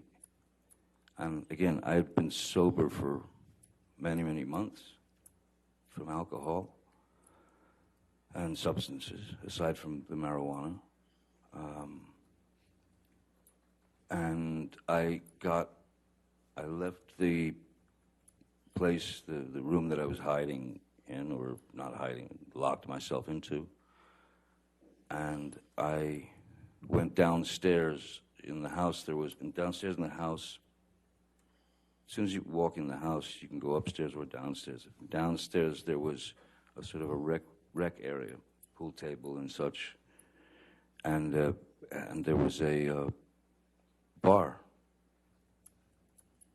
And I was a mess. I was a wreck. I was shaking, and I just didn't understand why all this was happening. So I went behind the bar.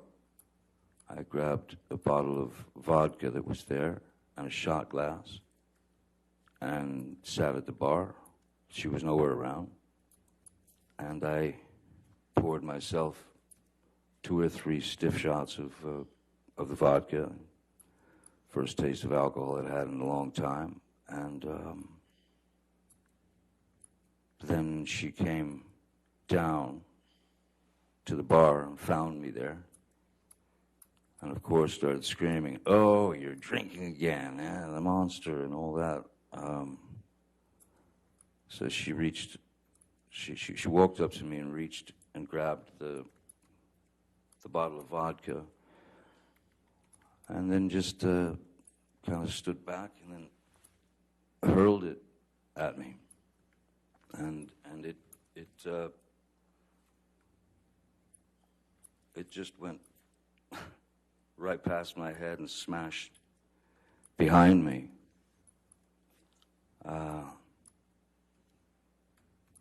So I stood up and I walked behind the bar, and there was a larger bottle of vodka, the kind with the handle, on it. I grabbed that and I went and I sat in my seat again. I opened the bottle and I poured myself a shot and drank it. Miss Heard was flinging insults left, right, and center, and she then grabbed that bottle and threw that at me. And the way that the bar was situated and where Miss Heard was, so if I could show you, so if this is the bar where the glass was and the bottles, if this was the bar and I'm sitting here like this, she would grab the bottle and she would go there. She went there. And so I was leaning like this in the chair, looking at her. First bottle went, then got the other bottle, shot, takes the second bottle, which was the larger one. I'm in this position again, and my hand is on the edge of the bar, like that, you know, leaning over, the fingers like that, and she threw the large bottle, and it made contact and shattered everywhere. And I honestly didn't feel the pain at first at all. I felt no pain whatsoever. What I felt was, I felt heat. I felt heat, and I felt as if something were dripping down my hand, you know. And then I looked down and realized that the tip of my finger had been severed, and I was looking directly at my bones sticking out, and the meaty portion of the inside of your finger, and blood was just pouring out. And at that point, I think that I went into some sort of,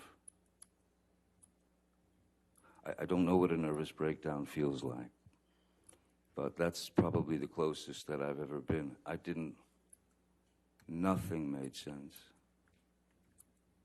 And I knew in my mind and in my heart, this is not life. This is not life. No one should have to go through this. And as I said, this feeling of nervous, being in the middle of some sort of nervous breakdown, I started to write with my blood, in my own blood, on the walls,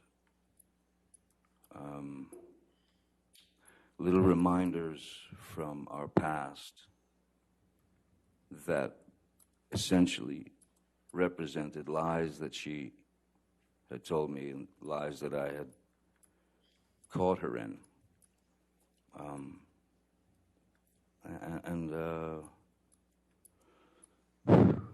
And then the next thing, you know,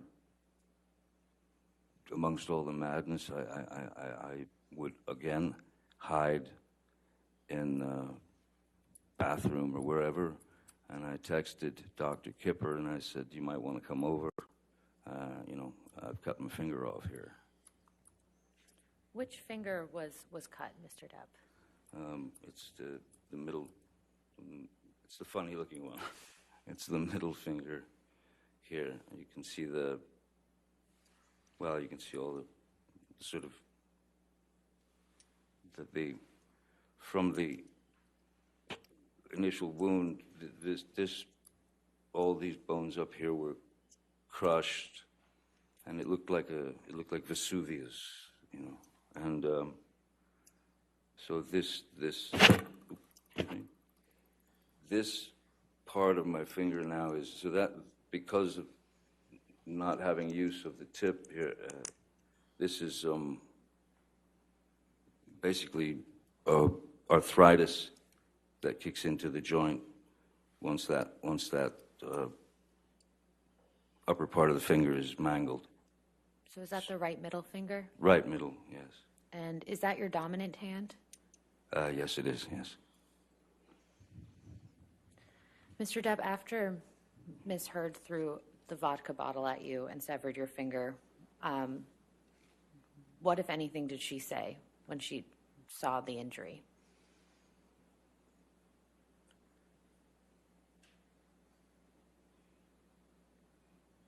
I don't recall anything, but just it was almost like white noise, just someone yelling. It was just a high-pitched, constant attack of insults. It was just jumbled words to me in a very high frequency, and I was in a bit of shock, you know.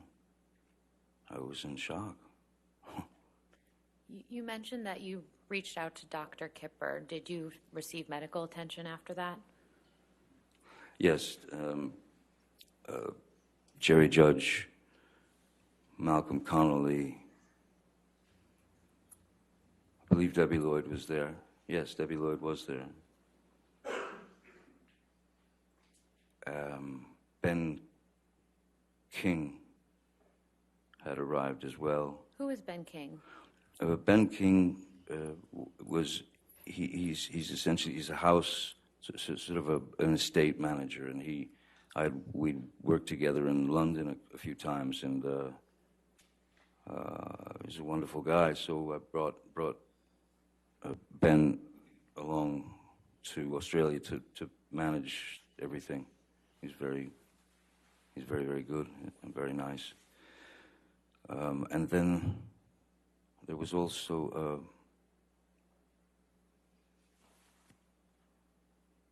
I mentioned Malcolm and Jerry. Yeah, they were there as well. Which, if any, of the medical professionals that you saw that day did you tell what happened to your finger?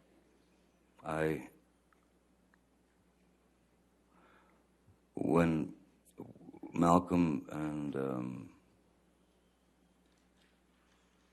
Dr. Kipper, when they took me to, first we went to Malcolm's apartment where he was staying while we were shooting the film, and tried to clean my hand because I had worked the day before, and obviously when you're playing pirate, Captain Jack or whatever,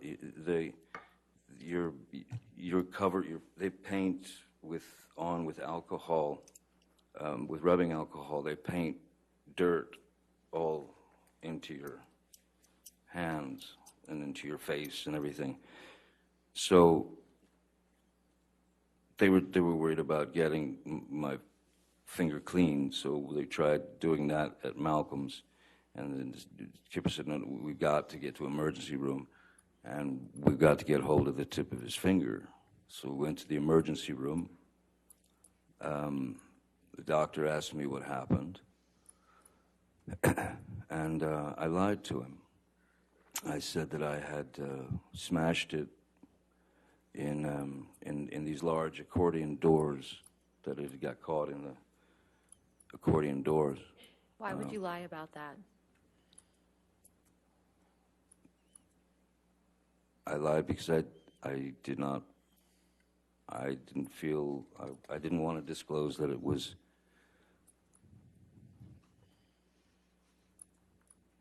what it was. I didn't want to disclose that it had been.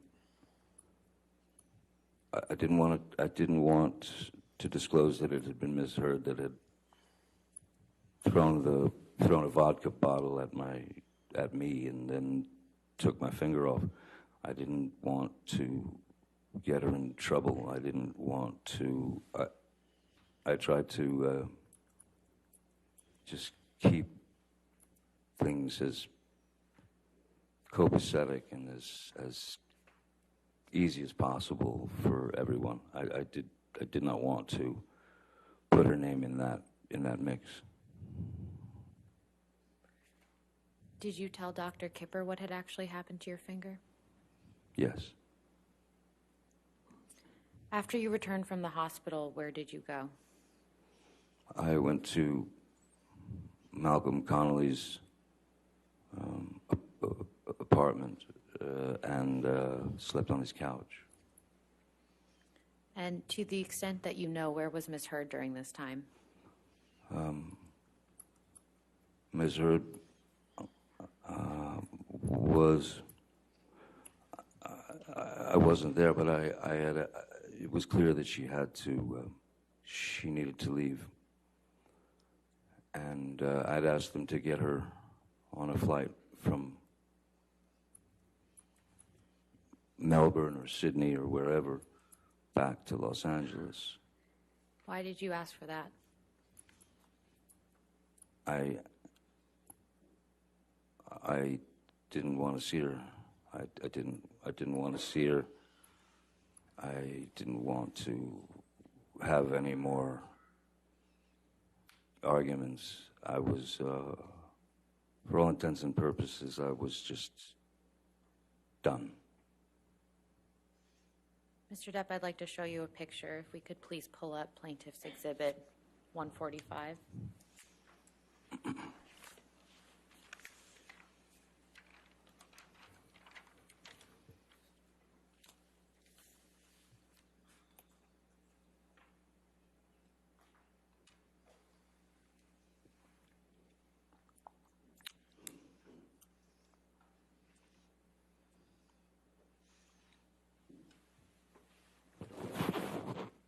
Mr. Depp, what is this a picture of?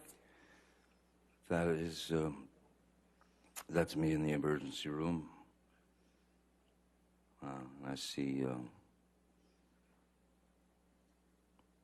a detail that I'd forgotten, which is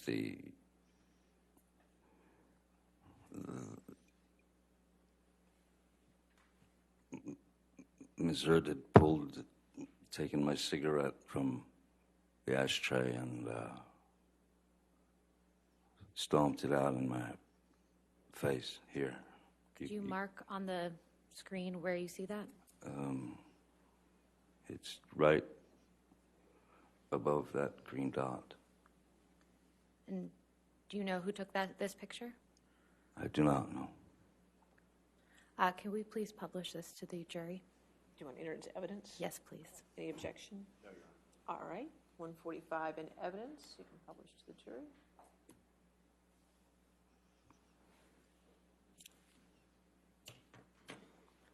And so, Mr. Depp, now that the jury can see the photograph, can you again explain what that green dot is identifying? Just above the, well, just above the green dot is a wound from Ms. Heard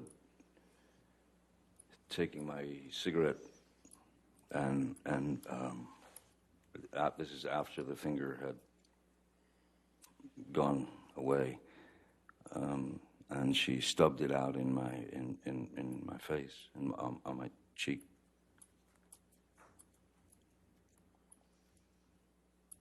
So that's the result of that. If we could please take this down, and I'd like to show you, Mr. Depp, Plaintiff's Exhibit 144.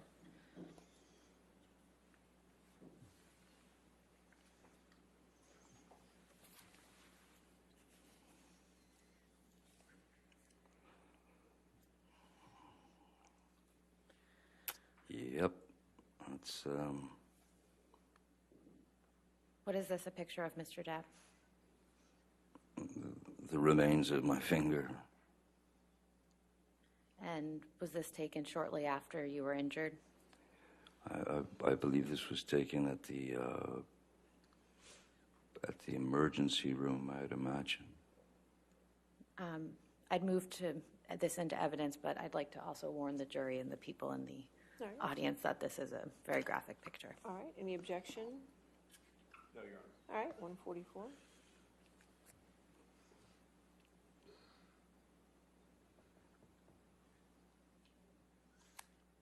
We can take this down. Thank you.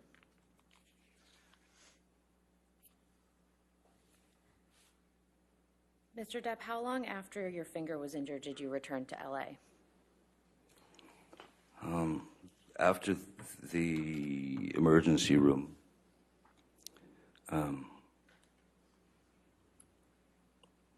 the following day, I was sent to they'd found a surgeon in Australia, so that I could go. They wanted me to take have X-rays taken and all that. So we went to that doctor, the finger surgeon, and he asked me what happened to my finger, and I again lied, and I stuck to the story that it was smashed in an accordion, a large accordion door. And he looked at me as if I were lying. And the next thing I heard was, "Sir, that is a wound of velocity." And Your Honor, this is a communication in the context of medical treatment. I'll sustain the objection. Moving on. So Mr. Depp, this was a surgeon you saw in Australia. yes, When did you return to Los Angeles after seeing that surgeon? I believe it was probably the next day, where it might have been Kipper or someone who had hooked me up with a wonderful, a great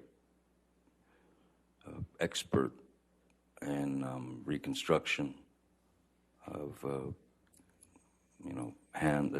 hands, fingers, digits, whatever. So I went to see the surgeon, and we prepped for surgery, pretty quickly. And what type of surgery did you have on your finger?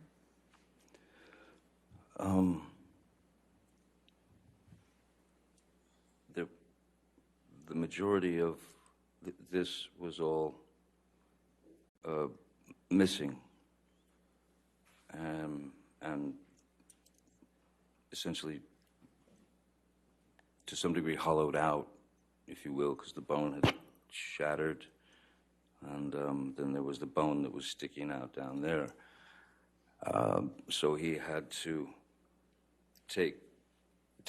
do a skin graft from this part of my hand, and graft it onto my finger to give me a finger again.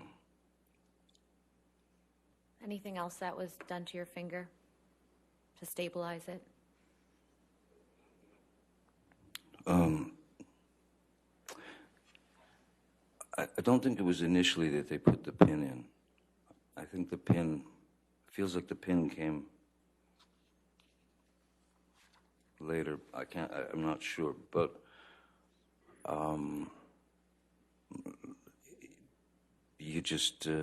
I had to go after the surgery. It was bandaged up, and they give you all kinds of things on what to do, what not to do, keep it elevated or this or that, and I just walked away with a very large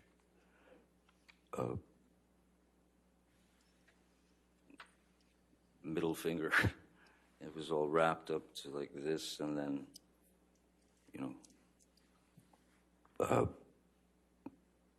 medicated. They've given me shots in there and such. How long did you wear that bandage that you just described? Well, the bandage was from the time of the surgery all the way through the remainder of finishing Pirates of the Caribbean, which was, I think I finished, the injury took place in March. Finished Pirates of the Caribbean 5, I believe, in August, beginning of August, end of July. So there was a bandage on it the whole time. What I had to do was where, because of, there's a special effects trick that they had planned. Basically, whatever bandage I had on, as long as they could, they would put more, little green dots, for example, on the splint and the finger and all that, and the bandages, so that in post-production they could use what's called computer-generated imagery, CGI, to erase the bandage and replace it with a normal finger. That's how we finished the film.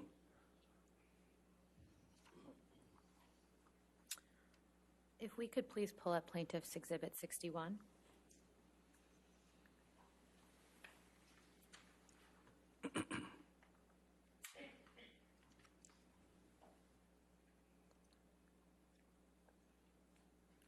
And if we could scroll to the second picture, or third. Can you keep going? One more, please. Another. Sorry, this is a series of pictures, and to spare everyone, I don't think I'll show you the immediate injury again. This was one right here. Thank you. Mr. Depp, do you recognize this picture? Yes, I do. And what's reflected in this picture? This was taken in the surgeon's office. Where I'd go in, well, I had to go in every few days to have it checked out for infections and such. And so the finger, non-finger, was wrapped quite heavily, and there was this medicated, kind of greasy medicated thing on top of the wound itself. And this, I believe, seems like when the pin was in here, and the wrapping is, the bandage is, well, I had my choice, and I thought, well, may as well take the kiddie bandages, dinosaurs and hearts and unicorns. As I said, at least have some humor to deflect the pain. Your Honor, I'd like to move Plaintiff's Exhibit 61 into evidence. Do you want the whole exhibit or just this picture? If we could publish the whole exhibit. You want the whole picture, the Yes. whole exhibit in? Any objection to 61? No, Your Honor. All right, 61, but you just want to publish this part of 61? Yes. Okay, thank you.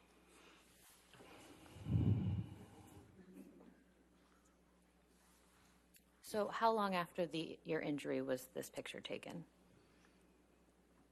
After the initial injury, Yes. I'd say no more than, it would seem to me, no more than 5 days, a week. And how long was this bandage on your hand for? Well, I was wearing bandages all the way up until I finished the film, and then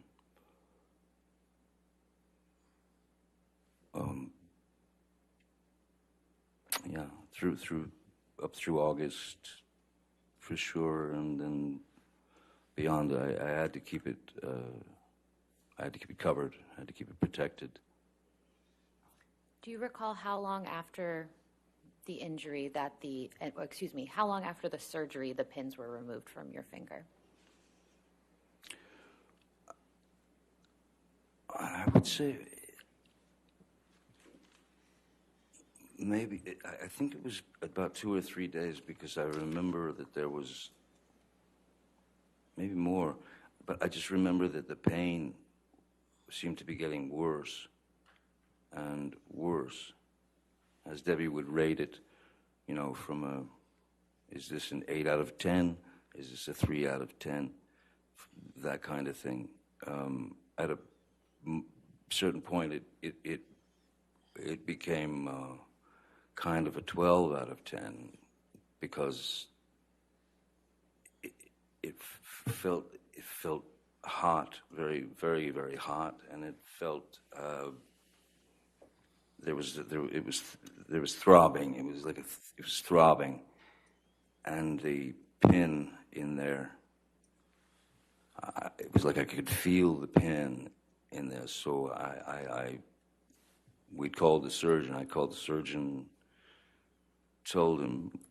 Actually, I think it might have been Debbie Lloyd. Actually, called, but I knew I had to see the surgeon again because something felt very wrong, and I went there, and he removed all the bandages, and he found that that my finger was indeed infected, and that I had contracted MRSA, MRSA, which is like I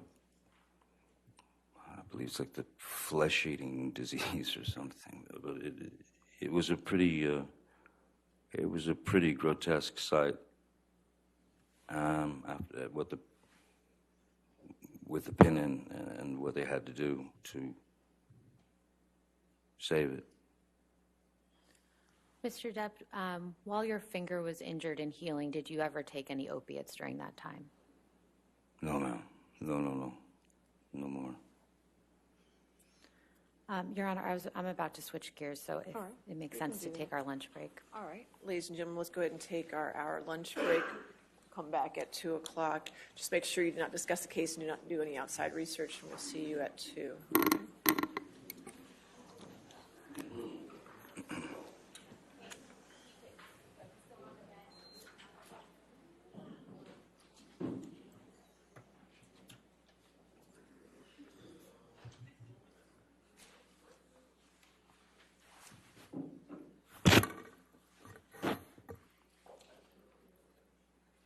And again, sir, since you're still testifying, you cannot discuss your testimony with your attorneys or with anybody else, okay? All right. See everybody at 2? All right, thank you. Thank you.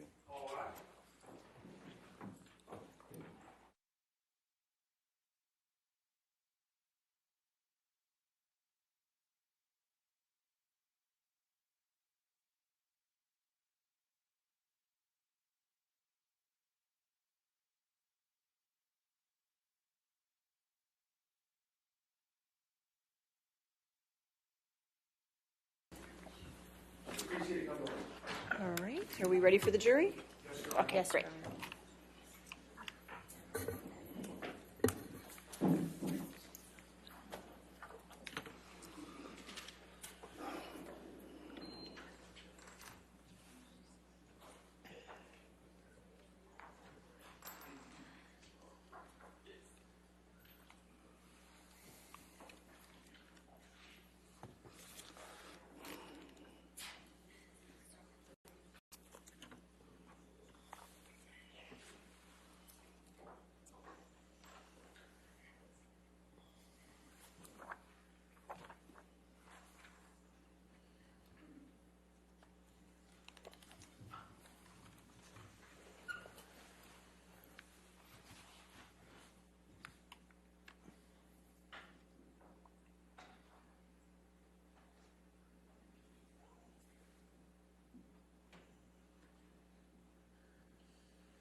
All right, thank you. Be seated. All right, your next question. Thank you. Mr. Depp, I'd like to show you a document that's been marked as Plaintiff's Exhibit 146, and I believe this was entered into evidence previously. So if we could publish it to the jury as well, please.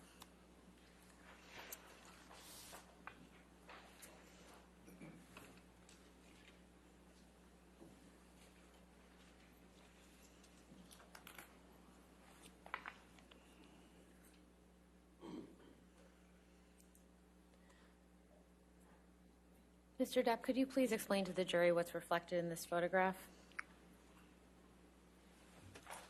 I believe that's, well, it's definitely me. After receiving kind of a roundhouse punch from Ms. Heard, I believe that this is, it's March.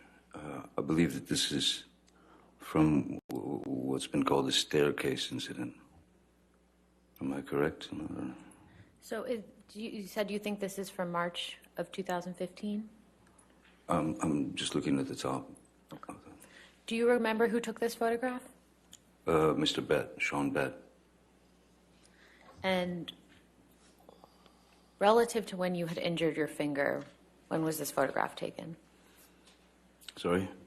Relative to when you had injured your finger in Australia, when was this photograph taken?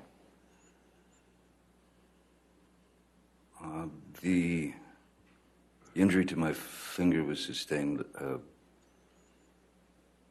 I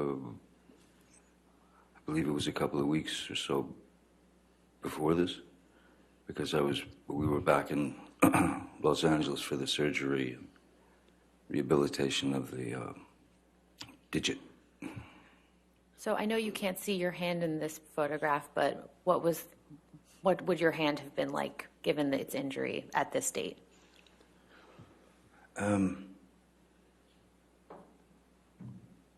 Well, it was still a very it was a very fresh wound. When that amount of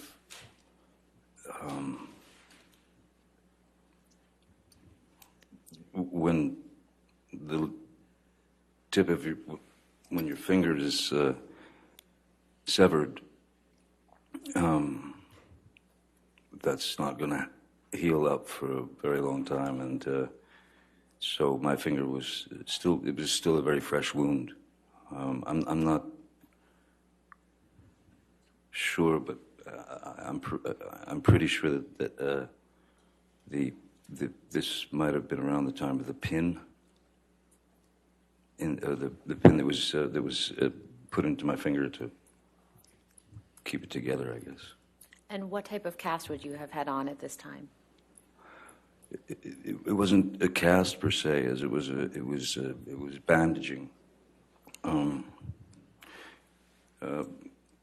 the bandage was out to sort of here, that was extra padding for the tip of the finger protection, and also because of the pin that was in there.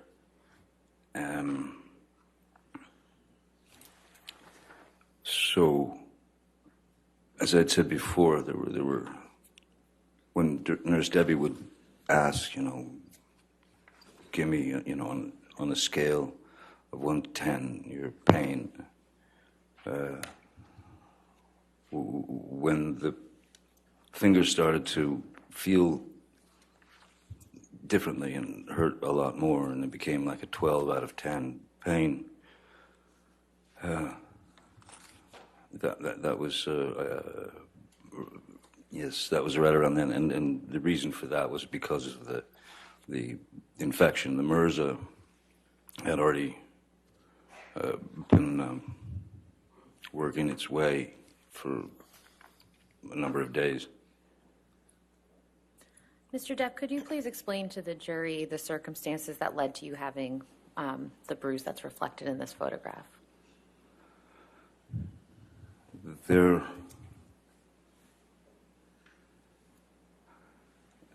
was another confrontation, another argument about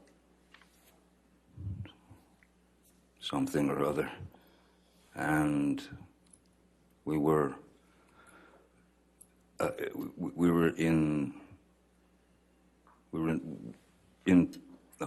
penthouse 5 area, which was where Ms. Heard had her office at the top of the stairs. And so the stairs came down, and then there was a landing, and then another set of stairs went down the opposite direction. And this took place on the landing, where she was coming out, trying to get to me, trying to hit me, trying to do anything she could, and then Whitney, her sister, was there, who stepped in the way. And interesting thing that was interesting now is that Whitney stepped in front of Amber and was facing Amber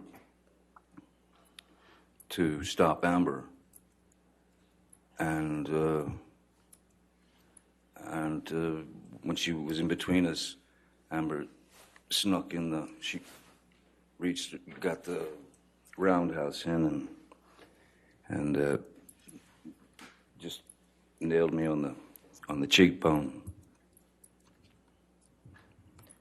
Do you recall what Ms. Heard was upset about at this time? I do not. I really don't. And was anyone else in the in Penthouse 5 with you and Whitney and Ms. Heard? By that time, Mr. McGivern had been called. I believe that actually Debbie, as I remember, Debbie Lloyd was at the front door of Penthouse 5, standing by the door. Mr. McGivern was kind of at the bottom of the last group of stairs. And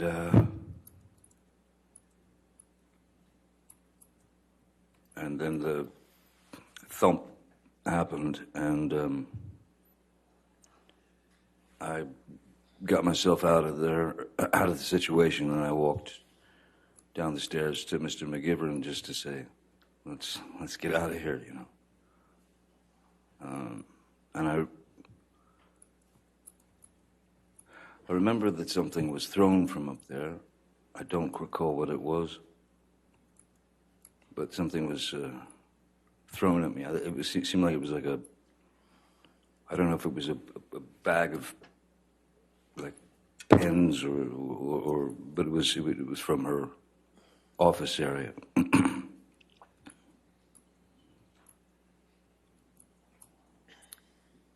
If we could please pull up Plaintiff's Exhibit 343.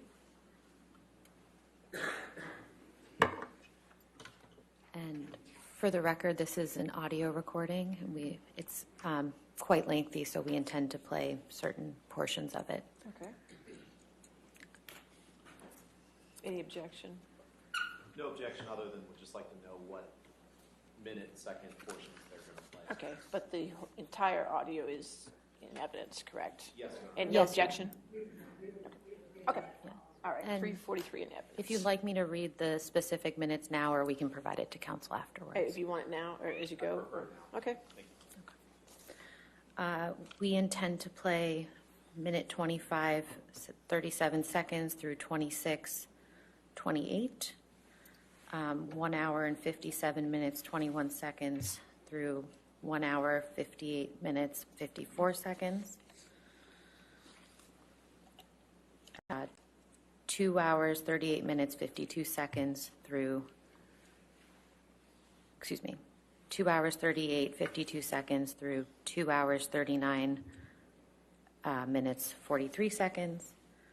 And then 2 hours, 46 minutes, 1 second through 2 hours, 47 minutes, 20 seconds. Those are 4 clips. Okay. Thank you. You want to publish that to the jury? It doesn't matter. It's just audio. It doesn't matter.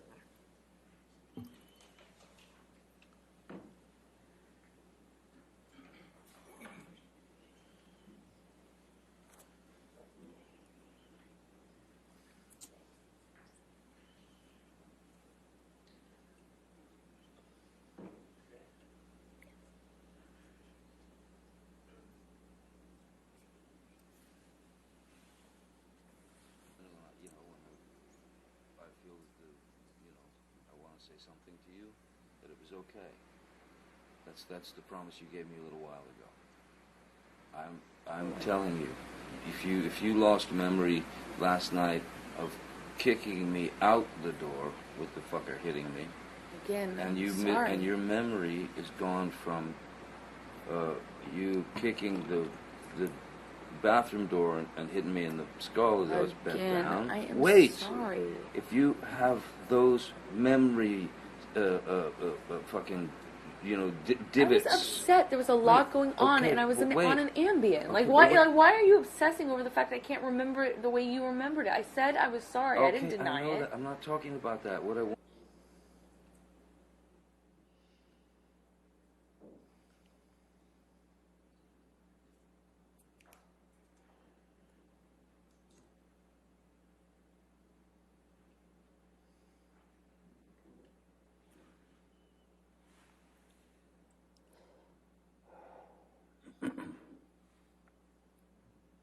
Not, it's not to get you mad. It's not to get. It's just to get out of a bad situation while it's happening before it gets worse. In Australia, when we had the big fight where I lost the tip of my finger, at least 5 bathrooms and 2 bedrooms I went to avoid talking to me. To To avoid escape working it out. That's to the escape problem. the fight. You don't escape the fight. You escape the solution. No. You escape the solution. No. You escape figuring it out. We cannot work it out if you run away to the bathroom every time. Listen to me. Listen to me. A boxer can't go 12 rounds without a fucking minute break. I'm not giving you a minute break. You do it at minute 3 at the beginning of an argument. No. There are rounds, man. And when it gets too fucking hairy, the ref splits them apart or whatever. But all I'm saying is, you can't have a solution if the argument just keeps mounting and mounting and mounting and mounting. I fucking go into the bathroom and sit on the floor. Bam, bam, bam, here you come. I come out. Fight, crazy, escalated. I split again, I go to another fucking bathroom or a bedroom or something. Knock, knock, knock, bang, bang, bang. You kept coming to get me.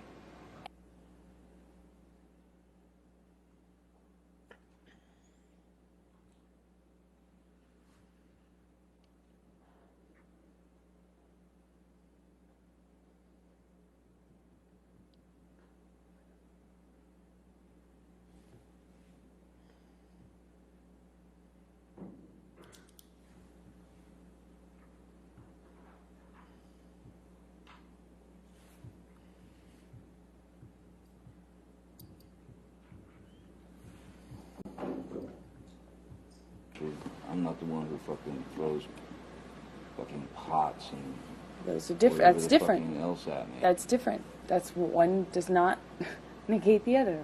That's irrelevant. It's a complete non sequitur. Just because I've thrown pots and pans does not mean that you come and knock on the door. Just because there are vases does not mean that you come and knock on the door. Really, I should just let you throw.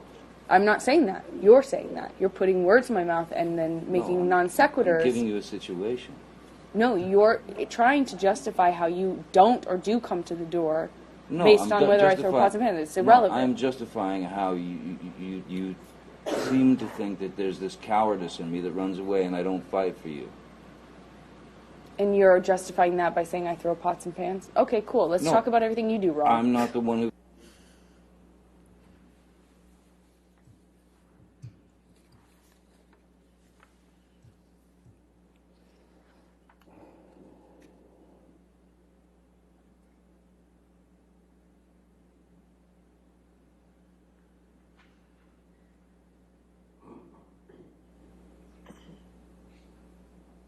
I said to Travis, I said to you, hey, tell Travis what just happened. Oh, you told me to do it.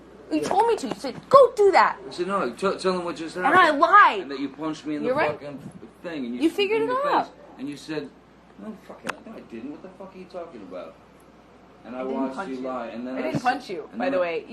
I'm sorry that I didn't never hit you across the face and a proper slap, but I was hitting you. It was not punching you. Babe, you're not punched.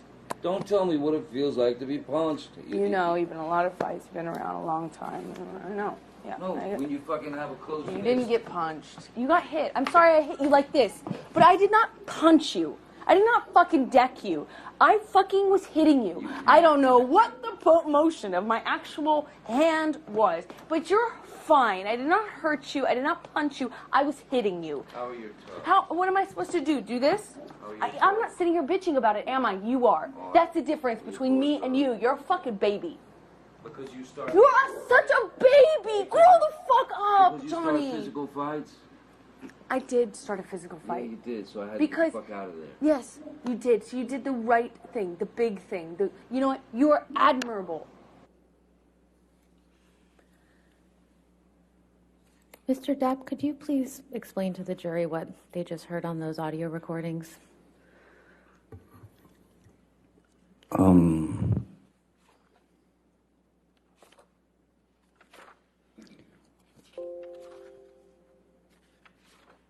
What was displayed on the audio recordings was very much the tone and the aggression and the attitude and the need for a fight from Ms. Heard. That was, I don't know if that was some need for attention, but I don't. That was a sound that I had gotten very used to. The squabbling, the raising of the voice to essentially excommunicate anything that I had to say about the situation. But then, and I do remember that incident. I believe that's from the when I was in the bathroom, and I was in fact taking a shower, and this was in penthouse 3, and she came banging on the door, banging on the door, banging on the door. I didn't answer. I was in the shower. I couldn't deal with it. I didn't want to deal with any more of that sarcastic, demeaning, aggressive, violent, toxic spew. And so I was taking a shower and I didn't want to answer the door. She kept banging. And then I finally got out of the shower and I opened the bathroom door about just that much, just so I could have a good hold on the door in case she tried to burst in. And I was right, she did. Bathroom doors go in. She was pushing all her weight on the door, trying to get in. And I was pushing back because I didn't want to let her in, because I obviously didn't want the confrontation. She was not in the best of moods, you can hear. So when I was pushing the bathroom door, trying to close it, and was almost closed, she suddenly kind of yelped in pain. And she screamed out, "Ow, my toes or my foot or something." And so in that second, I thought possibly her foot had gotten caught under the door, which would of course, not feel great on the foot or the toes, so I thought she was maybe injured. So I knelt down to have a look. The door was still, it was still pretty well about that much open. And when I knelt down on my hands and knees to look at her foot to see the injury, she kicked the bathroom door into my head.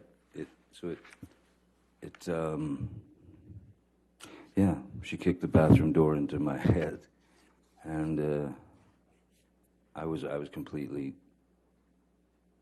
taken aback by such a corrosive, horrific move. So I stood up, and I believe I stood up, and at this point the door was open. I stood up and I said, I think I said, what the fuck was that? What the fuck was that? And the next move was just a bang, and just she clocked me in the jaw. And that was another shocker. How So long after that did you start recording? Sorry? How long after that did you start recording that audio recording that we just heard? That audio recording was about her trying to make less of what had happened. In fact, trying to make less of what had happened by repeating some story to me that didn't make any sense, and it certainly didn't make any sense since I was there and I was the target. So I wanted some confirmation from someone with some semblance of a mind that could understand what was happening. I wanted Mr. McGivern to come up, and I asked her to tell him what had just happened. And her answer was essentially, I don't know what he's talking about. Nothing happened. He's fine. And once again, I told Mr. McGivern, time to leave the premises.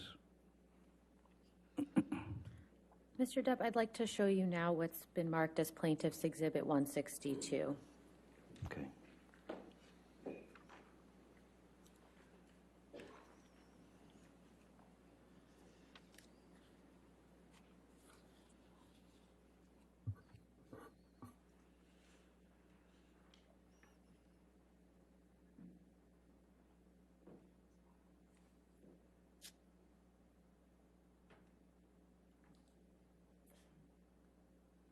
You can take this down. Thank you. Could you pull up Plaintiff's Exhibit 92, please?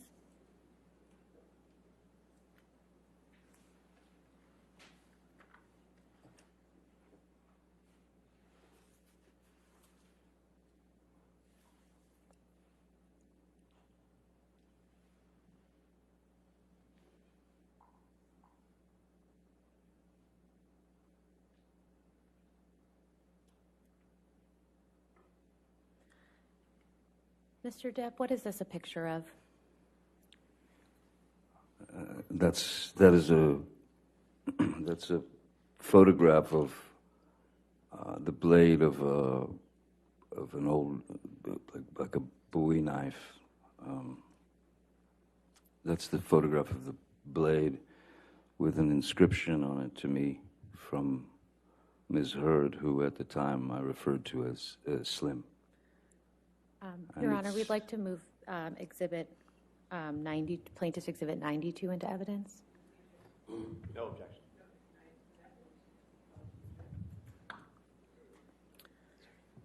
Mr. Depp, what does it say on this knife?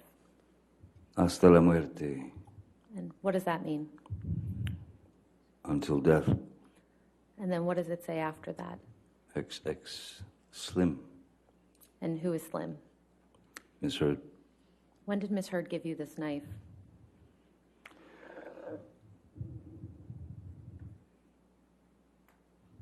Well, it was a present from Ms. Heard. I believe it was around 2015. Could we please take this down and pull up Plaintiff's Exhibit 93? 93? 93, yes.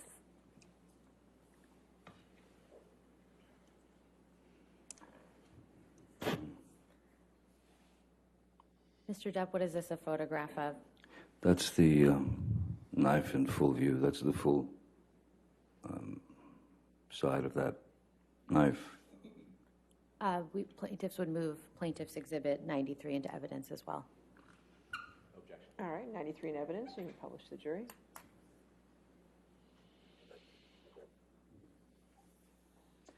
Mr. Depp, do you recall the occasion on which Ms. Heard gave you this knife? I don't recall exactly the occasion, whether it was my birthday of 2015 or if it was a Christmas gift. We can take this down, please. Thank you. Mr. Depp, I'd now like to show you what's been marked as Plaintiff's Exhibit 65.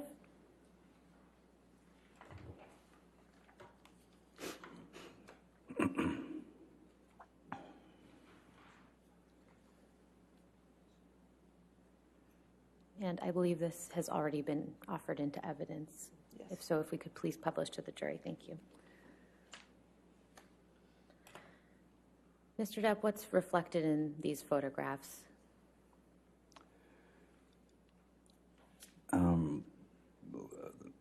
There were some scratches. Another altercation, and there were some misheard come at me with her nails, her hand scratching at me. And who took these photographs of you? Once again, I believe this was Mr. Pett, Sean Pett. And when were these photographs taken?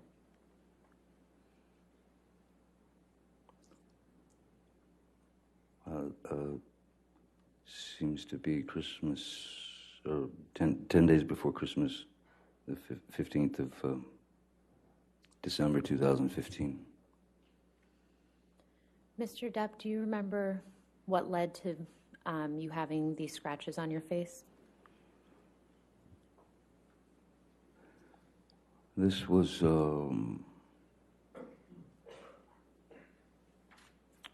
yet again another confrontation where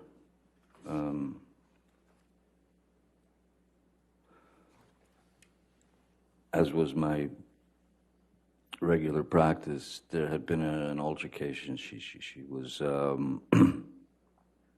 she had some rage issue with me, and I remember that I was trying to go to my corner, as it were, which is I was going into my office in penthouse 3, which is upstairs. And as I was approaching the door to my office, Miss Heard ran out of the master bedroom, or bedroom, and started just throwing wild punches at me, at the back of my head, at the side of my head, at anything that she could connect with. And I had to, I would have to show you sort of how I tried to avoid the attack. Please do. If it's all right, John. Yes, yes, sir. If I'm walking this way to the door of my office, the bedroom door is where you are.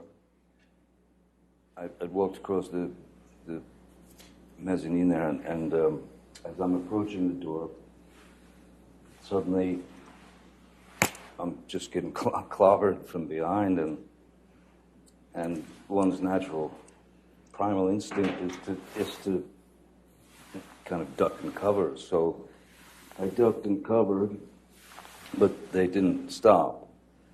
So I came up this like this, sort of protecting my face, but at the same time, with her arms swinging wildly, I put my arms out and I was able to get her into a bear hug or something, just to stop her from hitting me anymore. And while holding her in that position, she was still trying to, she had her legs, she could kick, she could knee me, so she was still kind of very angry, very animated. And yeah, it was unpleasant. What happened at the end of that situation?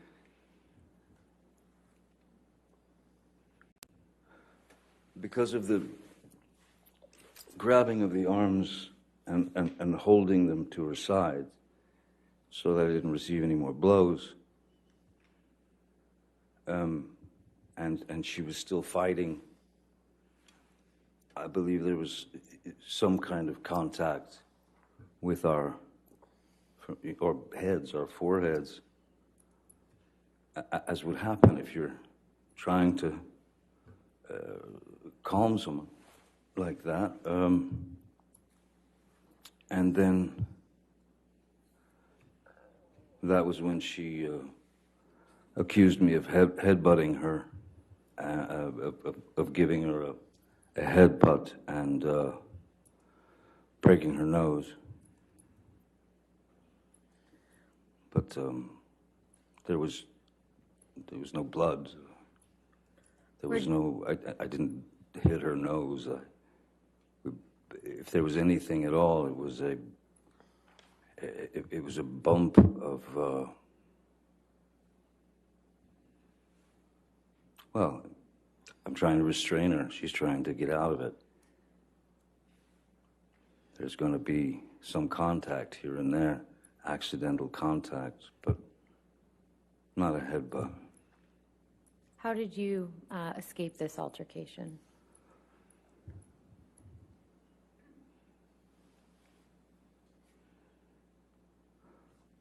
After she'd made the remark about the fact that I headbutted her, which was just impossible, she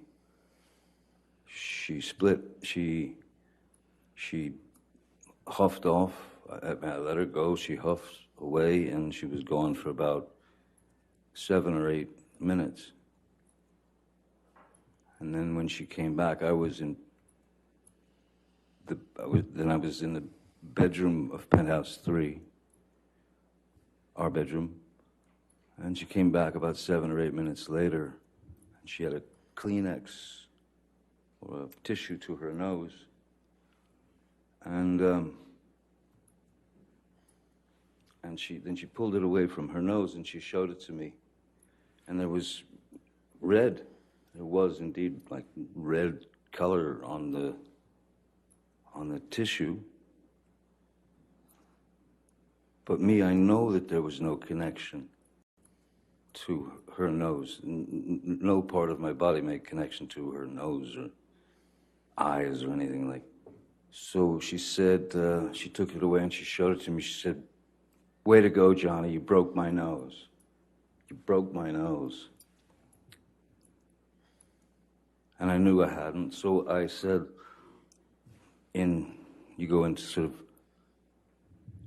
placation mode, which is, oh my God, let me see, are you okay? What happened? Let me see. And she wouldn't let me see anything. And so I just tried to calm the situation as best I could. All the while, I was waiting for her to dispense with that Kleenex because I didn't trust it.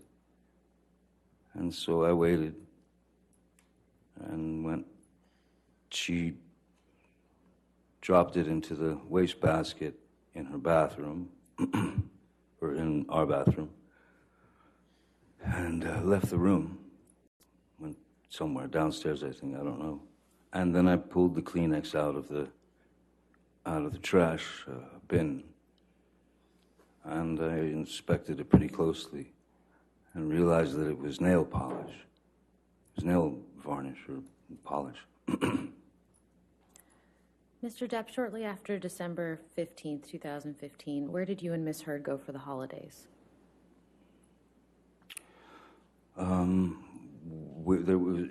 It had been planned for a while that we would be going to the island, and we would be going to the island with my kids, Lily Rose and Jack, and Lily Rose's boyfriend at the time.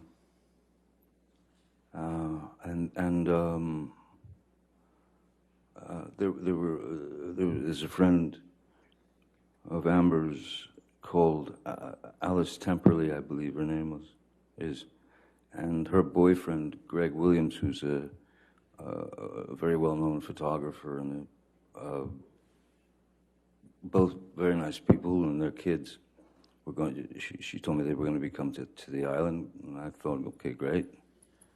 And so yeah, that's where we went for the holidays. And what happened on the island in December 2015? Many things, but was there any violence by Miss Heard against you? Oh, yes, there were a couple of incidents that were, again, just each time one of these incidents would occur, it seemed to get worse and worse. That is to say, as opposed to fists or anything like that. I'd set up on the back porch of the house. I'd set up an area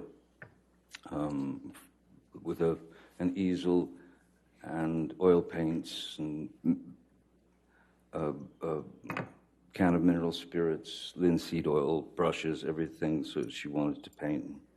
So I had set it up for her. And again, I remember I was sitting at the table where most of the paintbrushes and the can and all that stuff was. And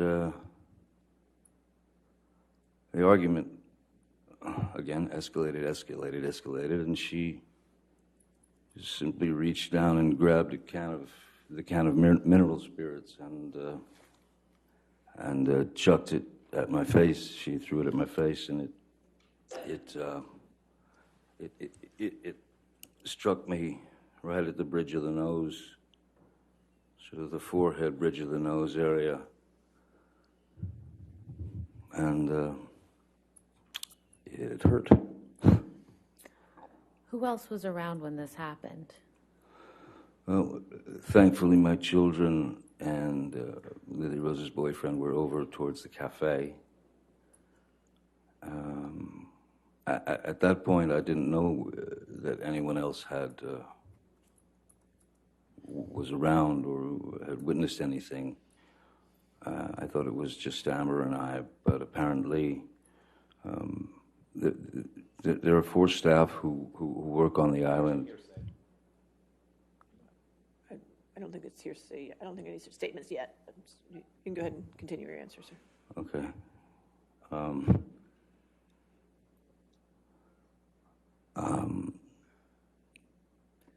Sorry, the staff that work on your island, Mr. Depp. Yeah.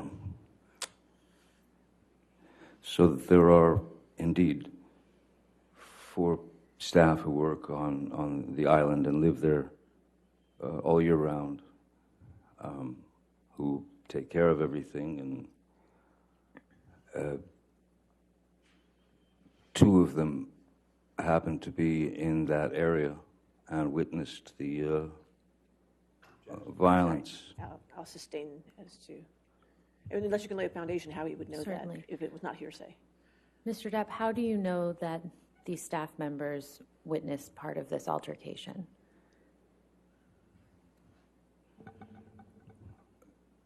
These people, as I said, they're staff on the island, though I consider them family and very dear to me. And I believe it is mutual. I've known them a very long time. They were visibly shaken by what they'd witnessed. Objection. Again, if you can lay a foundation, if he saw them there, or if this is something they Mr. told Depp, them. did you see any of these individuals shortly after you had this altercation with Ms. Heard? No, that's not the proper. Did he see them as actually there? If he didn't, if it was something they told him, then it's hearsay. Mr. Depp, did you see any of your staff members at the house when you and Ms. Heard had that altercation? Once Ms. Heard had stormed off,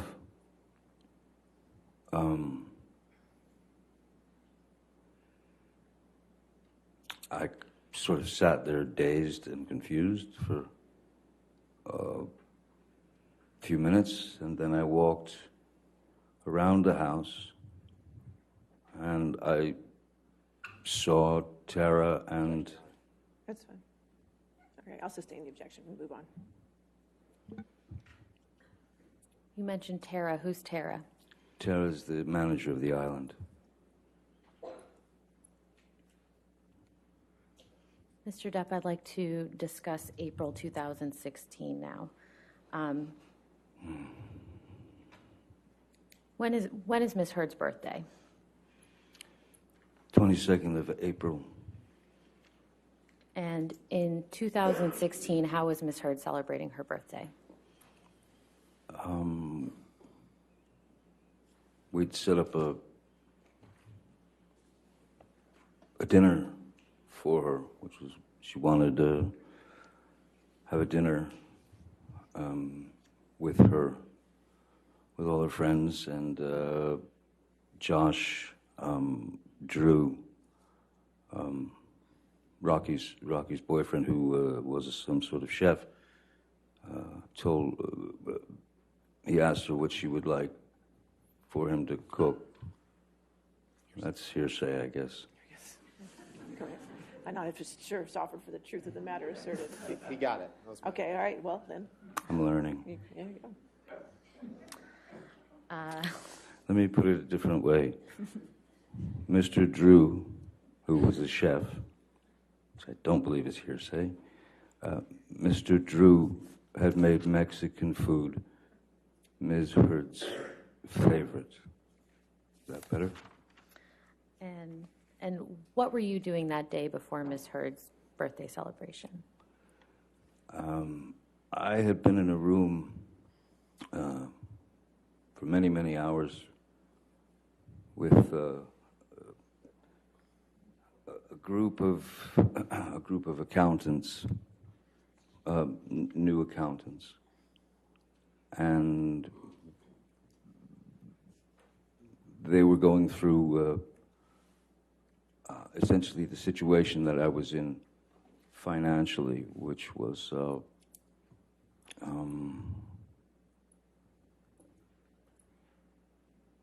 real shock to me. I had no idea, and I know this sounds ridiculous, but I prefer to think of the work as opposed to how much I'm getting paid. So I had no idea how much money I'd made. I just didn't. I just figured if I was working, there was money, so everything would be all right. They informed me that I had been well, that quite an inordinate amount of sum of money had been was gone. It had disappeared, and after having worked 30-something years in the industry, I'm sorry, I could hear Miss Brett. No, you're fine. Go ahead. Sorry. Go ahead. I was pretty shocked at where I was to learn I was exactly financially. And it was a very long meeting. And I knew, of course, that Ms. Heard's birthday dinner was to start at, I believe, 8:30. And I texted her a number of times from the meeting saying, this is probably going to go long, and I think I might be a little late. I'm sorry, but it's, you know, important, and I'm going to be a bit late for the dinner. And I apologized all over the place, and so when I left and picked up something at the house, which I believe was her gift,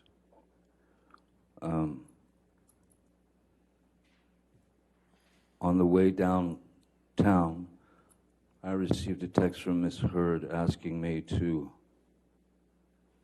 bring, asked if I could bring some wine and some weed. And I texted back, sure.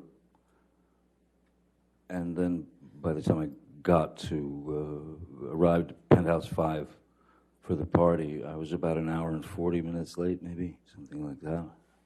Before you arrived, how many drinks had you had? Oh, I think I'd had a glass of wine with, there was one bottle of wine that Ed White had brought to the meeting that we, between, I don't know how many, 5 or 6 of us, we had we had a glass of wine. Could you tell the jury who Ed White is? Oh, yeah, sorry. Ed White was my, at the time, he was my new business manager, and he was quite a,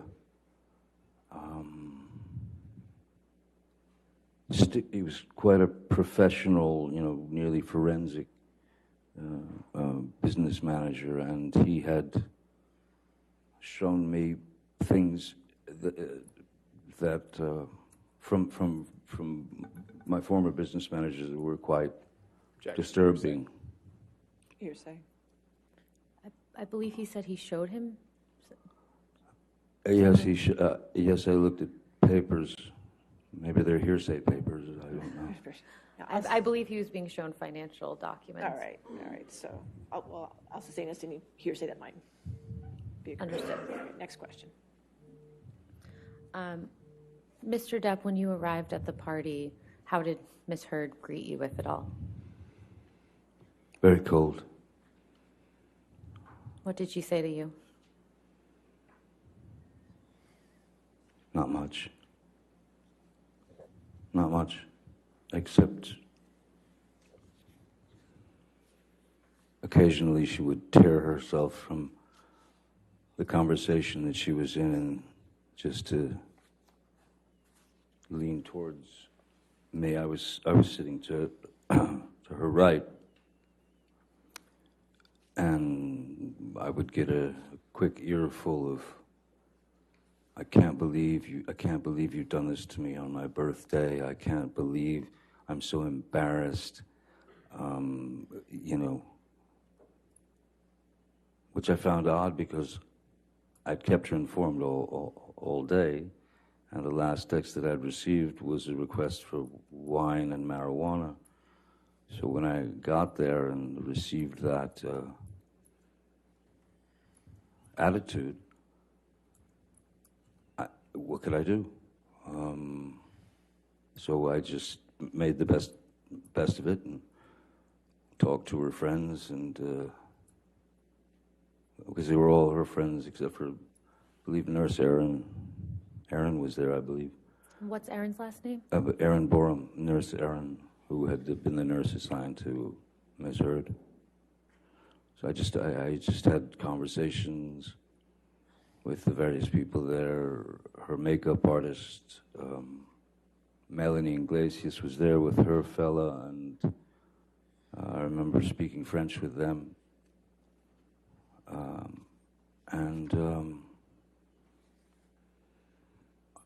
I didn't really eat. Wasn't feeling it. Did you have any drinks once you arrived at the birthday party? Wine. How many glasses? I don't. Maybe two. Maybe because they were like large. You know, the large sort of Bordeaux glasses. So yeah, maybe two glasses of wine. By the time it started to wind down. How many drinks did you observe Ms. Heard consume after you arrived at the party? I really couldn't say because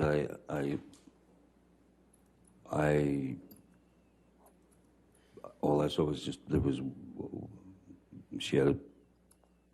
she was drinking wine.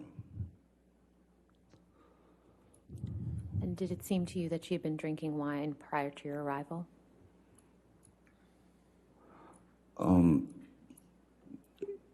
I was sure, since I was an hour and 40 minutes late, that Ms. Heard was well into the wine before I got there, yes, certainly.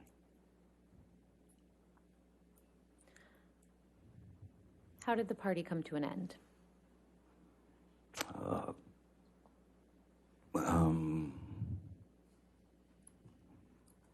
It was kind of, one person would say, well, I better get out of here, and then two more couples or two more people would say, yeah, time to go. And then it just wound down. There was Mr. Drew, Miss Pennington, Whitney, possibly Whitney. And that was about it. It was sort of left there. And what happened after the guests left the party? She was free to commence with the usual verbal barrage, and at that point, there was so much in my head from the meeting. I thought it was a bit much that Miss Heard had. I'm sorry, it seemed quite brattish, it seemed quite childish that Miss Heard was holding such a grudge against me for having been late to her 30th birthday party when she knew very well, she was well informed that I was in an intense meeting that had a lot to do with not just my life and my future, but my children's, and I didn't know what was going to happen.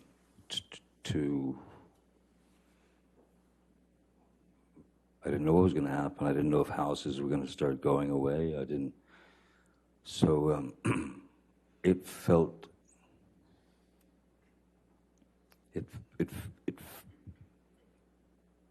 I'm sure, of course, she felt something, but it felt unfair. It felt small, comparatively. If your loved one or your husband has had some very serious issues brought before him. So when she engaged in her normal kind of banter of trying to poke at me and get me to react, I literally just got into bed. I remember the television was on, and I was reading, and I suppose Miss Heard was down in her area taking off her makeup and changing into sleep clothes, whatever, and she entered the bedroom while I was laying on my side of the bed, reading, and she was still rattling off all the wrongs I'd done to her in that particular day, and how unreliable I am, and what a horrible person I was, and I did not engage verbally, nothing. I sat there or laid there, reading my book, and when she didn't get a jump out of me or a jolt out of me, she got out of bed. She walked around the bed. She came to my side, and again, you've got a person who is throwing multiple shots at your face, at your head, at your neck, at anything she could hit. So I got up out of bed, and I grabbed her by the shoulders, and I sat her down on the bed.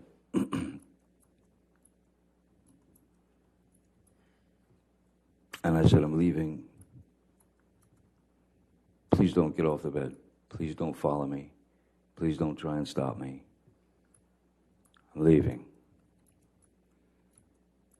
And she got up off the bed, and she squared off at me in the doorway of our bedroom. And I said, what do you want to do? Hit me again? Would you like to hit me again? And I said, go ahead, hit me. Bam. And then I just said, is that what you wanted? Would you like another? Bam. There's the second one. And I said, good, now you're done. Grabbed her by the shoulders, walked her to the bed, sat her down, and said, don't follow me. Leave me alone. I'm out. I'm gone. I went, I grabbed a few things, and I got out immediately, and I went to my other house on Sweetser. As Ms. Heard she was leaving the following day for Coachella, which is Coachella is like it's a big event, a concert, many bands, and out in the desert. She and her friends were going to Coachella for the weekend, and that was it. That was it. Mr. Depp, after April 21st, 2016, when was the next time that you actually saw Ms. Heard in person? I left Miss Heard, I left Penthouse 3. I left at 4:30 in the morning. It was actually her birthday. It was about 4:30 in the morning, April 22nd. And that's when I left. And from that moment on, I did not see Ms. Heard until May 21st. And why was that?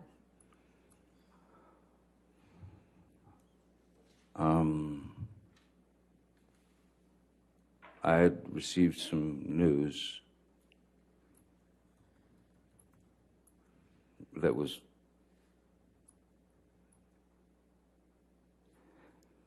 as absurd and grotesque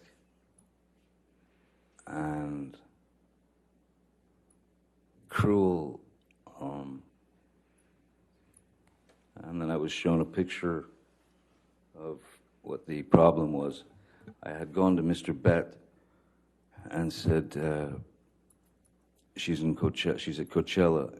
I think it's a good time to go downtown so that I can get some of my things, you know, and get them out of there, especially the things that were precious to me, you know, children things from friends, Brando, Hunter, Thompson, whatever, things that were important to me.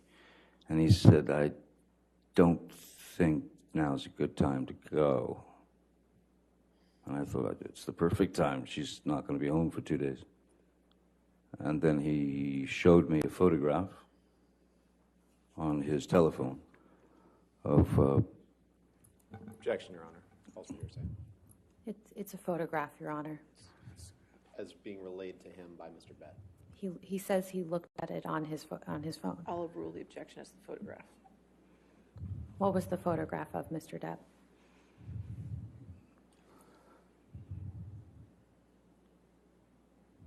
It was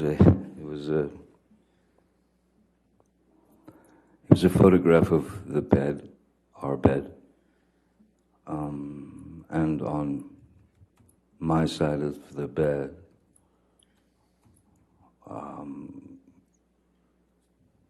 was human fecal matter.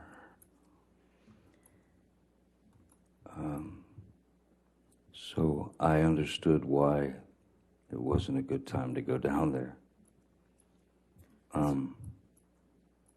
My initial response to that was,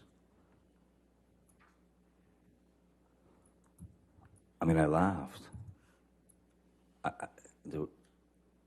It was so outside. It was so bizarre and so grotesque that I could only laugh.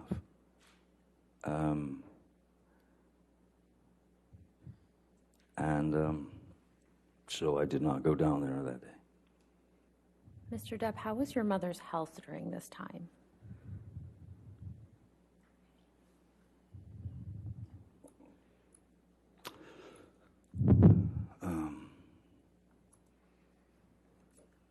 Not good at all. My mom was in Cedars-Sinai Hospital, and she was on her way out. She was dying. How often were you going to see her during this time? Excuse me? How often were you going to see her during this time? As much as I could under the circumstances.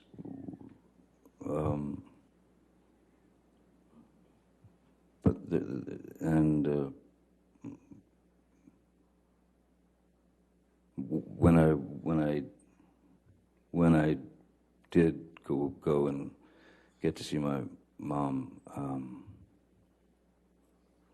she was pretty much incapable of speech. Her speech had left her. At that time, her eyes were still open, and she could kind of react with her eyes, but she couldn't speak. And then not long after that, once her eyes closed, she lay there for the duration of her life, which ended on the 20th of May, the night before I saw Miss Heard for the last time. Well, essentially. I'm so sorry, Mr. Depp, but how did your mother's death affect you?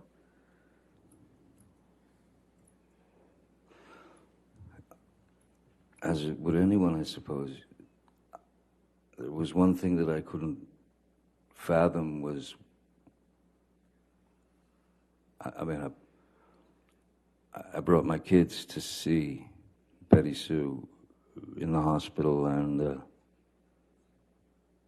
at that time she was not functioning. She was not responsive. She was alive still. She was fighting still inside, but she was lying in the bed,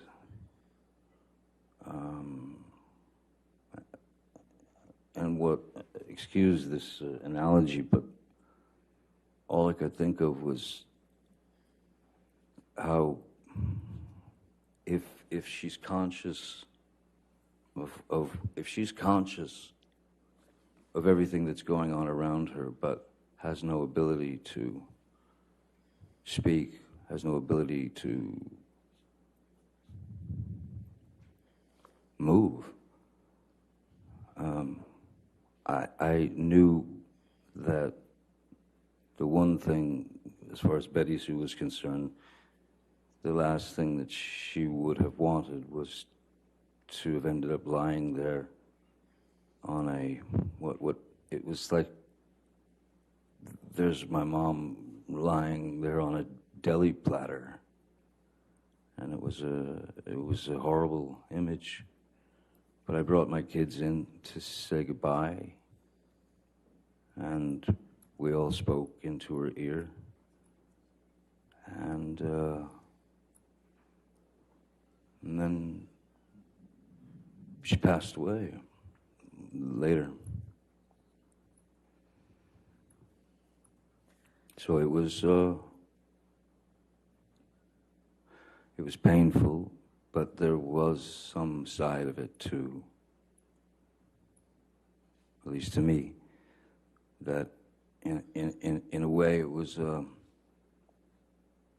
I was happy for her. Why was Because that? I can't imagine Betty Sue or my mom, I can't imagine anyone lying there in quite possibly was a kind of a locked-in syndrome. And if she's surrounded by 10 people looking at her lying there in that, on that deli platter, if you will, I was happy for her that she was out of pain, out of frustration, out of... I was happy that she'd moved. Not happy, I was relieved that she was no longer in that situation. Though, when those you love leave, we're the ones stuck with the pain, with the grieving. But I was glad that my kids got to see her and give her her send-off, I suppose. And but it was it opened my eyes quite a lot to a number of things. And what were some of those things that your mother's death opened your eyes to? That life is a bird song. That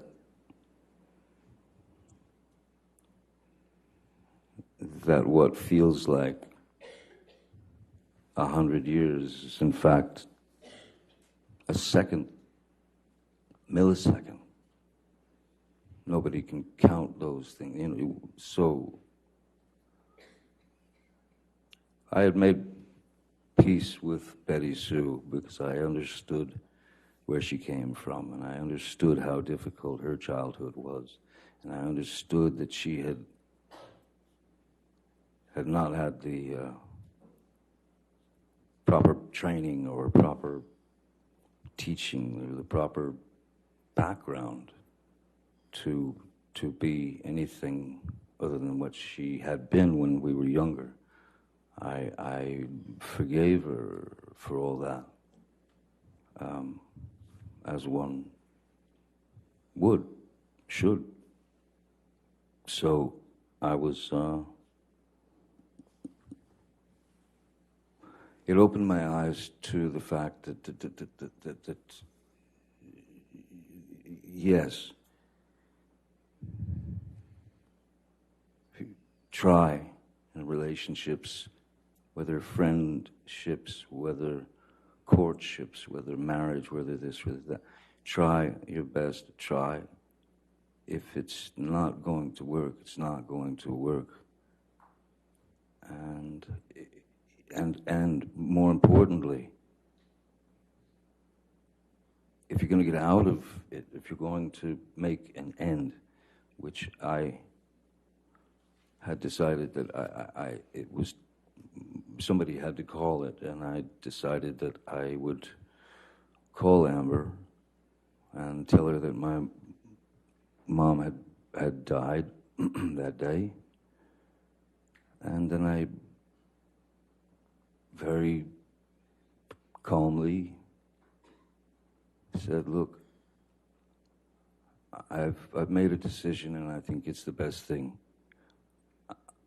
I'm going to file for divorce, but I'm not going to I'm not going to cite irreconcilable differences. I'm not going to cite any violence. I'm not going to. I'm going to state this. We simply, the two of us, we simply don't want to feel as though we have a collar around each other's neck and a leash attached to it, and then this piece of paper that proves that that's true. So what I thought was best was we want to end this in love and take the idea of ownership of one another out of the picture. And that's how I approached Miss Heard with that. And So why did you go over to the penthouses on May 21st, 2016? Miss Heard had requested that I come over to have a talk, to explain. She wanted to explain things, and so I went there. And I also wanted to gather up some of those things, precious things that you live with. So I went over there to have a discussion, what I thought would be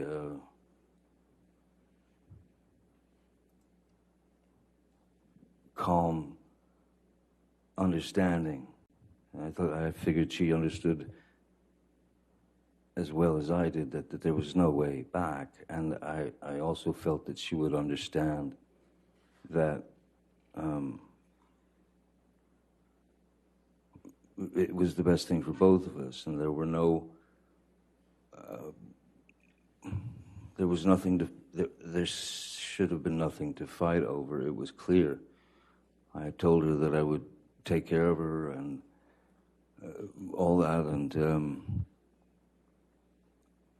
and then she started to, she was telling me about she brought up the situation of her fecal matter on the bed, and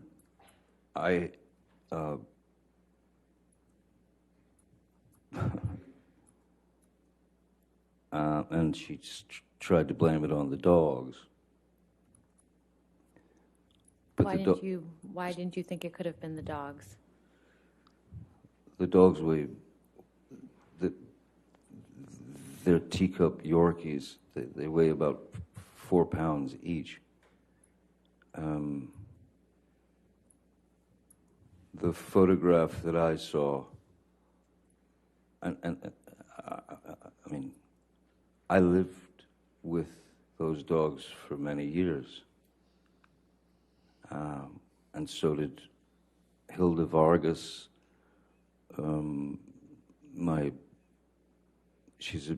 She's a woman who's been with me for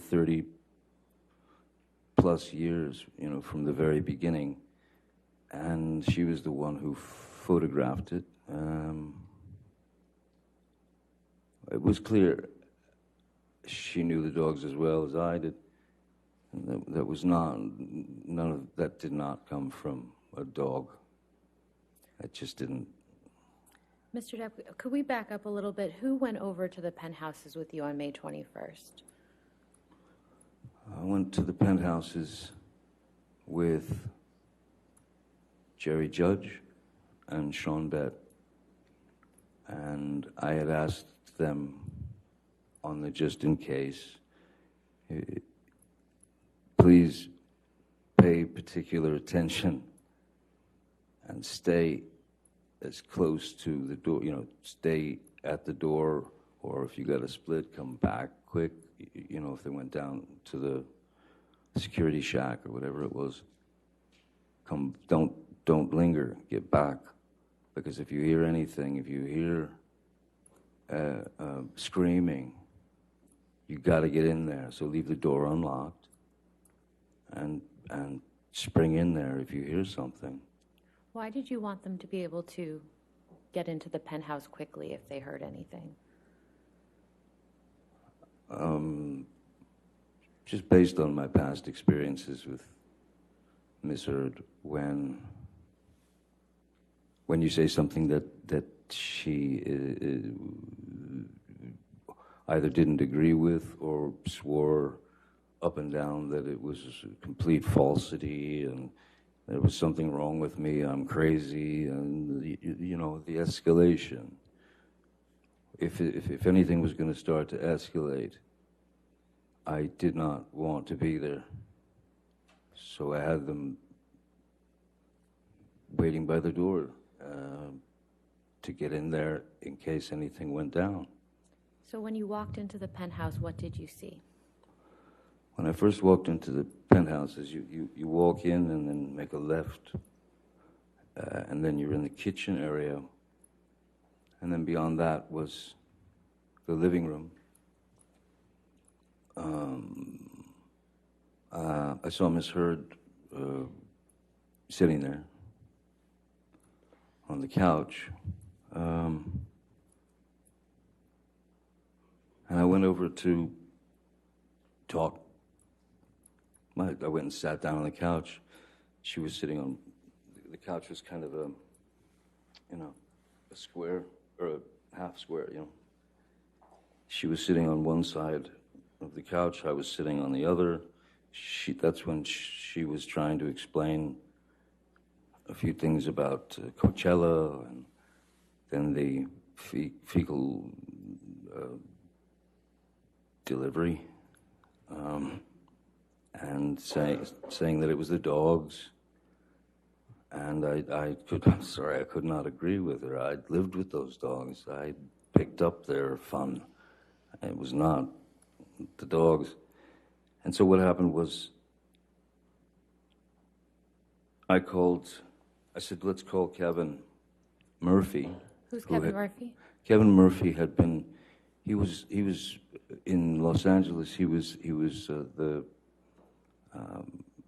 house manager over the places in West Hollywood, and he was also taking care of the penthouses downtown, if any work needed to be done or this or that. And he would schedule the girls who would come in, the ladies like Hilda, to do their work. And he'd had a conversation with Ms. Heard.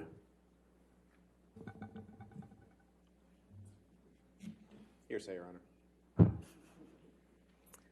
Let's move beyond the All right, let's move conversation on. that Kevin Certainly. Murphy had with Ms. Heard.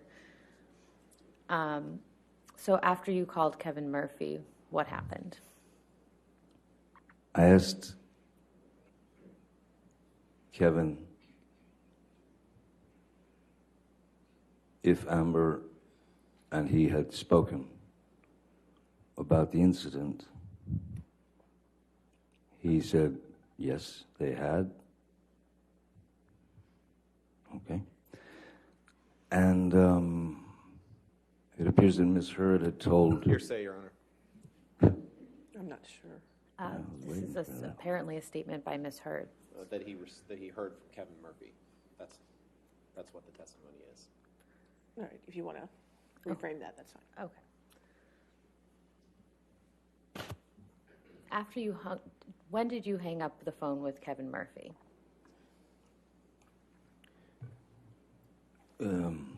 Right about the time that Ms. Heard was screaming obscenities at him and calling him a liar, and that he was a scumbag. And I told her, I said, listen, don't speak to this man that way. Do not disrespect this man in that way. And then Kevin Murphy just hung up. And so at that point, she was riled, of course. And I went upstairs to gather belongings. When I came back downstairs, she was on the phone with Io Tillett Wright, and they were making a wonderful point of just how funny it was that I thought that some human being had actually dropped a grumpy, pardon the term, onto the bed, and they were yucking it up. They were laughing about the whole thing, and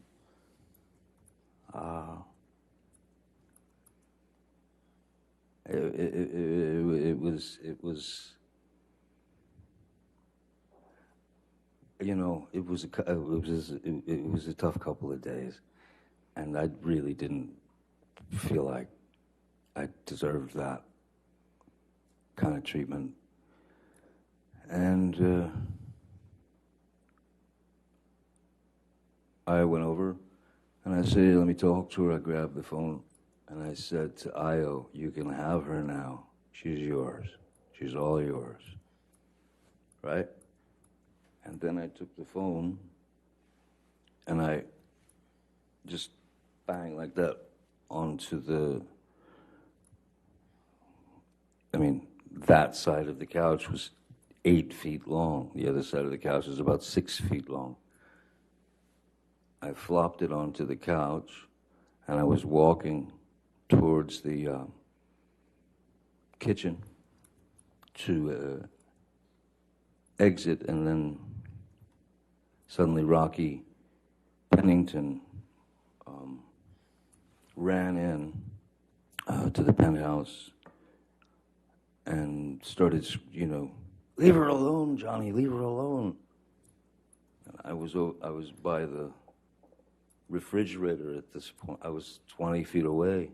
Where was Ms. Heard at that time? She was still sitting on the couch.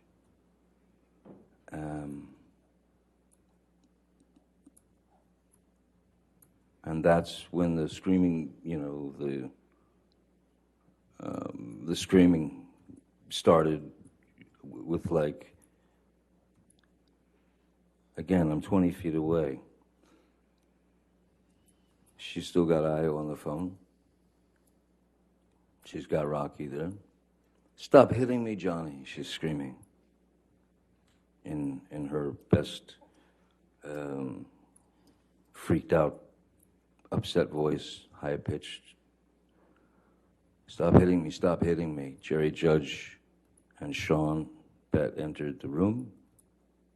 And as they entered the room, and she was quite surprised to see them, she said, that's the last time you'll ever hit me. That's the last time you'll ever do that to me. And again, I'm a good 20 feet away by the fridge. And then Jerry said, boss, I think we should just leave. And then we left. That was the last time I saw Miss Heard until she asked me to break the restraining order. Or not break the restraining order. Break the restraining order and talk to her in July later. Mr. Depp, where did you go after you left the penthouses on May 21st? I went home. To which home? Oh, to Sweetser. And then where did you go? Where did you go after you went home to Sweetser? I was due to, I had to go to, I had to catch a flight to New York, where we were doing, this group, the Hollywood Vampires, we were about to set out on a 2 or 3 month tour of Europe, and we were rehearsing in New York, and then we played one show in New York as a warm-up gig, and then we were on the plane, and we started the shows in Europe, and I was on the road from then, which was May, through July, August or something. Ms. Myers, is this a good time to take our afternoon break? I was just going to Okay, suggest that. Thank you, good. Your Honor. All right, thank you. Let's go ahead and take our afternoon break, ladies and gentlemen. Please do not do any outside research and do not discuss the case. Thank you.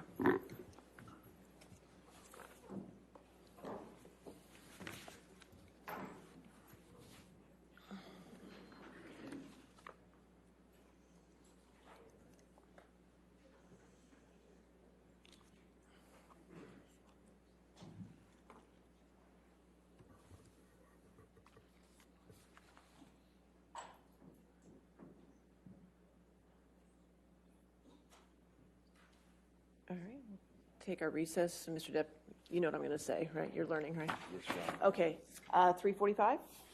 Second good? Thank you.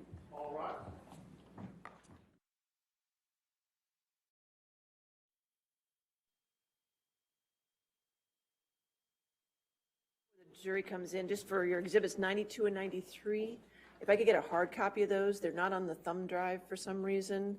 And in my binders, it says produced in native format, and I don't know what that means. Okay. So if we could just get those two in hard copy, I'd appreciate it. Okay? Absolutely. All right, we ready for the jury? Yes. Okay.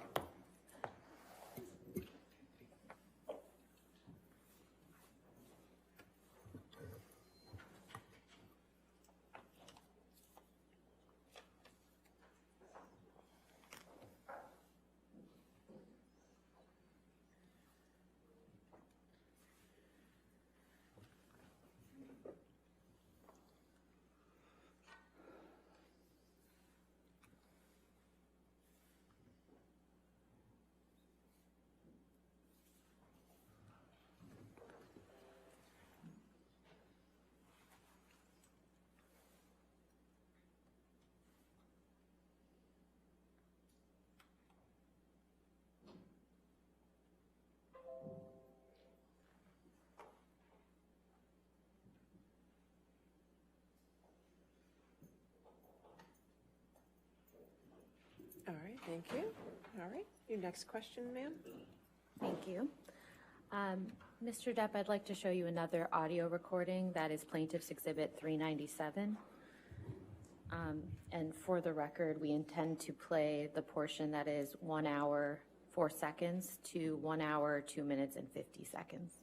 All right, so there's no objection to 397 coming into evidence in its entirety? Okay, audios are coming in. It's 397 in evidence, and then you want to play that part. That's fine.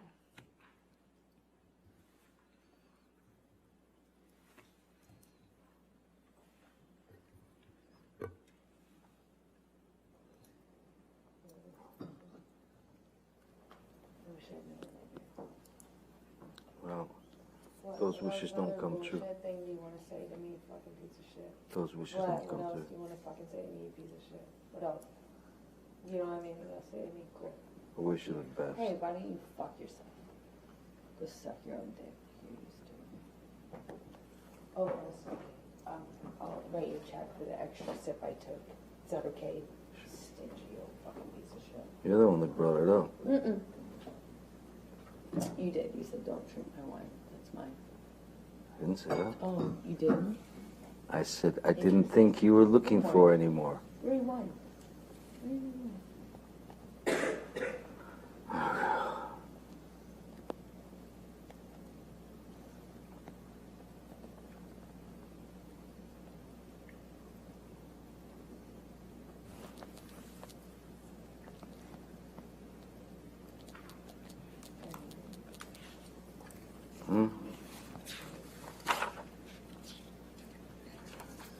probably defended me pretty good in front of your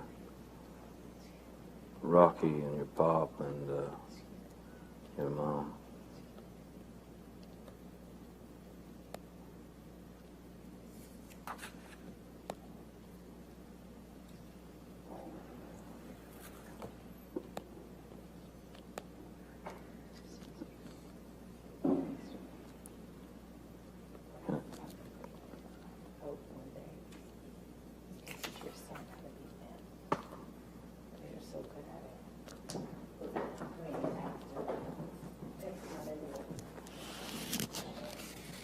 You,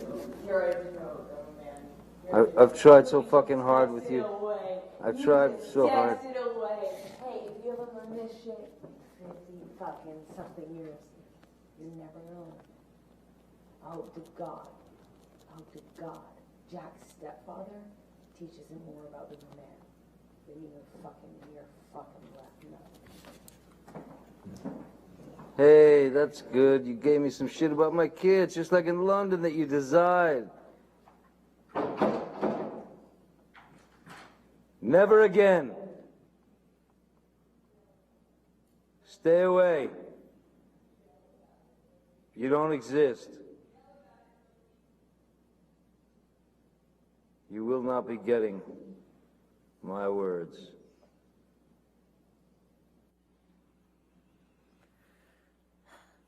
Mr. Depp, could you please describe to the jury what they just heard in that audio recording?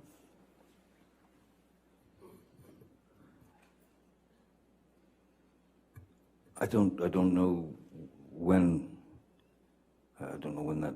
If there's a date on that, but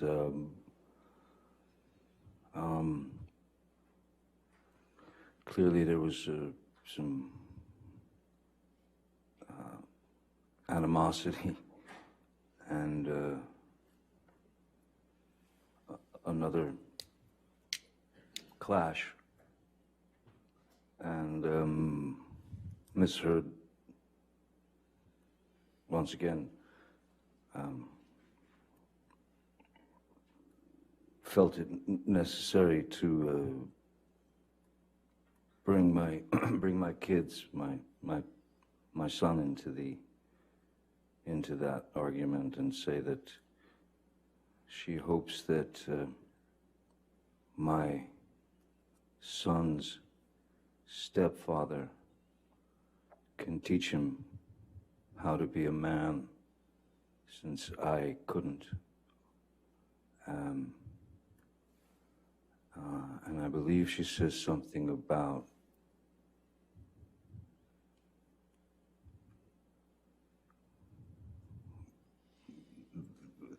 more man in the stepfather than would be existing in my, I believe the term was left nut.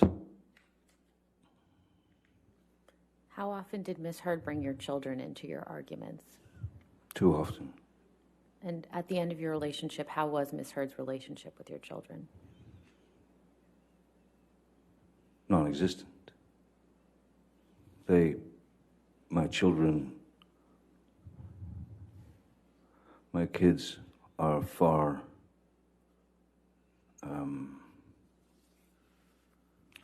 more intelligent than I am, and they broke. They wouldn't be around Miss Heard, and they refused to be around her anymore. They didn't like the way she treated me, which was written in a very elegant letter by my daughter, actually, to Miss Heard. I don't know if that's in evidence, but I remember my daughter sent a text to Miss Heard.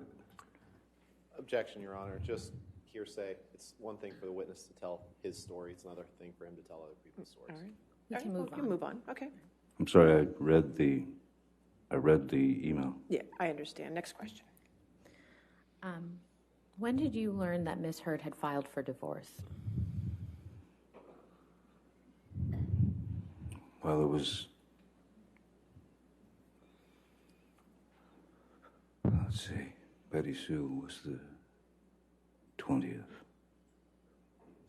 That night I spoke to her about the divorce. 21st was the kicker. I believe it was on the 23rd, and I had already left town for New York to prepare for the tour. Did Ms. Heard know that you were out of town at that time? I don't know.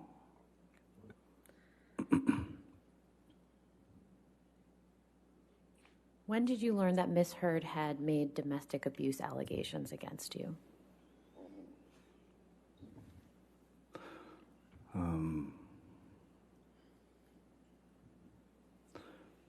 The 27th of May, which is, in fact, my daughter's birthday, I saw that she had gone to a court, I don't know, some court, and there were paparazzi everywhere, and her, and a brown mark on her face.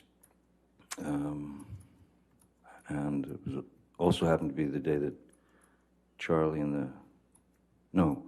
Alice in Wonderland 2, Through the Looking Glass was opening. And that's the day that she chose to get the go to the courthouse and get a TRO, temporary restraining order against me. But I was in Europe already at that point. Mr. Depp, I'd like to show you what's been marked as Plaintiff's Exhibit 487. And just for the record, this is a very long document, and we will be showing pages 492 through 494. There's no objection to the document 487? Your Honor, if I could just have a minute or two to scroll through it, that'd be great, please. Okay. I assume, are you entering this in evidence now, or are you just showing it? I can give them an opportunity Okay, and go sure. through it with Mr. Depp, if that's okay. Mr. Depp, do you recognize any of these text messages that are on the screen in front of you?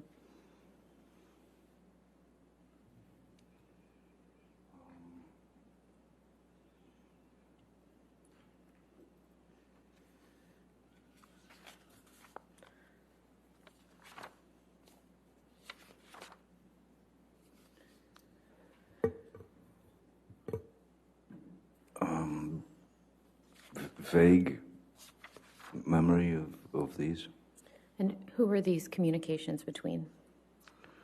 It looks like myself it's me in the green,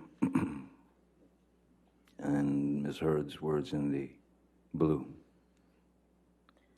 And do your communications reflect that Ms. Heard understands that you're in New York? I'm sorry? What is the date of your text messages here on this page? That's the 23rd of May, 2016.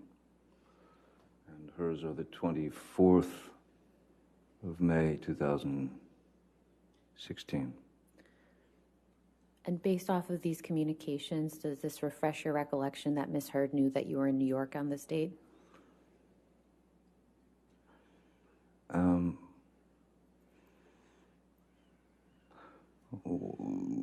In her text, when do you leave? What was clear that I was leaving right away, but I'm not sure that I wasn't already, because I wasn't in New York City. We weren't playing New York City. We were playing. We were rehearsing in a like a casino, a big casino, and that was where we did our first show first show to practice for the the tour, the European tour. So I don't know if I was either leaving for New York, but I think I was already there, because New York City,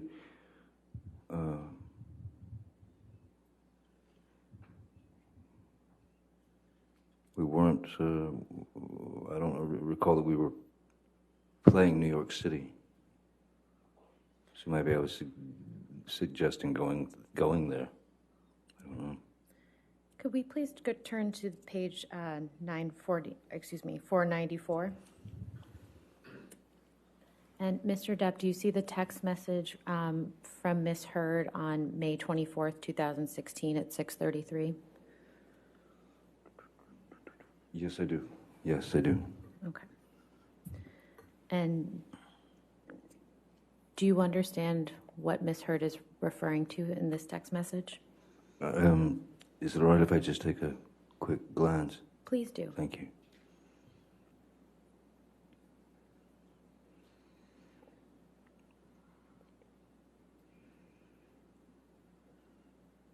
Thank you. That's better.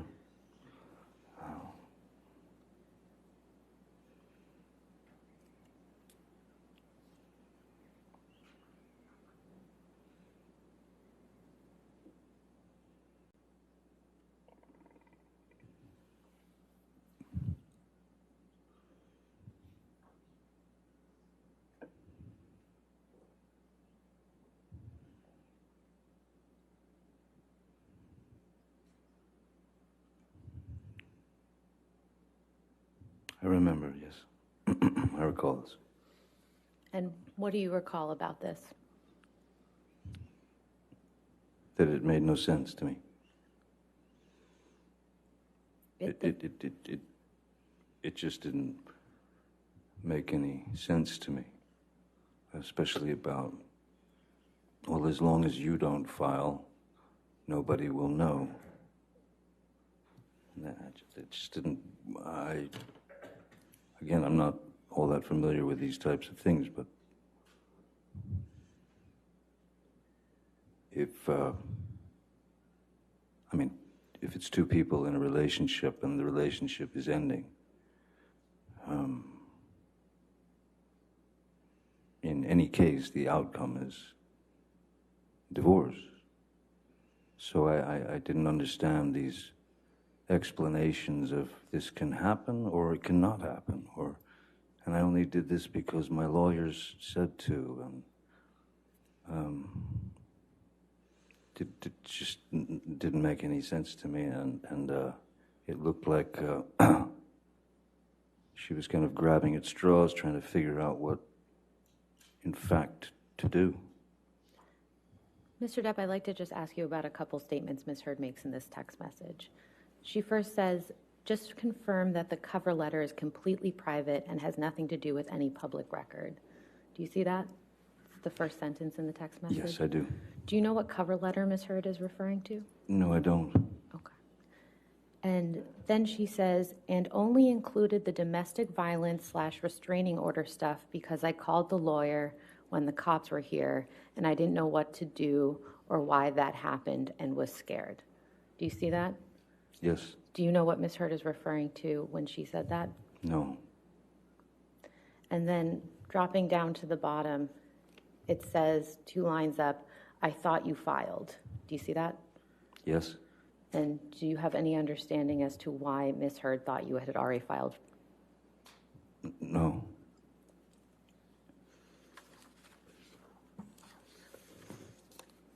I had on the night of the 20th was when I told her on the phone that I was going to file.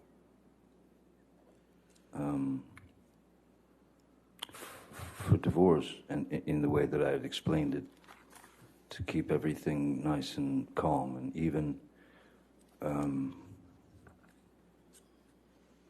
But on the 23rd, Chief filed, and so I hadn't had a chance to file. Your Honor, I would move Plaintiff's Exhibit 487, specifically the portions from page 492 to 494 into evidence. So you just want page 492 to 494? Yes, Your Honor. It's a 700-page document, so I Just page 4, well, are you going to ever put more of 487 in, I guess is the question. I believe so, Your Honor. So this is 487A? Certainly, that would make sense. Okay, so 487A, page 492 to 494. Any objection to those 2 pages? No, Your Honor. All right, those 2 pages are in Is it, evidence. just for clarity, is that two pages or 3 pages? Is it 492? 490, that would be 3 pages, if that's correct. That's correct. Okay, 492 to 494, okay. And could that please be published to the jury?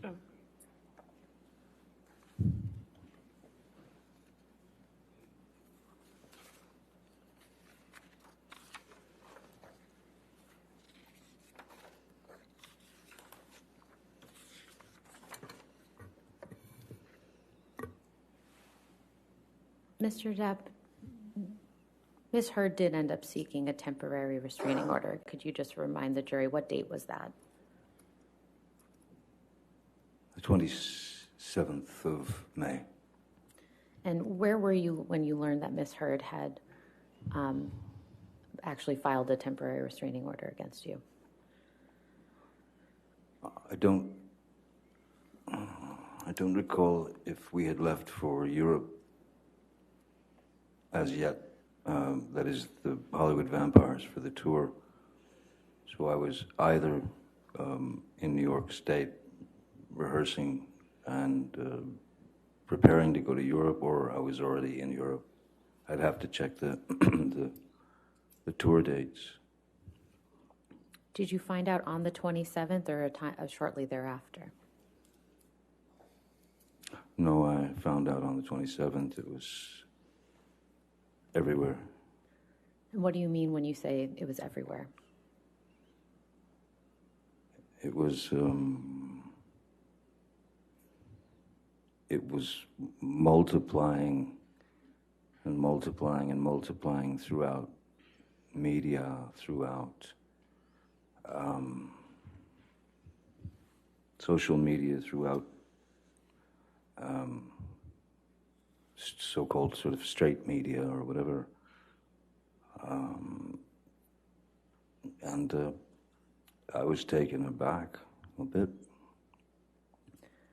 If we could take this down and please pull up Plaintiff's Exhibit 411.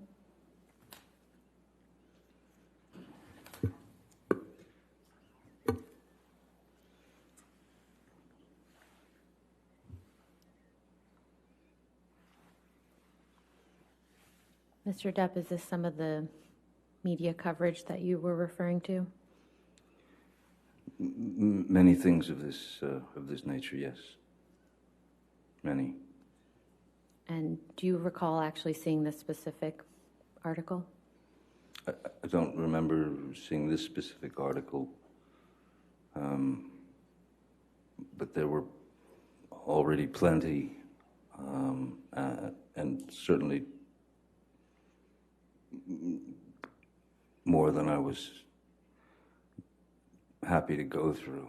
I think once you read one or two of them, the general idea is I mean, the point had been made clearly. Your Honor, I'd move Plaintiff's Exhibit 411 into evidence. Any objection? No, Your Honor. All right, 411 in evidence.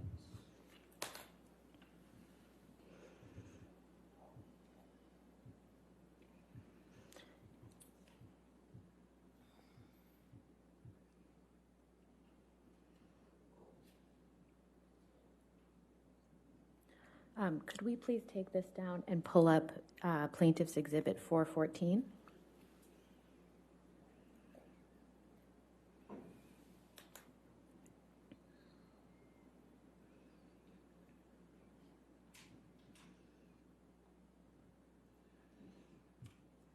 Mr. Depp, Yes.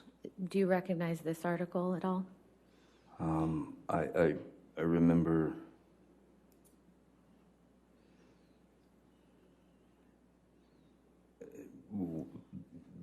yeah, I don't know if it was this one in particular, but I do remember seeing all the various reasons behind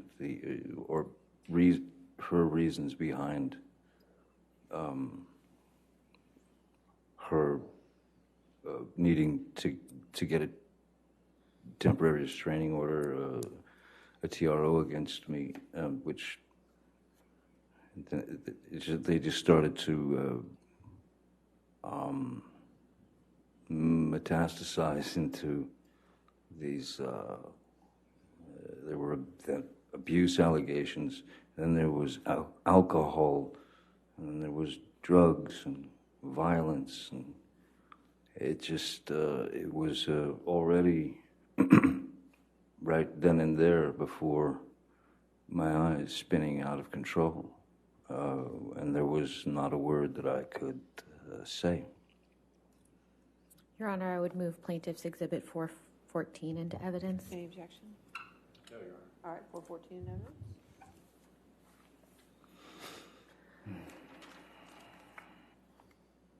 And if we could take this down now, please, and put up Plaintiff's Exhibit 409.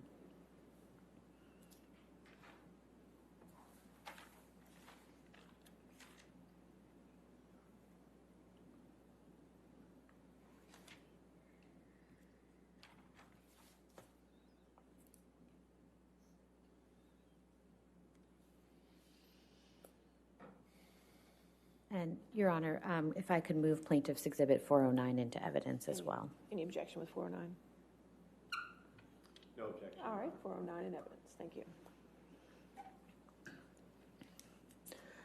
Mr. Depp, do you recall seeing this People magazine article? Yes, I do. And when did you see it?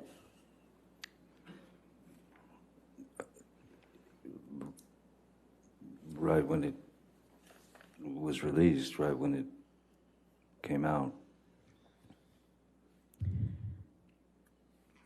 Did you speak to anyone about this article?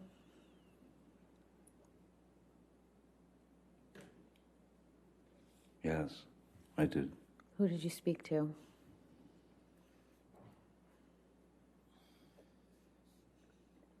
Mostly friends and my sister Christy, mostly friends, and certainly the band.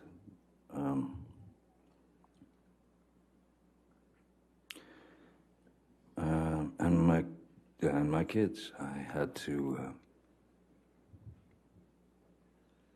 alert them that there might be some ugly things coming out that were most assuredly going to put me in the position of some violent, drug-addled, alcoholic,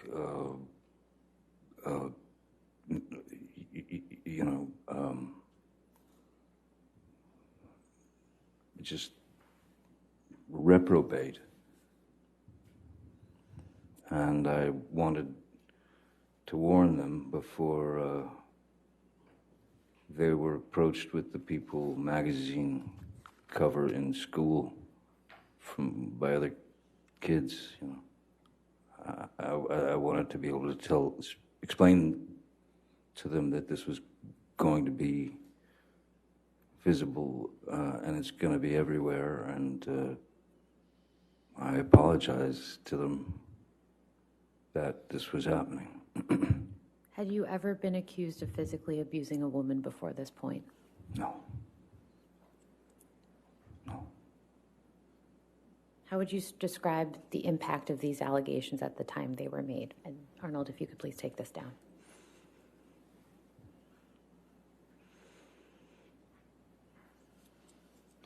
I felt ill. I felt sick.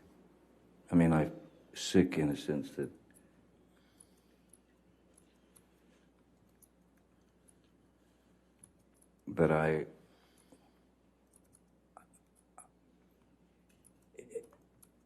there was no truth in it.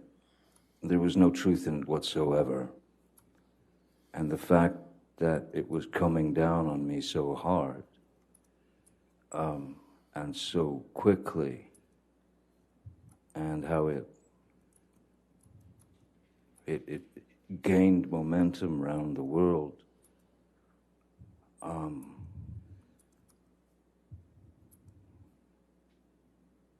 and then you notice people looking at you differently. And then you notice calls stop coming from agents and producers and that sort of thing. This was before, in fact, the Me Too movement had come around. This was a while before that, so I couldn't have expected the Me Too movement to happen, but once that happened, then it just went into skyrocket mode. So you're showered with you know, you're running between drops of lava. You're trying to run between raindrops that kill you and destroy you.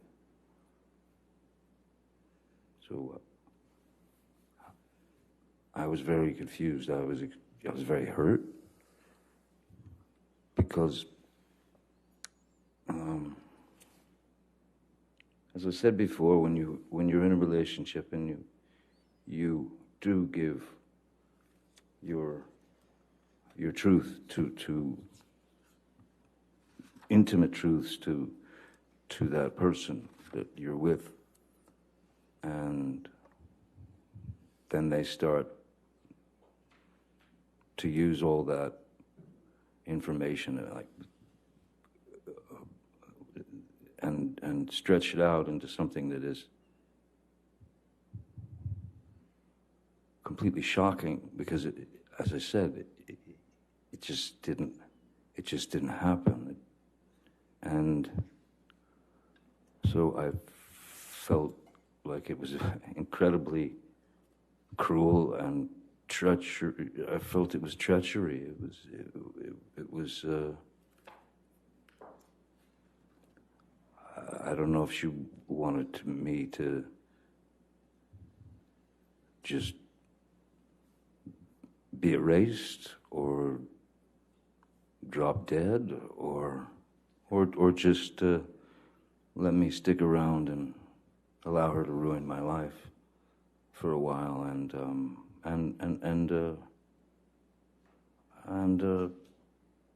go out of her way to shame me and hurt my kids and hurt people who I've known for many, many years.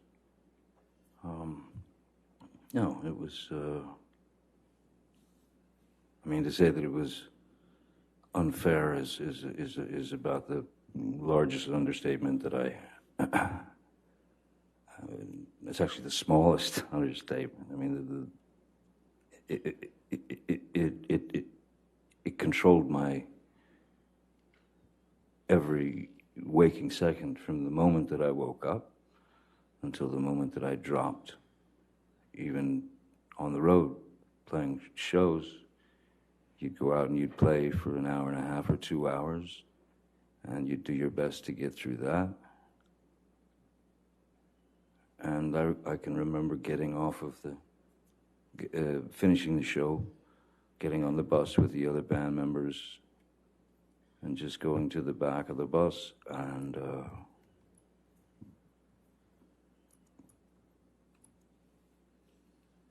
just you know, you had to get it out. So I just sat back and in the back of the bus and cried and hid it from people. Mr. Depp, did you ever discuss Ms. Heard's domestic abuse allegations with any producers or directors in the movie industry? Only if they fell into the category of friends. For example, Tim Burton, who was one of my dearest friends, and we've known him since we made Edward Scissorhands together in 1990. And we've been very, very, very close friends ever since then.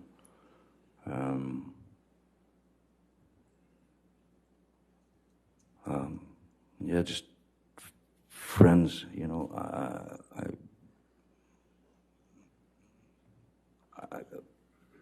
And then, of course, as we were on the road, you know, the fellas in the band, you know, Alice Cooper is the singer of the Vampires, who's a dear friend, and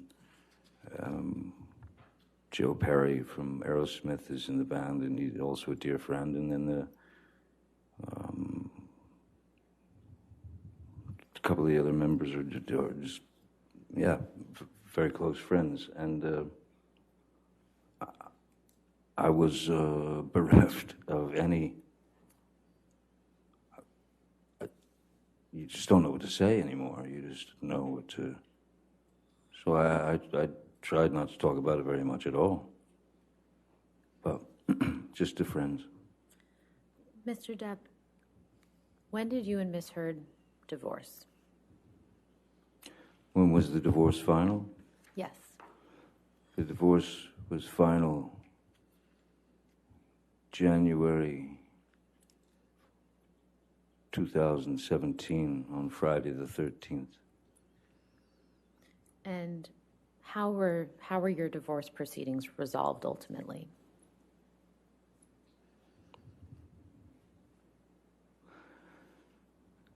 My team of lawyers, which included two of my entertainment lawyers, a divorce attorney, and two more attorneys that were on, Blair Burke and someone else.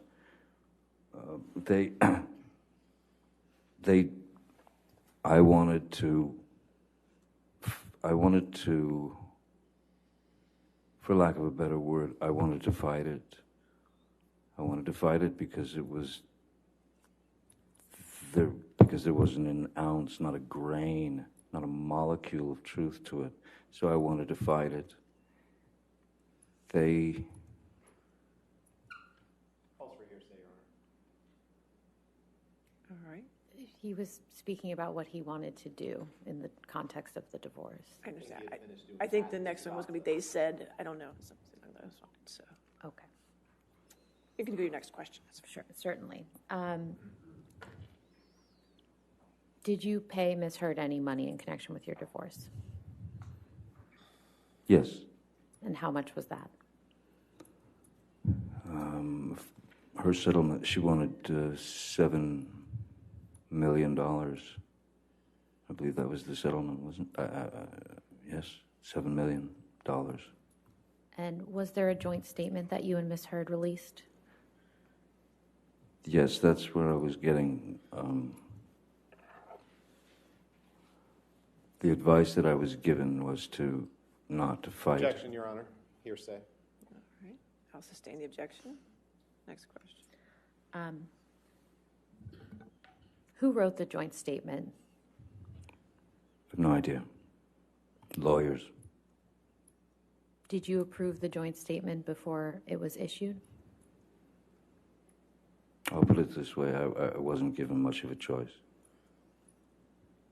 Could we please pull up Plaintiff's Exhibit 408?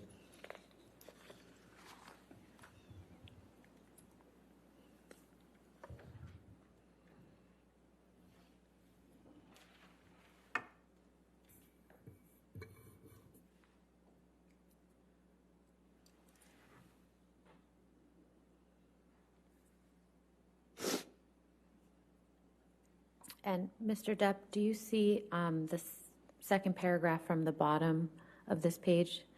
Is that the joint statement that you and Ms. Heard released together? That's the joint statement that was released, yes. And could you please read that joint statement for the jury? Our relationship was intensely passionate and at times volatile, but always bound by love. Neither party has made false accusations for financial gain.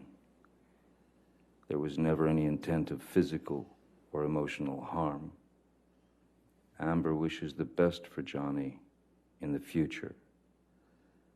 Amber will be donating financial proceeds from the divorce to a charity.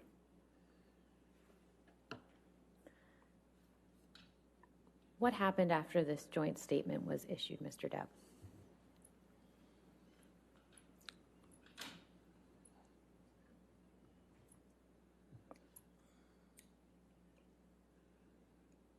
What happened after that?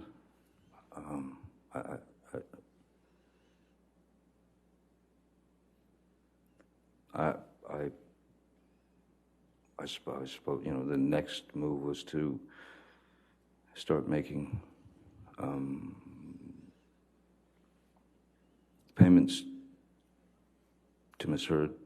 There were scheduled payments, and then at a certain point, Ms. Heard had made statements to the press saying that the $7 million was going to be, $7 million was the settlement, and that $7 million was going to be split up between two charities. One was the ACLU, and the other was the Children's Hospital of Los Angeles, which,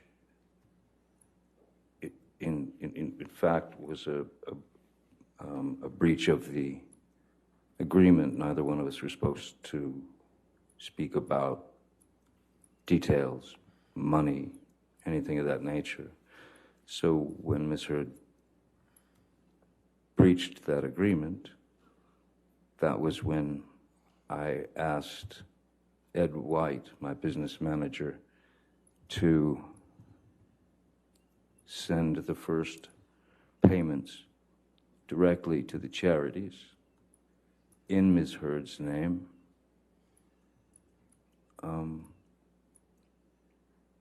And after I did that, Ms. Heard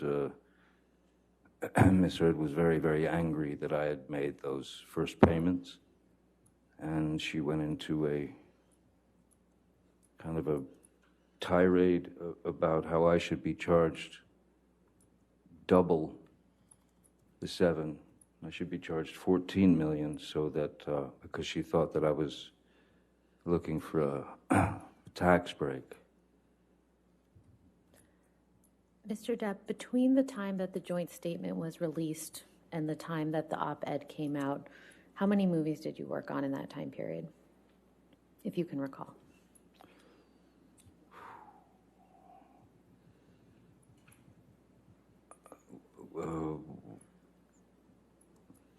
When did the joint statement come out? Was it, I'm sorry. Could we scroll up, please?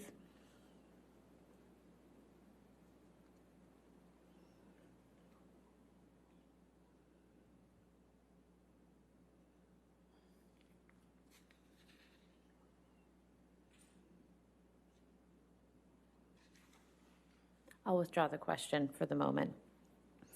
In the time leading from the divorce through the, in the time period between when your divorce was finalized and the release of the op-ed in December 2018, do you have an estimate as to how many television or movie projects you worked on?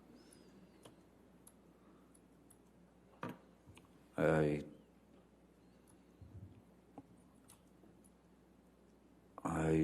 don't exactly.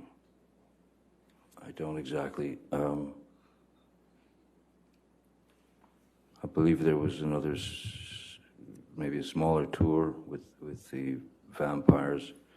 And I can't, I don't remember, it's hard to remember. I've done too many movies. That's okay. Sorry. Your Honor, I apologize. Can we please move into evidence exhibit 408? All right, any objection to 408? Yes, Your Honor, I think we don't have any objection to the joint statement that was read, but the rest of the article contains hearsay statements that we All think right. should be redacted. We can redact that Okay, and put it So in you only tomorrow. have redacted 408 with just the statement then? Is that what you're talking about? Just that second to last Okay. paragraph. All right. That statement will be in evidence once we get it redacted. Okay. All right, thank you. Mhm. If we could please pull up Plaintiff's Exhibit 1.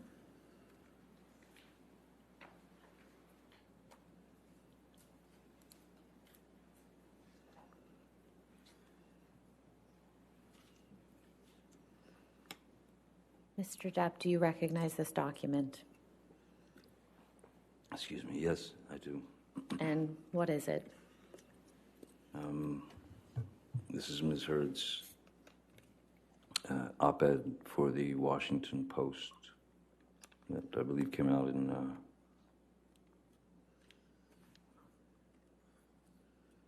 December of 18. I recognize, yes, I certainly remember this. And have you actually read this op-ed? Yes, I have. And what do you think of it, its contents?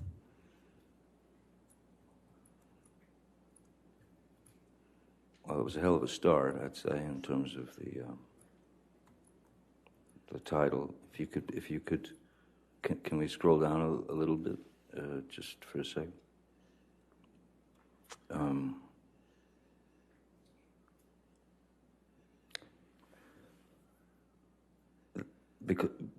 Because I'd like to make a point.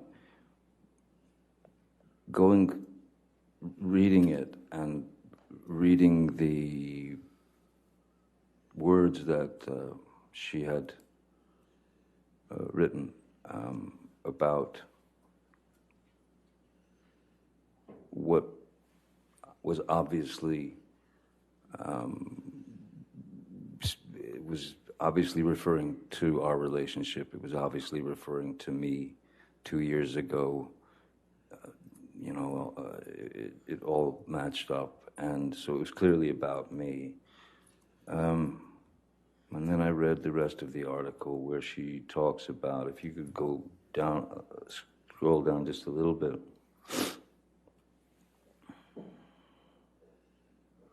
After the imagine a powerful man as a ship thing. Because she goes into, she talks about, in this section of the piece, she talks about the plight of women, not just in Hollywood, but in general in the world. And there were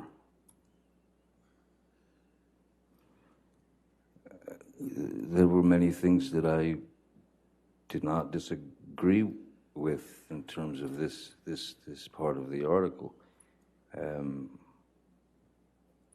I understand anyone's passion to right the wrongs that have been done for countless years against any being who's suffered at the hands of domestic violence, be it women, men, children. That's something, of course, coming from my background, that I am very, very against any bullying of any human being, any forced violence, any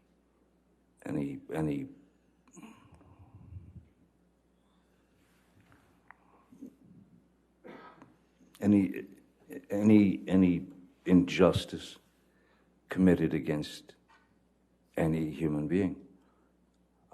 So all this part of the article was strangely, I mean,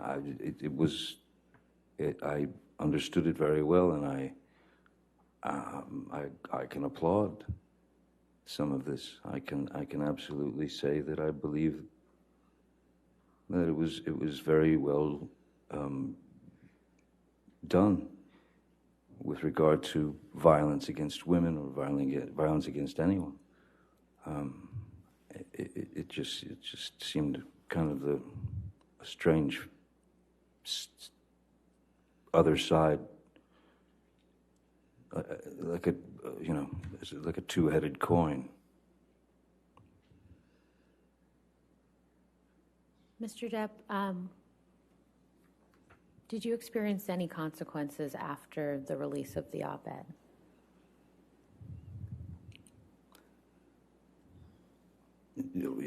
Absolutely. And what were those? Oh,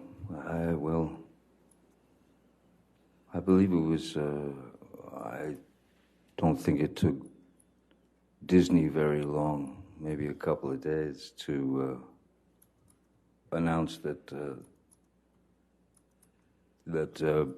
I had been removed from the Pirates of the Caribbean films franchise,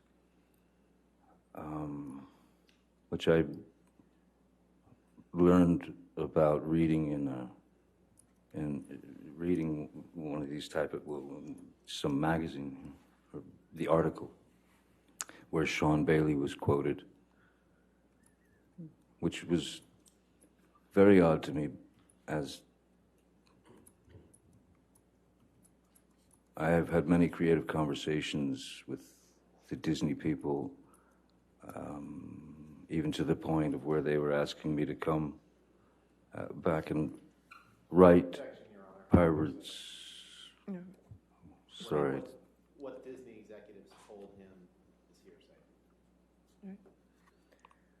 We can move on. If you want to just restart. So, I see. Go ahead. So I can read it out of someone's article, but not from the man's mouth.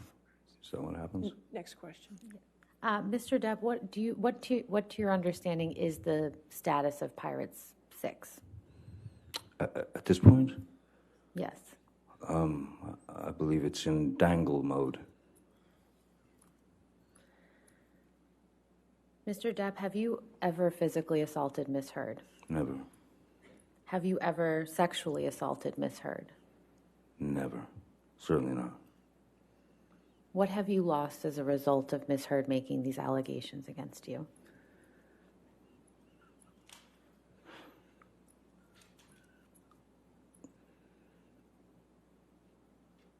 Nothing less than everything.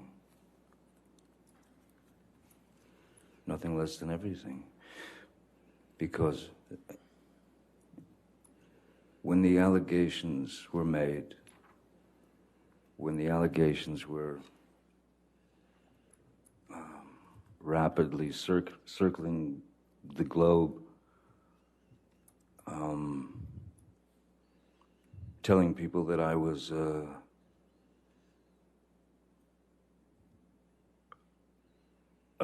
drunken, cocaine-fueled menace who beat women, suddenly in my 50s.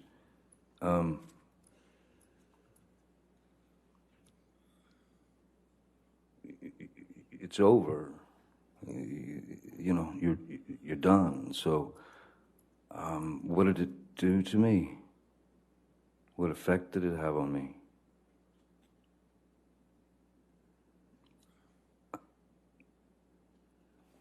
I'll put it to you this way. No matter the outcome of this trial, the second the allegations were made against me, the accusations, the second that more and more of these things, as I said, metastasized and turned into